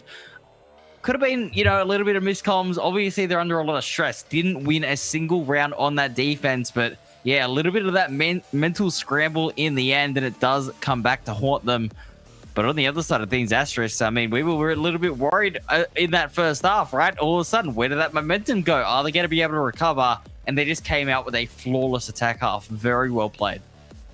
Flawless attack half, and yeah, it just seemed like they could do no wrong. They were just continuously, I mean, like you said, the first few rounds, really, conditioning that default, really making things confusing for the defenders, and yeah, just being able to break onto that A side for the last 2 rounds, just again taking advantage of whatever previous rounds they had played, and of course, just individual performance. That last round coming in from Yash, 3 kills on him before things came down to a more even footing. Overall, I think the trades have just been really good coming in from the side of Asterisk. Unfortunately for GG, it's been much more difficult. And I mean, Asterisk, we also have to give them their dues when it comes to these pistol rounds. Even in the previous tournament they played, they were winning so many of them, and this time around they take both. So definitely gonna be like a 4-round advantage for them if they can continue to keep it up here. And yeah, this was their map pick though, so it is kind of to be expected. And heading into Corrode right now, I just hope that GG are able to reset a little bit. Yeah, I mean, that's obviously a big point, right? You win your map pick, it's pretty much expected. Obviously it's not guaranteed, because we know everybody has played all the maps. It's not some sort of home ground advantage like you'd see in more traditional sports, but it looks like we are it looks like Asterisk really nailed their map pick, and they really did understand how to attack, how to use the push and pull. And I mean, credit to them. The Viper as well, I gotta say, had a lot of impact. There was a lot of good rounds there, a lot of control. The snake bite timings were really nice too. And yeah, full credit to them. They get the job done in the end, and it is going to be really interesting to see what comes out in that second map, because obviously Corrode, I mean, if they continue to play the Neon, it certainly could be a very dangerous agent. 100%, and Corrode as well, a map that really depends on a lot of these timings, and a map that you can get very aggressive on, so it's going to be exciting. Let's take a look at the stats though for this particular map, because I do think that we have it ready to go. All right, I mean, in terms of first kills, I'm definitely expecting to see a very even thing. Yeah, GG, they were doing their job. I think that Mighty in particular was able to consistently find a lot of kills. Things look very even in terms of the post plants as well, although I would say that's probably because Asterisk didn't really play that many attacking rounds. They were able to win all 7 that they played, so yeah, yeah, probably helps them a lot. And yeah, overall in terms of ACS, Asterisk just doing a little bit of extra damage to push them over the edge. Yeah, 100%. And a couple of those clutches that came through in that first half for GG made it a 6-6 half. Unfortunately, weren't able to produce the same magic in the second. And that is why we are seeing on our screens that 13-6 scoreline. But it is going to be very, very difficult for GG to get back into this game. As you can see, you know, you look at the stats here and you go, it's pretty even. You know, it could have gone either way. And it really was that second half that just blew the entire map open. If GG can bring it back, though, if they can be really competitive in that first half yet again on Corrode, maybe we see a different story, especially with it being their map pick.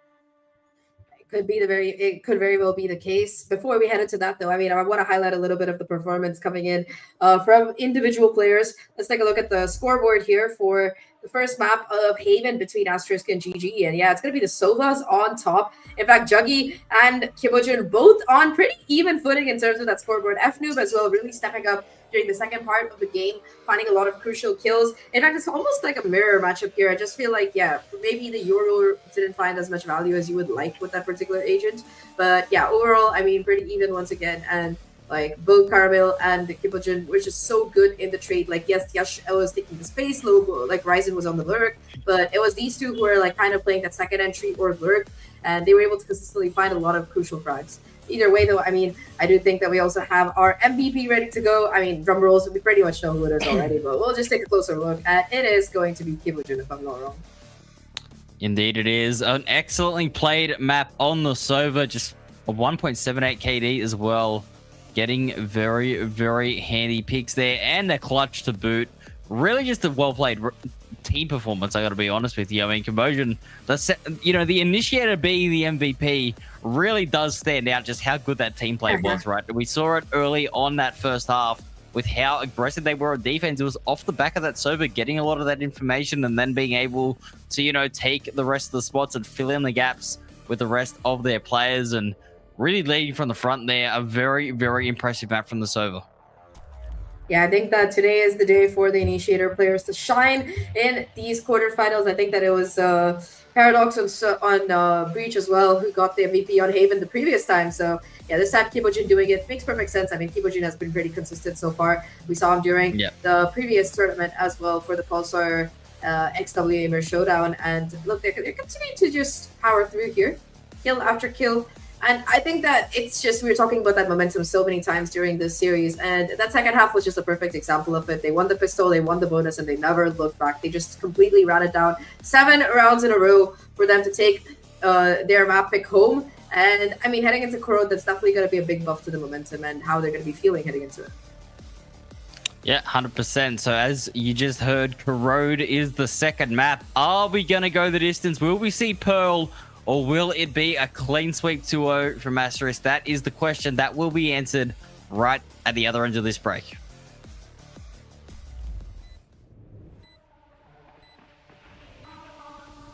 Right there.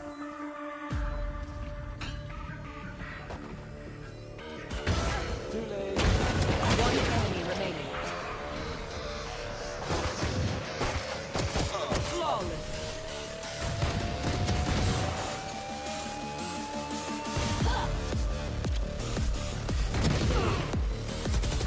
One enemy remaining.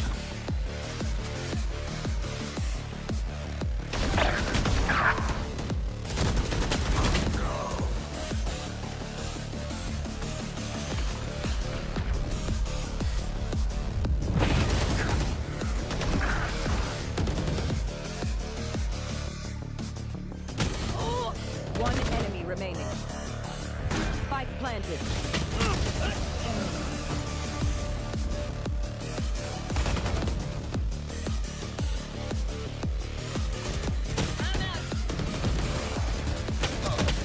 A fine day.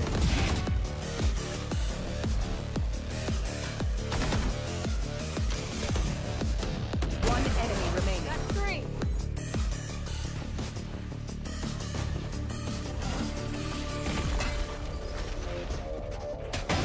Got one.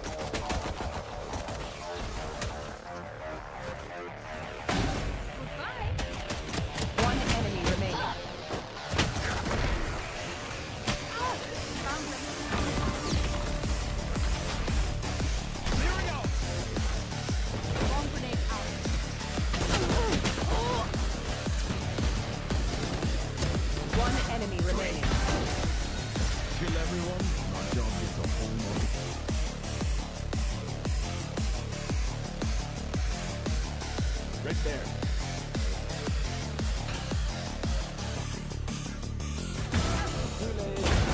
One enemy remaining. Flawless.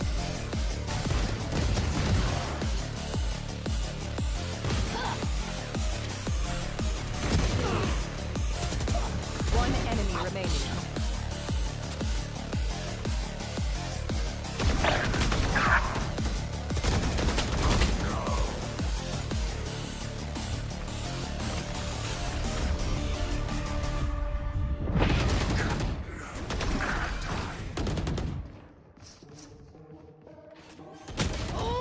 One enemy remaining.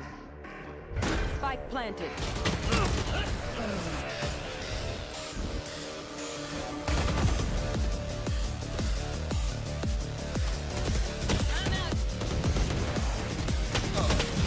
A fine day.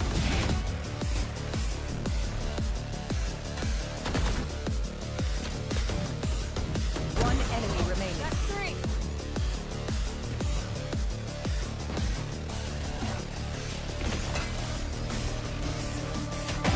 Got one.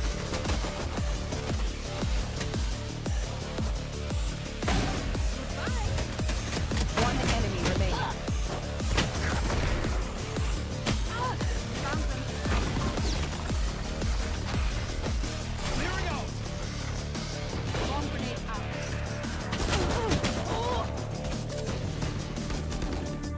One enemy remaining. Kill everyone, and our job gets a whole lot.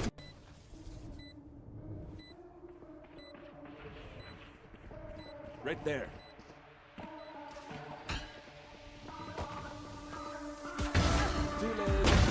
One enemy remaining. Flawless.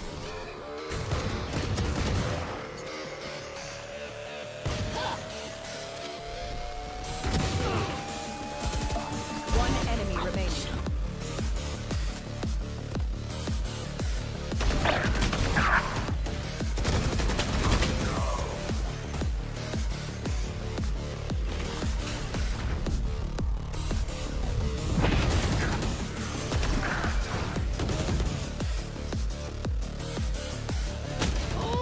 One enemy remaining. Spike planted.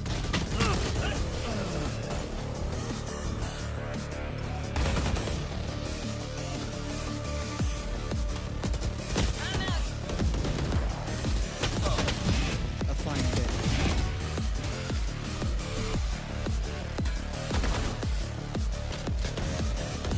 One enemy remaining. That's three.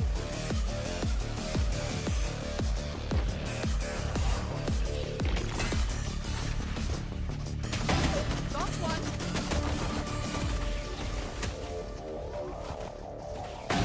Goodbye. One enemy remaining. Found them. Clearing out. Bomb grenade out.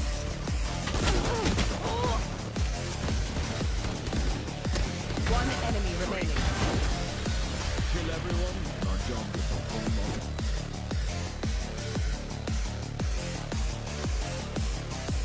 Right there.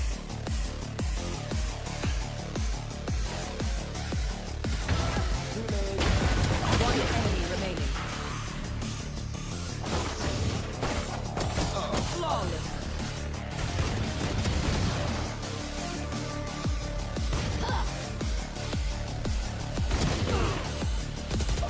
One enemy remaining.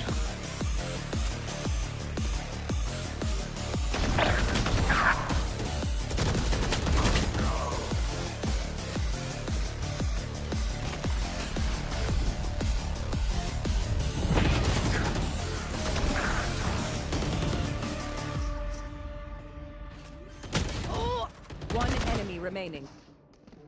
Spike planted. A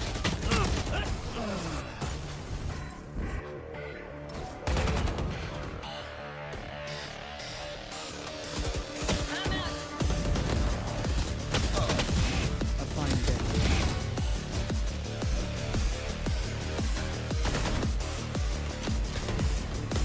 One enemy remaining. That's three.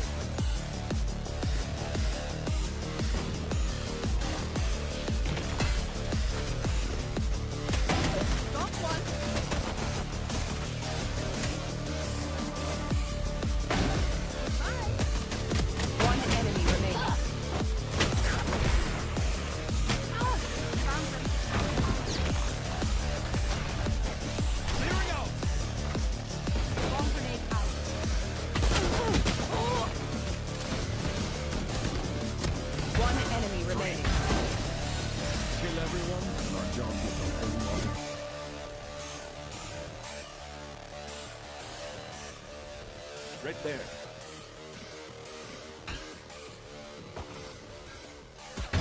Too late. One enemy remaining. Flawless.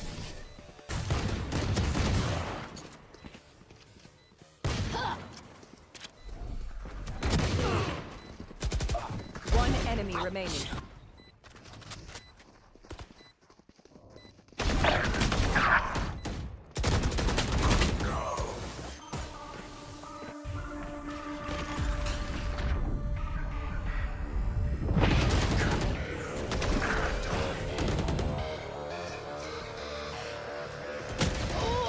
One enemy remaining.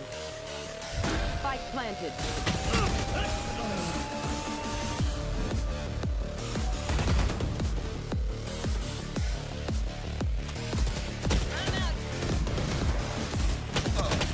A fine day.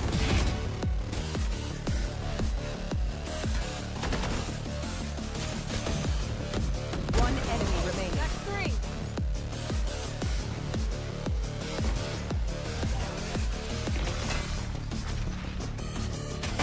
Got one.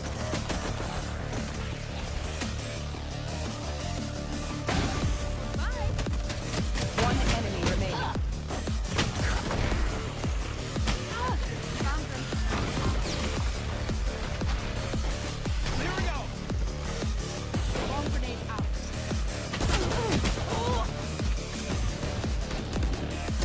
One enemy remaining. Kill everyone, and our job gets a whole lot of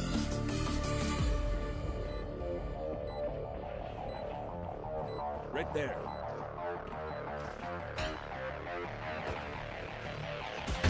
Too late. One enemy remaining. Flawless.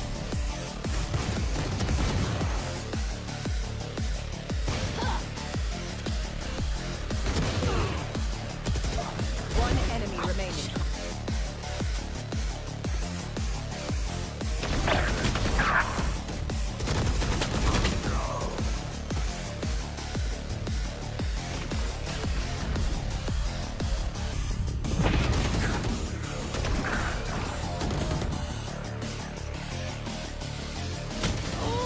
One enemy remaining. Spike planted.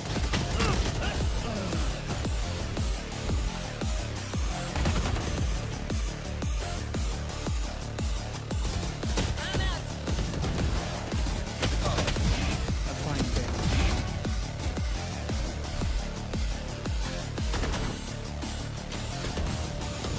One enemy remaining. That's three.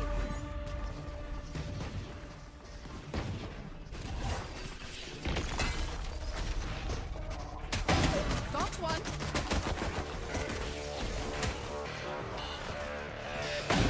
Goodbye. One enemy remaining. Found them. Here we go. Bomb grenade out.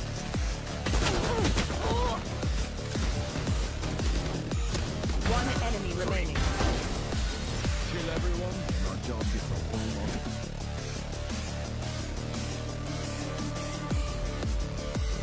right there.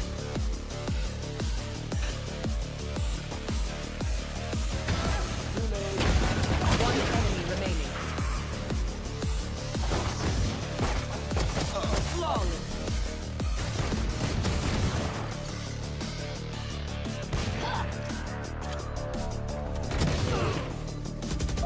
One enemy remaining.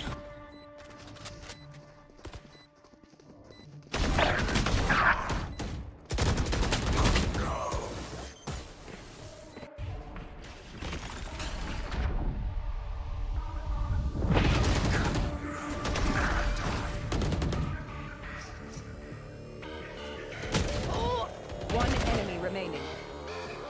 Spike planted.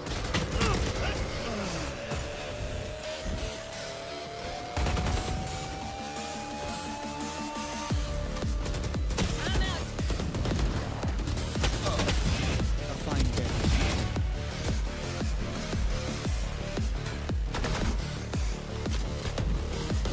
One enemy remaining. That's three.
One enemy remaining.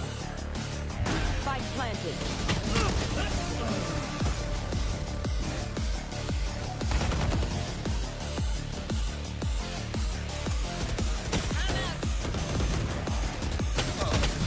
A fine day.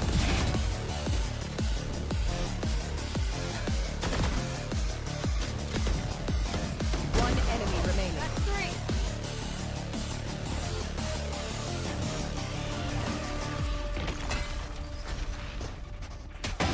Got one.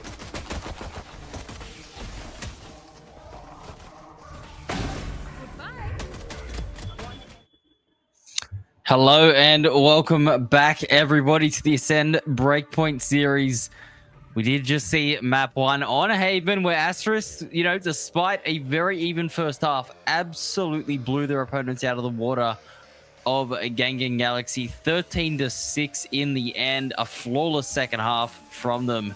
Very, very impressive. And I'm joined here as well by Zach. And Zach, it's going to be tough here to mentally recover and get back into this game. But I suppose, you know, the one saving grace that this team of GG can take into this next map is they had a competitive first half and now they're heading into their own map pick.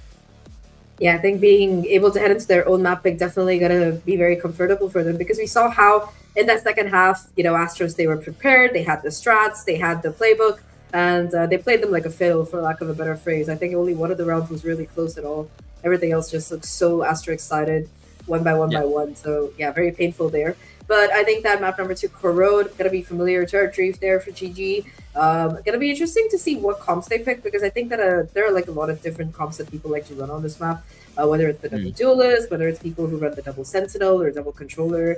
I even saw somebody running 3 initiators. I don't know if that's the way you want to go, but that's the way to get to. And of course, I think this is one of those maps that we saw in Champions as well. It's just so paper thin. There's so many angles you can just bully people, you know, with an Odin or something like that. So yeah, I think Kibojin was there with the Odin on this map at some point. I don't know if I'm misremembering from that tournament a while back, but who knows? It might just very well be the playground for Sova players. And we saw in the last game that it was the Sova players that came out on top. Yeah, for sure. I mean, the Odin is just such a dangerous weapon on a map with thin walls, as you were saying, and we certainly could see it come out on Corrode here, but it's always interesting to see as well what the duelist sort of playstyle is, because obviously you can just play the Jet if you want to go for a bit more stock standard, but I find the Waylay Yoru to be a really, really effective strategy as opposed to the Neon. The Neon can still do quite a lot of work, but obviously with all the tripwires that can be placed here, whether there's a Vice or a Cypher or even a Deadlock, obviously running through the site sort of at that ground level can be a bit risky. If you have the Waylay, you have a little bit of an opportunity to go up and over. Yoru gate crash into backside. There's a lot of ways around the utility. So we'll see what the agent select is going to be when we get that, and what ideas are going to be allowed to be had. And as you said, whether or not we do see double initiator coming out, you know, something a little bit different. Obviously the fade is super valuable on this map as well if you don't go for the server.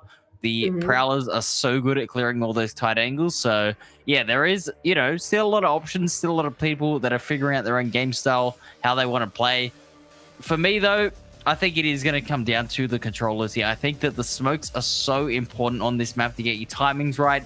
Whether or not you want to go for that mid control in the defense, or if you're trying to hold a choke, you've got to make sure you don't just panic and throw both your smokes down and then be left without any options on the retake. So it is super important for their controllers to be right on top of it. And, you know, who knows? We could see the double smokes come out too. You were saying the Viper obviously is an option where you do have that secondary smoke. So, yeah, I'm interested to see what is going to come out from both sides. But like I said, it's a real focus around the utility and about how you can actually take space with your duelists. I think that all of those are great points, especially the duelist point. And yeah, I mean, we've seen teams running the Yoru and the Waylay together. Like you said, Neon as well, just incredible as a solo, or run with like the Waylay as well. So yeah, anything that can take aggressive space is going to be pretty useful, especially if you have a get on a free card like the Waylay. That said, though, I mean, in terms of the Sentinel, we've seen Vice pop off. I think that, like you mentioned, the Viper as well can function as that pseudo sentinel and can also set up like those mid lurks as well as rotations, or just act as you know, important way to hold on to crucial space or even go for an attack plan. If you're on an eco or something, just walk down behind the Viper wall and hope you catch the lurker out. There's just so many things that you can do here. So there's that little bit of extra flexibility. But I think that in terms of the Sentinel, at least, if we are going to be running a Sentinel, it's been kind of debated between the Vice and the Deadlock, but the Deadlock has proven to be just such a menace because her utility takes so much time to break. Her utility is so good on both attack and defensive sides, because on attack as well, you can kind of use it in the close punch, right? You're completely shut down a retake possibility, especially an explosive retake. You have to break the Deadlock wall and then break the trips. Problem is that she's not that good if you're, going to be on flank, but I mean, if your controller is going to be lurking, you're running a Deadlock for the post plans, it's going to be very difficult to break her.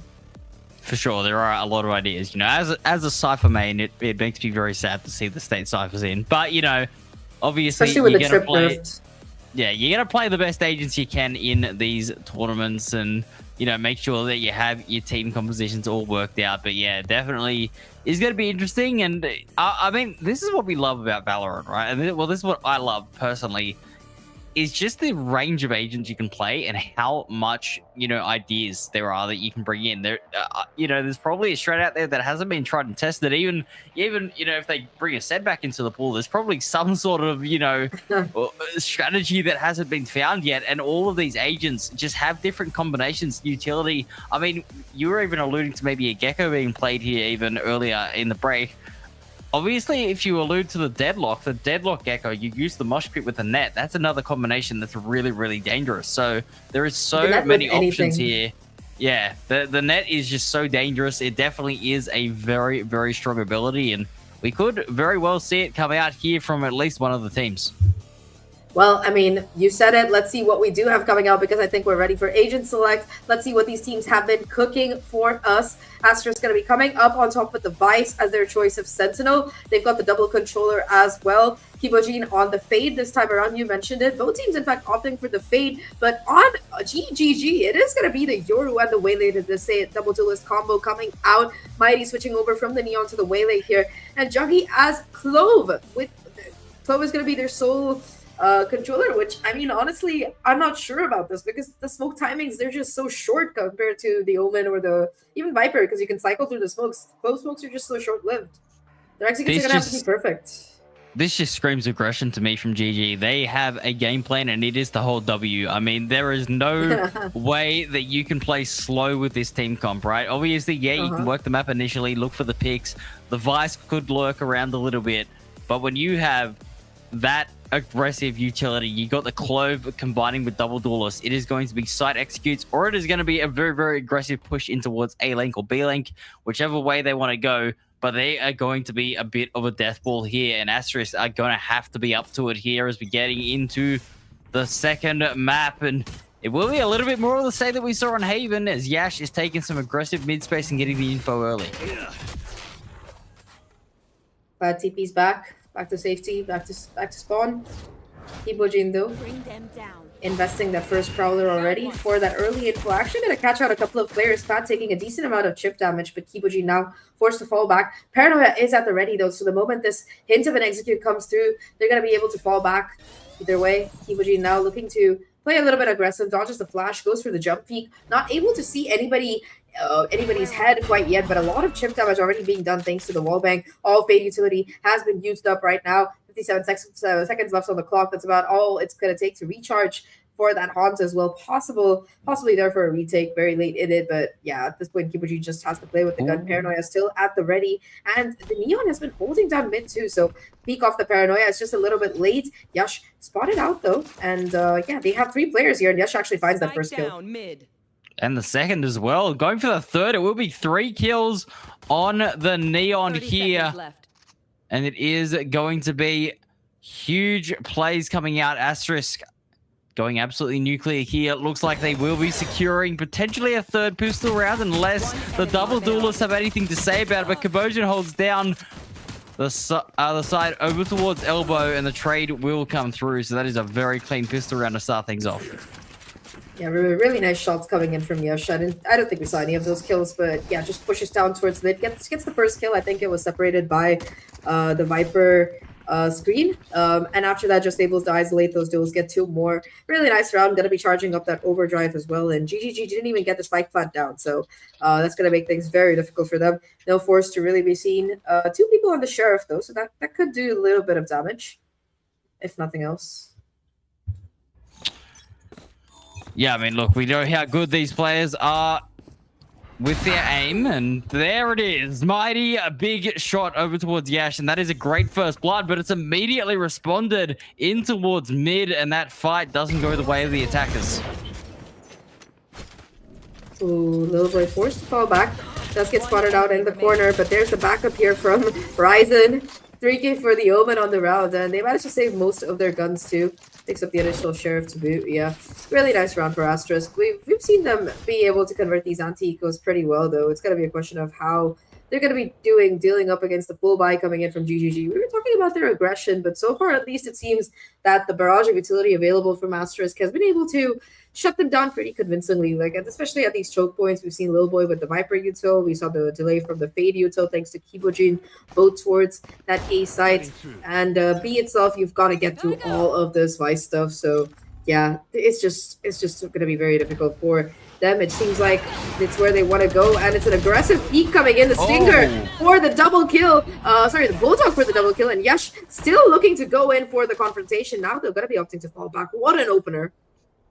That is the power of the Neon, right? That is what we're talking about. The aggressive space taking, and I mean, it's got to be said, the Outlaw in both maps has had a massive impact. Asterisk have been playing around this scoped weapon so well, and it's finding yet more value. This is the bonus round, mind you, for GG, and they are just nowhere to be seen other than a slight lurk over towards that A site from the Vice. I believe hasn't even been able to really break through this toxic screen yet. No. Has to wait for their teammate. Noob, though, is going to swing out, taking down their opposing Vice. We'll give them the opportunity to plant in a 4v2, but this has been a very shaky start again. Yeah, 4v2, not the situation you want to be in optimally. And Noob still looking to find the damage, though. Yash spots him out. That's going to make things difficult. Yash actually takes on Mighty there, and I mean, might finally be shut down, but it's a small price to pay as Little Boy. Perfect for the trade. They're going to be able to get Vandals for themselves for free as well. So, yeah, Asterisk just absolutely popping off. Yash with the 2 huge opening kills, a 3rd one as well, and the rest of the team right behind him on the backup. No spike plant once again, so that's Asterisk defending side perfectly 3 rounds in a row. I mean, GGG, we've seen them shine before in these anti-ecos, hit the Sheriff shots, but this time around, will they be able to? I mean, this is I believe it's the 3rd bonus round in a row converted for Asterisk as well. They're playing some unbelievable Valorant early in the half, but we know we can't get ahead of ourselves too early. We have seen that comeback on Haven. So we'll see whether or not GG can repeat that with this eco round coming out. But for now, it looks like the defense have a lot of control, and that Odin that we were talking about is online. Caramel's also online, going for the aggressive hold here. It's all a question of patience. Angle. Yeah, just 4 people waiting.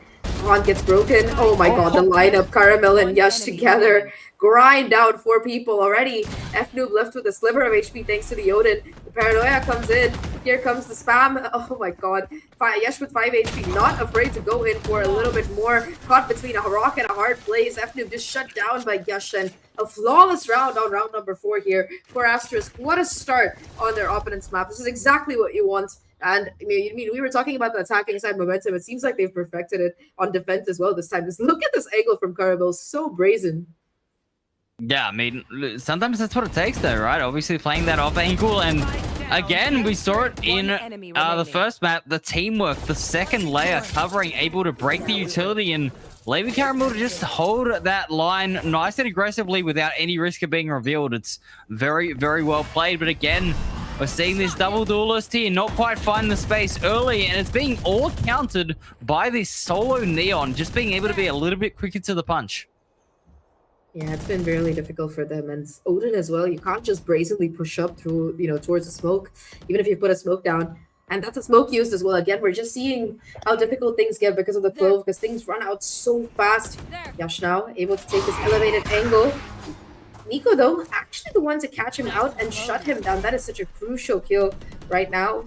Mighty looking to take some space towards mid, clears it out, but I think he spotted Ryzen, so Ryzen as well as Kibojin still raining down fire towards mid. A is going to be where they are concentrating a lot of these resources, though. Caramel kind of forced to hold down the fort on his own, and it does seem like that's where the spike itself is headed, because you already have a player who has lobby control.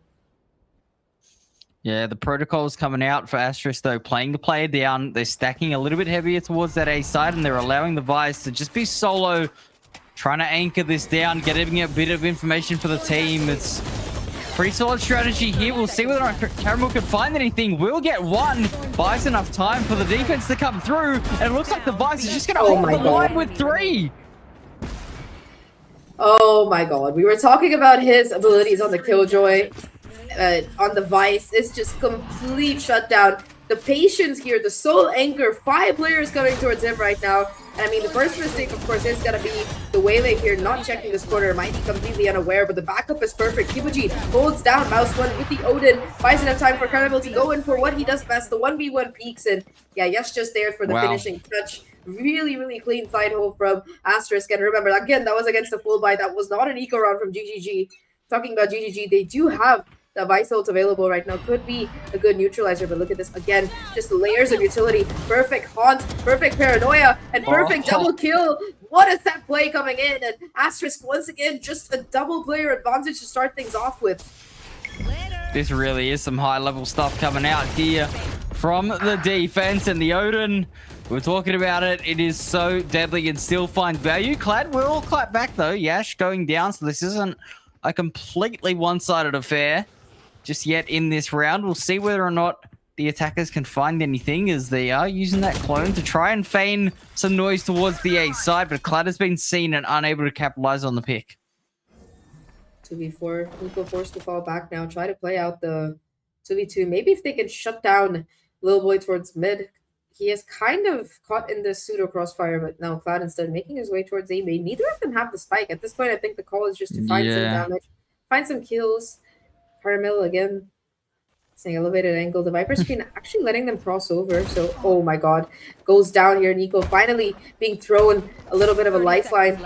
Still though, 2v3, and it's just gonna be the wide peaks to come through. Lil Boy finds the first, knows where the second is, and now the 1v2. I don't think there's time to even get to the site with the spike.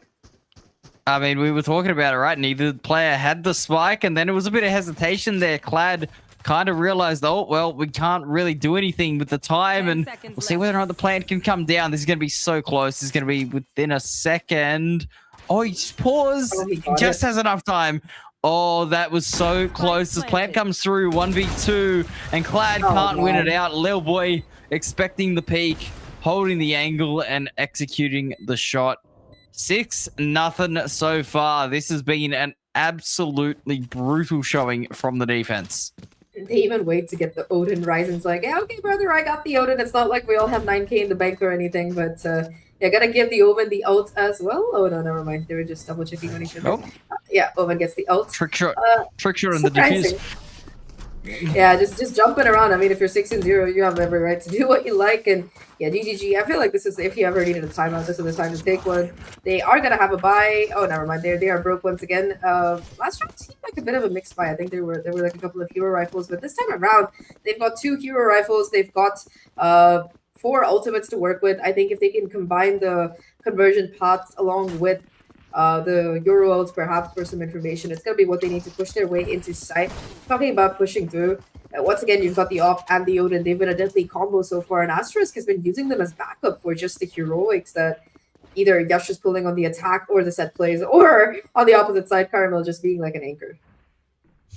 Yeah, they really do have every single avenue shut down at the moment. We are in just a small little tech pause here for production, but we should be getting ourselves into the match momentarily. So hopefully the delay isn't too long and we'll be all good to go. But yeah, this is just a dominant showing at the moment. And I mean, even the ult cycles are coming through. Obviously, the Viper Pit not quite online just yet. Has been a little bit quiet here for Lil Boy, but the rest of the team has been playing some excellent Valorant. And now they have a really, really nice opportunity. If they are put under any pressure and you still have that Neon available, if you can play that retake, even against an eco, that overdrive just does so much work. Yeah, I think the overdrive has proven to be insane today overall. The first series as well, I think we saw like even on the first map as well, Mighty with the 3K just able to dominate off the back of it. Right now though, I mean, we should be starting soon, and let's see if GGG are able to make a little bit of a comeback. I mean, that pseudo tech pause might be what they need to maybe jump back into it, but more than that, I'm looking at them using these ultimates. So far, it's just been Asterisk keeping the pressure up, play after play, just not giving them any kind of space to work with. Last round, for example, you saw two of them probably waiting to make that same play towards A main, but they were just completely blindsided, caught by the paranoia, the haunt, as well as the push coming in from the Neon here. Yesh has been so instrumental, and yeah, Caramel has his own Night Garden available, so yeah, Steel Garden available for the retake. So that combined with Kibojin's Nightfall, yeah, it's gonna be a pretty detrimental retake. Yeah, we'll see whether or not they're even able to get a Oh sight my at God. the moment. Oh, okay.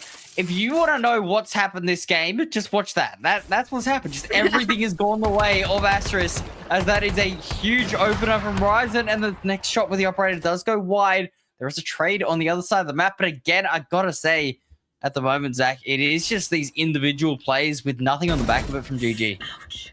Yeah, there's one of those again. Little boy just shuts down the lurk. So there is Clad, however. He's made his way onto the site with the TP.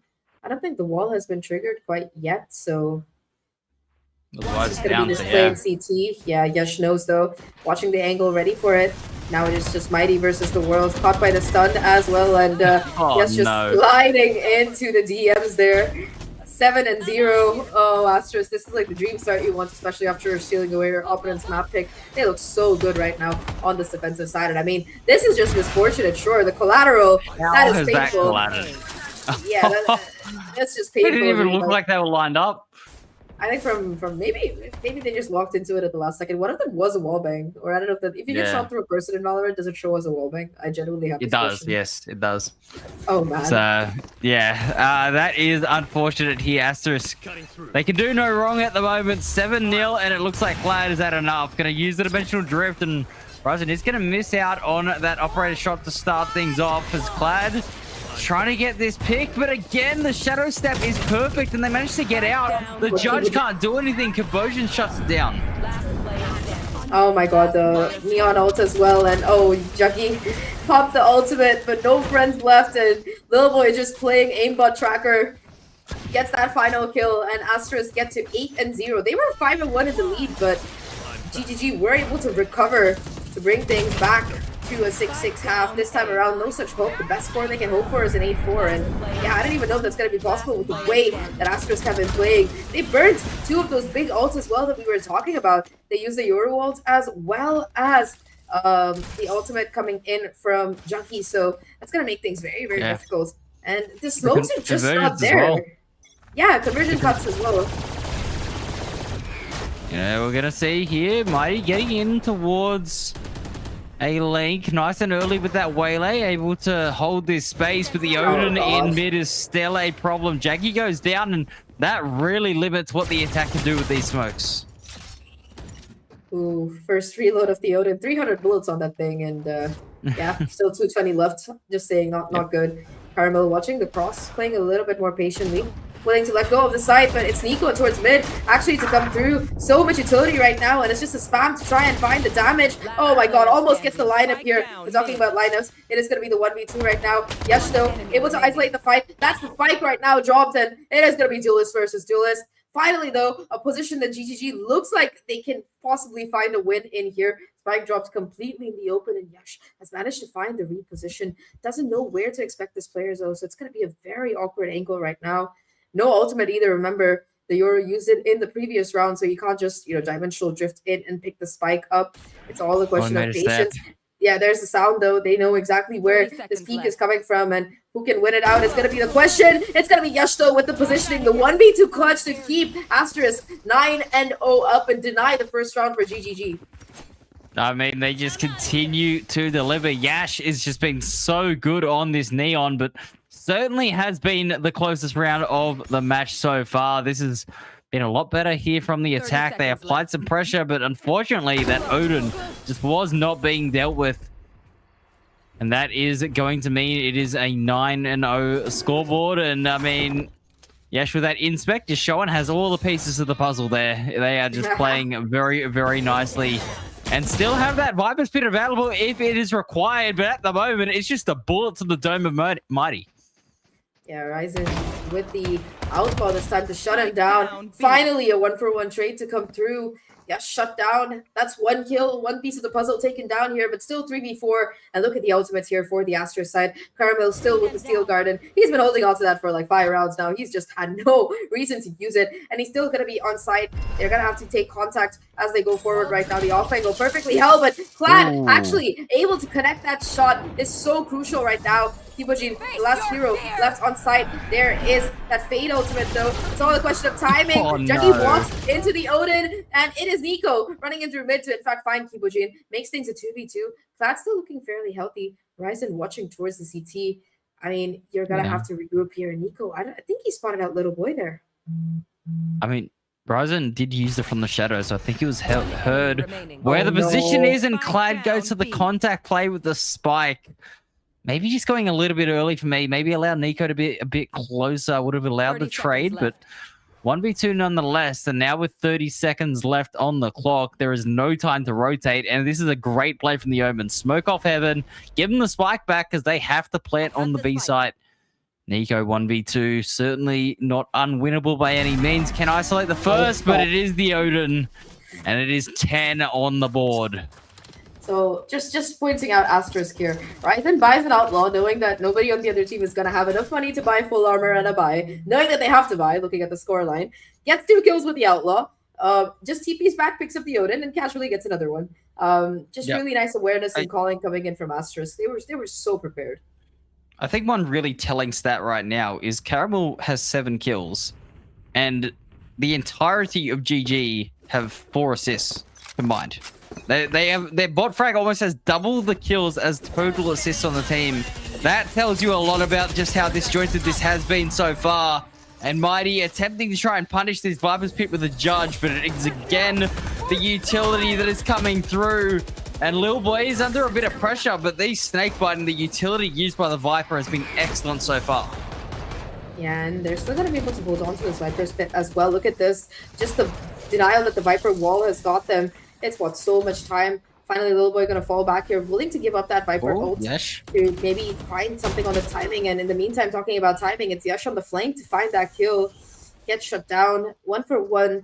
However, that's 2 ultimates burned here by GGG. Last one, Dimensional Drift to go through. They spot out Little Boy here. Possible TP play to come through, but oh my god, Little Boy. Just again, 1-for-1 trade. Clad looking to find that player towards backside, but still has to get the spike down, and Ryzen actually going to be able to get away. 3v3 situation. There we go. The spam. Oh my god, Nico somehow gets the spike down, but just gets spammed into death. 1 enemy remaining. Oh, this is really, really unfortunate here. The attackers did a good job to avoid the Steel Garden, but it forced them into very vulnerable positions that could not be traded. And a 3v3 retake ends with 3 standing. Asterisk 11-0 here on Corrode. Just Odin spam after Odin spam. Kibojin. I mean, 6 assists. I'm pretty sure all of that is from the Odin spam. I'm willing to bet like a decent amount of money that most of it is from the Odin spam.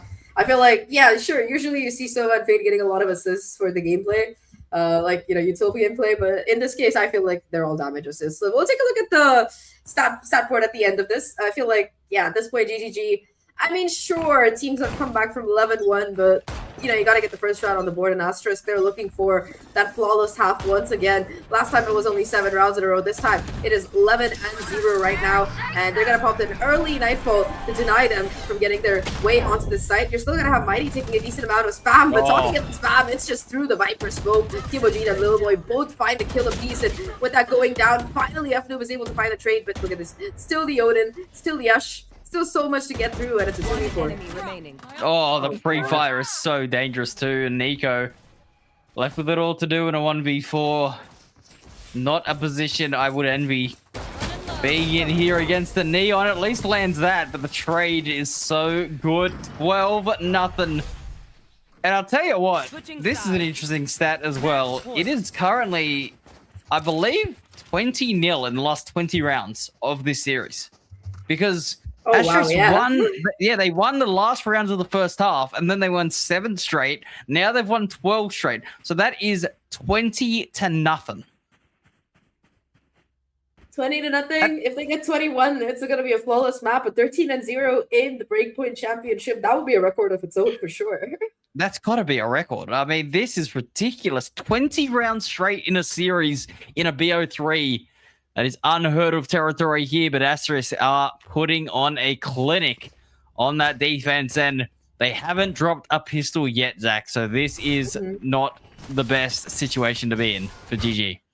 Yeah, we talked about that in the previous round. Juggy trying to go aggressive, and oh my god, all right. Double headshot, double kill. Yash, though, they're going to be swinging off the back of that. The rest of Asterisk looking to head into this A side instead. The problem is that A main has been pushed, so gonna expect this angle. Nico gets spotted out, but you still do have one more player there. Perfect taunt to come through. They're gonna be able to at least get the spike down, but this does look like Asterisk are gonna be able to get denied the 13-0. All up to Caramel. Surely. He's been incredible before. Should at least be able to get a kill or two, but yeah, Mighty there for the refrag. And well, if you're a GG fan, at least you can be happy that your team isn't gonna be 13-0, but a 12-0 comeback. That's something we have never seen in VCT history before. Forget anything else. I mean, finally, the 20-round streak we were talking about has been broken. That was an insane streak of rounds. Maybe. I mean, I have been known for a curse or two in my time, so yeah, I'll take the blame on that one. I'll tell you what, if a collat was hit there, that would be just summing up everything that was happening in the game, by the way. Like, if it just somehow managed the 1v5 clutch there, that would have absolutely just blown my mind away. But 12-1 is the score, and I like this from Asterisk. It's not some silly disrespect of stinger rushes coming out. They're just going to go with the pistols. They're going to see what damage they can do on this eco. We can see a bit of a mid-contest coming out, and we can see the power of this double smoke and how easily the attackers are able to get this space. Yeah, especially when you contrast it with how much it was a struggle there for GGG to pull off the same thing. Glad now. Oh my god, that's actually going to be a bulldog given away. It's a classic to the head. Yeah, just bopped by the right click. Now though, oh my god, F-Noob just barely able to stay alive. The bait and switch is perfect, though they're able to catch out at least a couple of players. And I'm not sure if that was the bulldog. Nico, however, does have the outlaw in hand, gonna be able to catch this player off guard. And yeah, F-Noob continuing to be a menace with 45 HP available. 2v4 situation. 2 of GGG are very low, so if they can find the timing on this fight, it might be everything. But Caramel had the bulldog, had to find those kills, and now it is just going to be a 1v4. No HP left on the Spade either. Juggy able to find that final kill. And yeah, Asterisk, they're not going to be able to find the Thrifty, but GGG, they can breathe a sigh of relief. They stay alive for another round. Asterisk will still be happy with that getting the spy plant, though. I mean, it's a bit of extra cash there to buy back any utility use, so they're going to be pretty comfortable with this situation heading into their first rifle round on attack. But yes, GG. I mean, I suppose the one, thing in their favor is 100% of the rounds won this map have been on defense, so if they can continue that streak, we could be heading all the way, but we'll see what happens here as it is 12-2. We've got to get a long way through. I love the fact, though, that Nico is on this Outlaw, though. I think Outlaw is probably one of the best guns in competitive play at the moment. I mean, I also almost want to say it's the best because it forces your opponents to invest their heavy shields every single round. There's no sort of half shield shenanigans going on to sort of scrape a buy together because you will get one tapped, as we do see aggression out here from the defense towards A. They're looking for that early space. They got denied on that occasion, but that's still information they've gathered. It does seem like they want to go in for this mid to be split, and oh my god, the Prowler takes the damage, but the kills come through in favor of Asterisk. Clad at least able to find a trade right now, but it's still very little. Wow. Caramel, beautiful little set play. Little boy as well. That second layer, we've been talking about it so much, and I mean, it's a question of this Viper Wall's timing. Oh, Mighty gets the dig, but it's not going to be enough. 13-2, and Asterisk, they take this series 2-0. They don't get the 13-0 at the end, but 20-round streak in between, that is just absolute insanity coming in from them, and they're going to be feeling very happy about this 2-0 in this upper quarterfinal. I mean, just the dominant display, just showing the quality of this roster. As we do see the final moments of that map, and yeah, Gangan Galaxy, they just, I mean, they never look likely in this map, to put it bluntly. I mean, they just got shut out every single time. I think there was maybe 2 close rounds in that first half. There was a couple 1v1s, but they seriously just did not have any answer to the double smokes. There was just no way they could get any sort of mid control. The Neon on the other side was able to be just simply quicker than them, just obviously due to the abilities, able to fill the space before the double duelist could get the dive. And they just had no answer there. They were sending the duelist in, they were trying to get some sort of space, but even when they got space, it was an isolated pick on the other side of the map. Yeah, and I mean, even the rounds where they were putting in like 3-4 ultimates, they just couldn't find any value for it. I mean, like you said, one of the rounds was very close. It came down to a 1v2, and the 2 was actually GG's side. But yeah, Yash just able to find that reposition made it so difficult, and just individual brilliance, like you said. Overall, I mean, the fact that Caramel was able to play such a hard anchor. We saw him on the Killjoy on Haven as well, how annoying that he was. But on this map, it took it to a whole other level. Playing in the same spot, always able to find at least a couple of kills, or even a triple or quadruple. Either way, though, I mean, I think we're ready with our stats here. So let's take a look at who is going to be the MVP and what, the post-plant averages look like for this particular game, because I think in particular, in terms of post-plant, at least, it's going to be pretty bad. I don't even know if they got the spike down in most of these rounds. Yeah, GG played like 12 rounds and they got the plant in 0, and Asterisk played 3 and they got the plants in all 3. That's just insane. Yeah, I mean, look, the defense were just simply better. I mean, Asterisk just was the better team here. 12-3 in first bloods. They got a clutch. They got 3 post plants, as you said.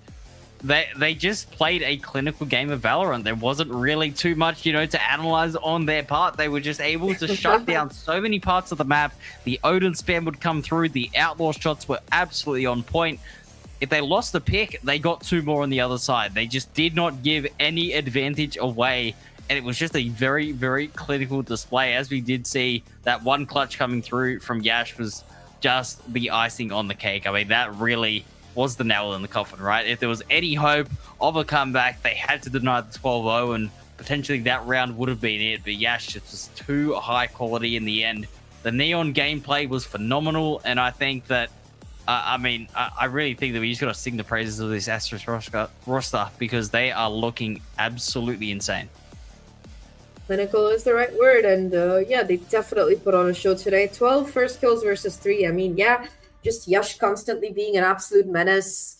I mean, yeah, I'm interested to see how the stats look for the whole team, because, I mean, for a Masters side, it is going to be Yash coming out on top. 317 ACS, 19 kills, and 4 first kills. In comparison, the MVP on the other side has half the ACS and 0 first kills, which is very unfortunate. It's not even like criticism for GG's side. It's just that Asterisk were completely outplaying them on every level. Kibojin as well, 260 ACS despite only having 13 kills, 7 assists. Yeah, we know what those 7 assists are. Just absolutely raining down fire from mid, round after round. It was so difficult for the side of GG to find any kind of headway. It was like they're trying to walk into the wind. Let's take a closer look at the MVP here, Yash. I mean, previous map, it was, I think it was a bit more close. This time around, but Yash is pretty dominant in terms of the MVP. Almost a 2 KDA, the clutch as well, the only clutch of the game. And 19 kills. Like, yeah, sure, you went down 10 times. It's not, like, the greatest compared to a couple of your teammates. But overall, you found so much value playing the Neon so aggressively. It's not just the information, right? And the damage that you do. It's also just creating the fear,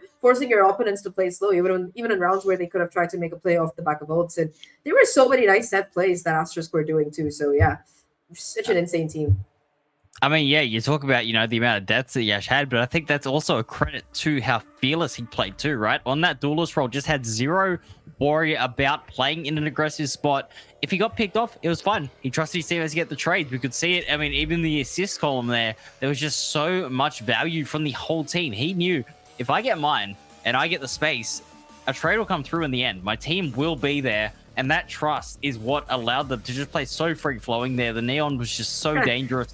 And it really did, just sort of culminate in a 13-2 absolute stomping. There isn't really any other way we can sugarcoat it, right? A 13-2 with a 12-0 half. It is just an absolutely one-sided affair. Absolutely one-sided. And I mean, both of these maps, to be honest, even the first map, sure, it was a bit touch and go in the first half, but once they recovered and once they got onto the attacking side, they looked pretty convincing. And second map as well, even though they were on defense, it felt like they were on attack a lot of the time. They were just willing to get so up in their opponent's faces. Either way, though, I mean, it was a really good game coming in from both of these teams. I just think that Asterisk were the better team, and they were more than prepared to deal with whatever GG had. I feel like GG just didn't have the same level of map prep, even on their own map pick. You could see the set plays that Asterisk had ready. And yeah, I mean, shout out to Reloader for helping make this championship possible. But I think that's going to be it from us for the day. Thank you for joining us, everyone. 2 quick 2-0s to recap. Both team RAD Syndicate as well as Team Asterisk have come out. They're going to be moving on to the upper semifinals. It's not over, though, yet for their opposite teams. They are going to be headed to the lower bracket. They're not out of the tournament quite yet. So let's see if GG Easy has a little bit more left in the tank to be able to get through. GG, not the greatest showing today. They're not going to be very happy about it, but you know, you can either give up or you can come back stronger in the lower bracket. 100% summed up very, very well. And again, thank you to our sponsors there with Reloader, bringing you guys the action. Shout out to the production as well, all the observers, everyone working in behind the scenes. Everybody is absolutely legendary and it allows us to just sit here with the mics and have a yap. So it is very, very nice to have such high quality production. But yes, I came in joined by Zach. That was our first day of the Ascend Breakpoint Championship. We'll be back tomorrow with more Valorant action, so make sure to hit subscribe on the channel, get your notifications ready, because there is a lot more Valorant action to come. Indeed. We'll see you on the other side. We'll be back tomorrow with more games, so yeah, don't go anywhere. Make sure you subscribe to our channels, and we'll see you later.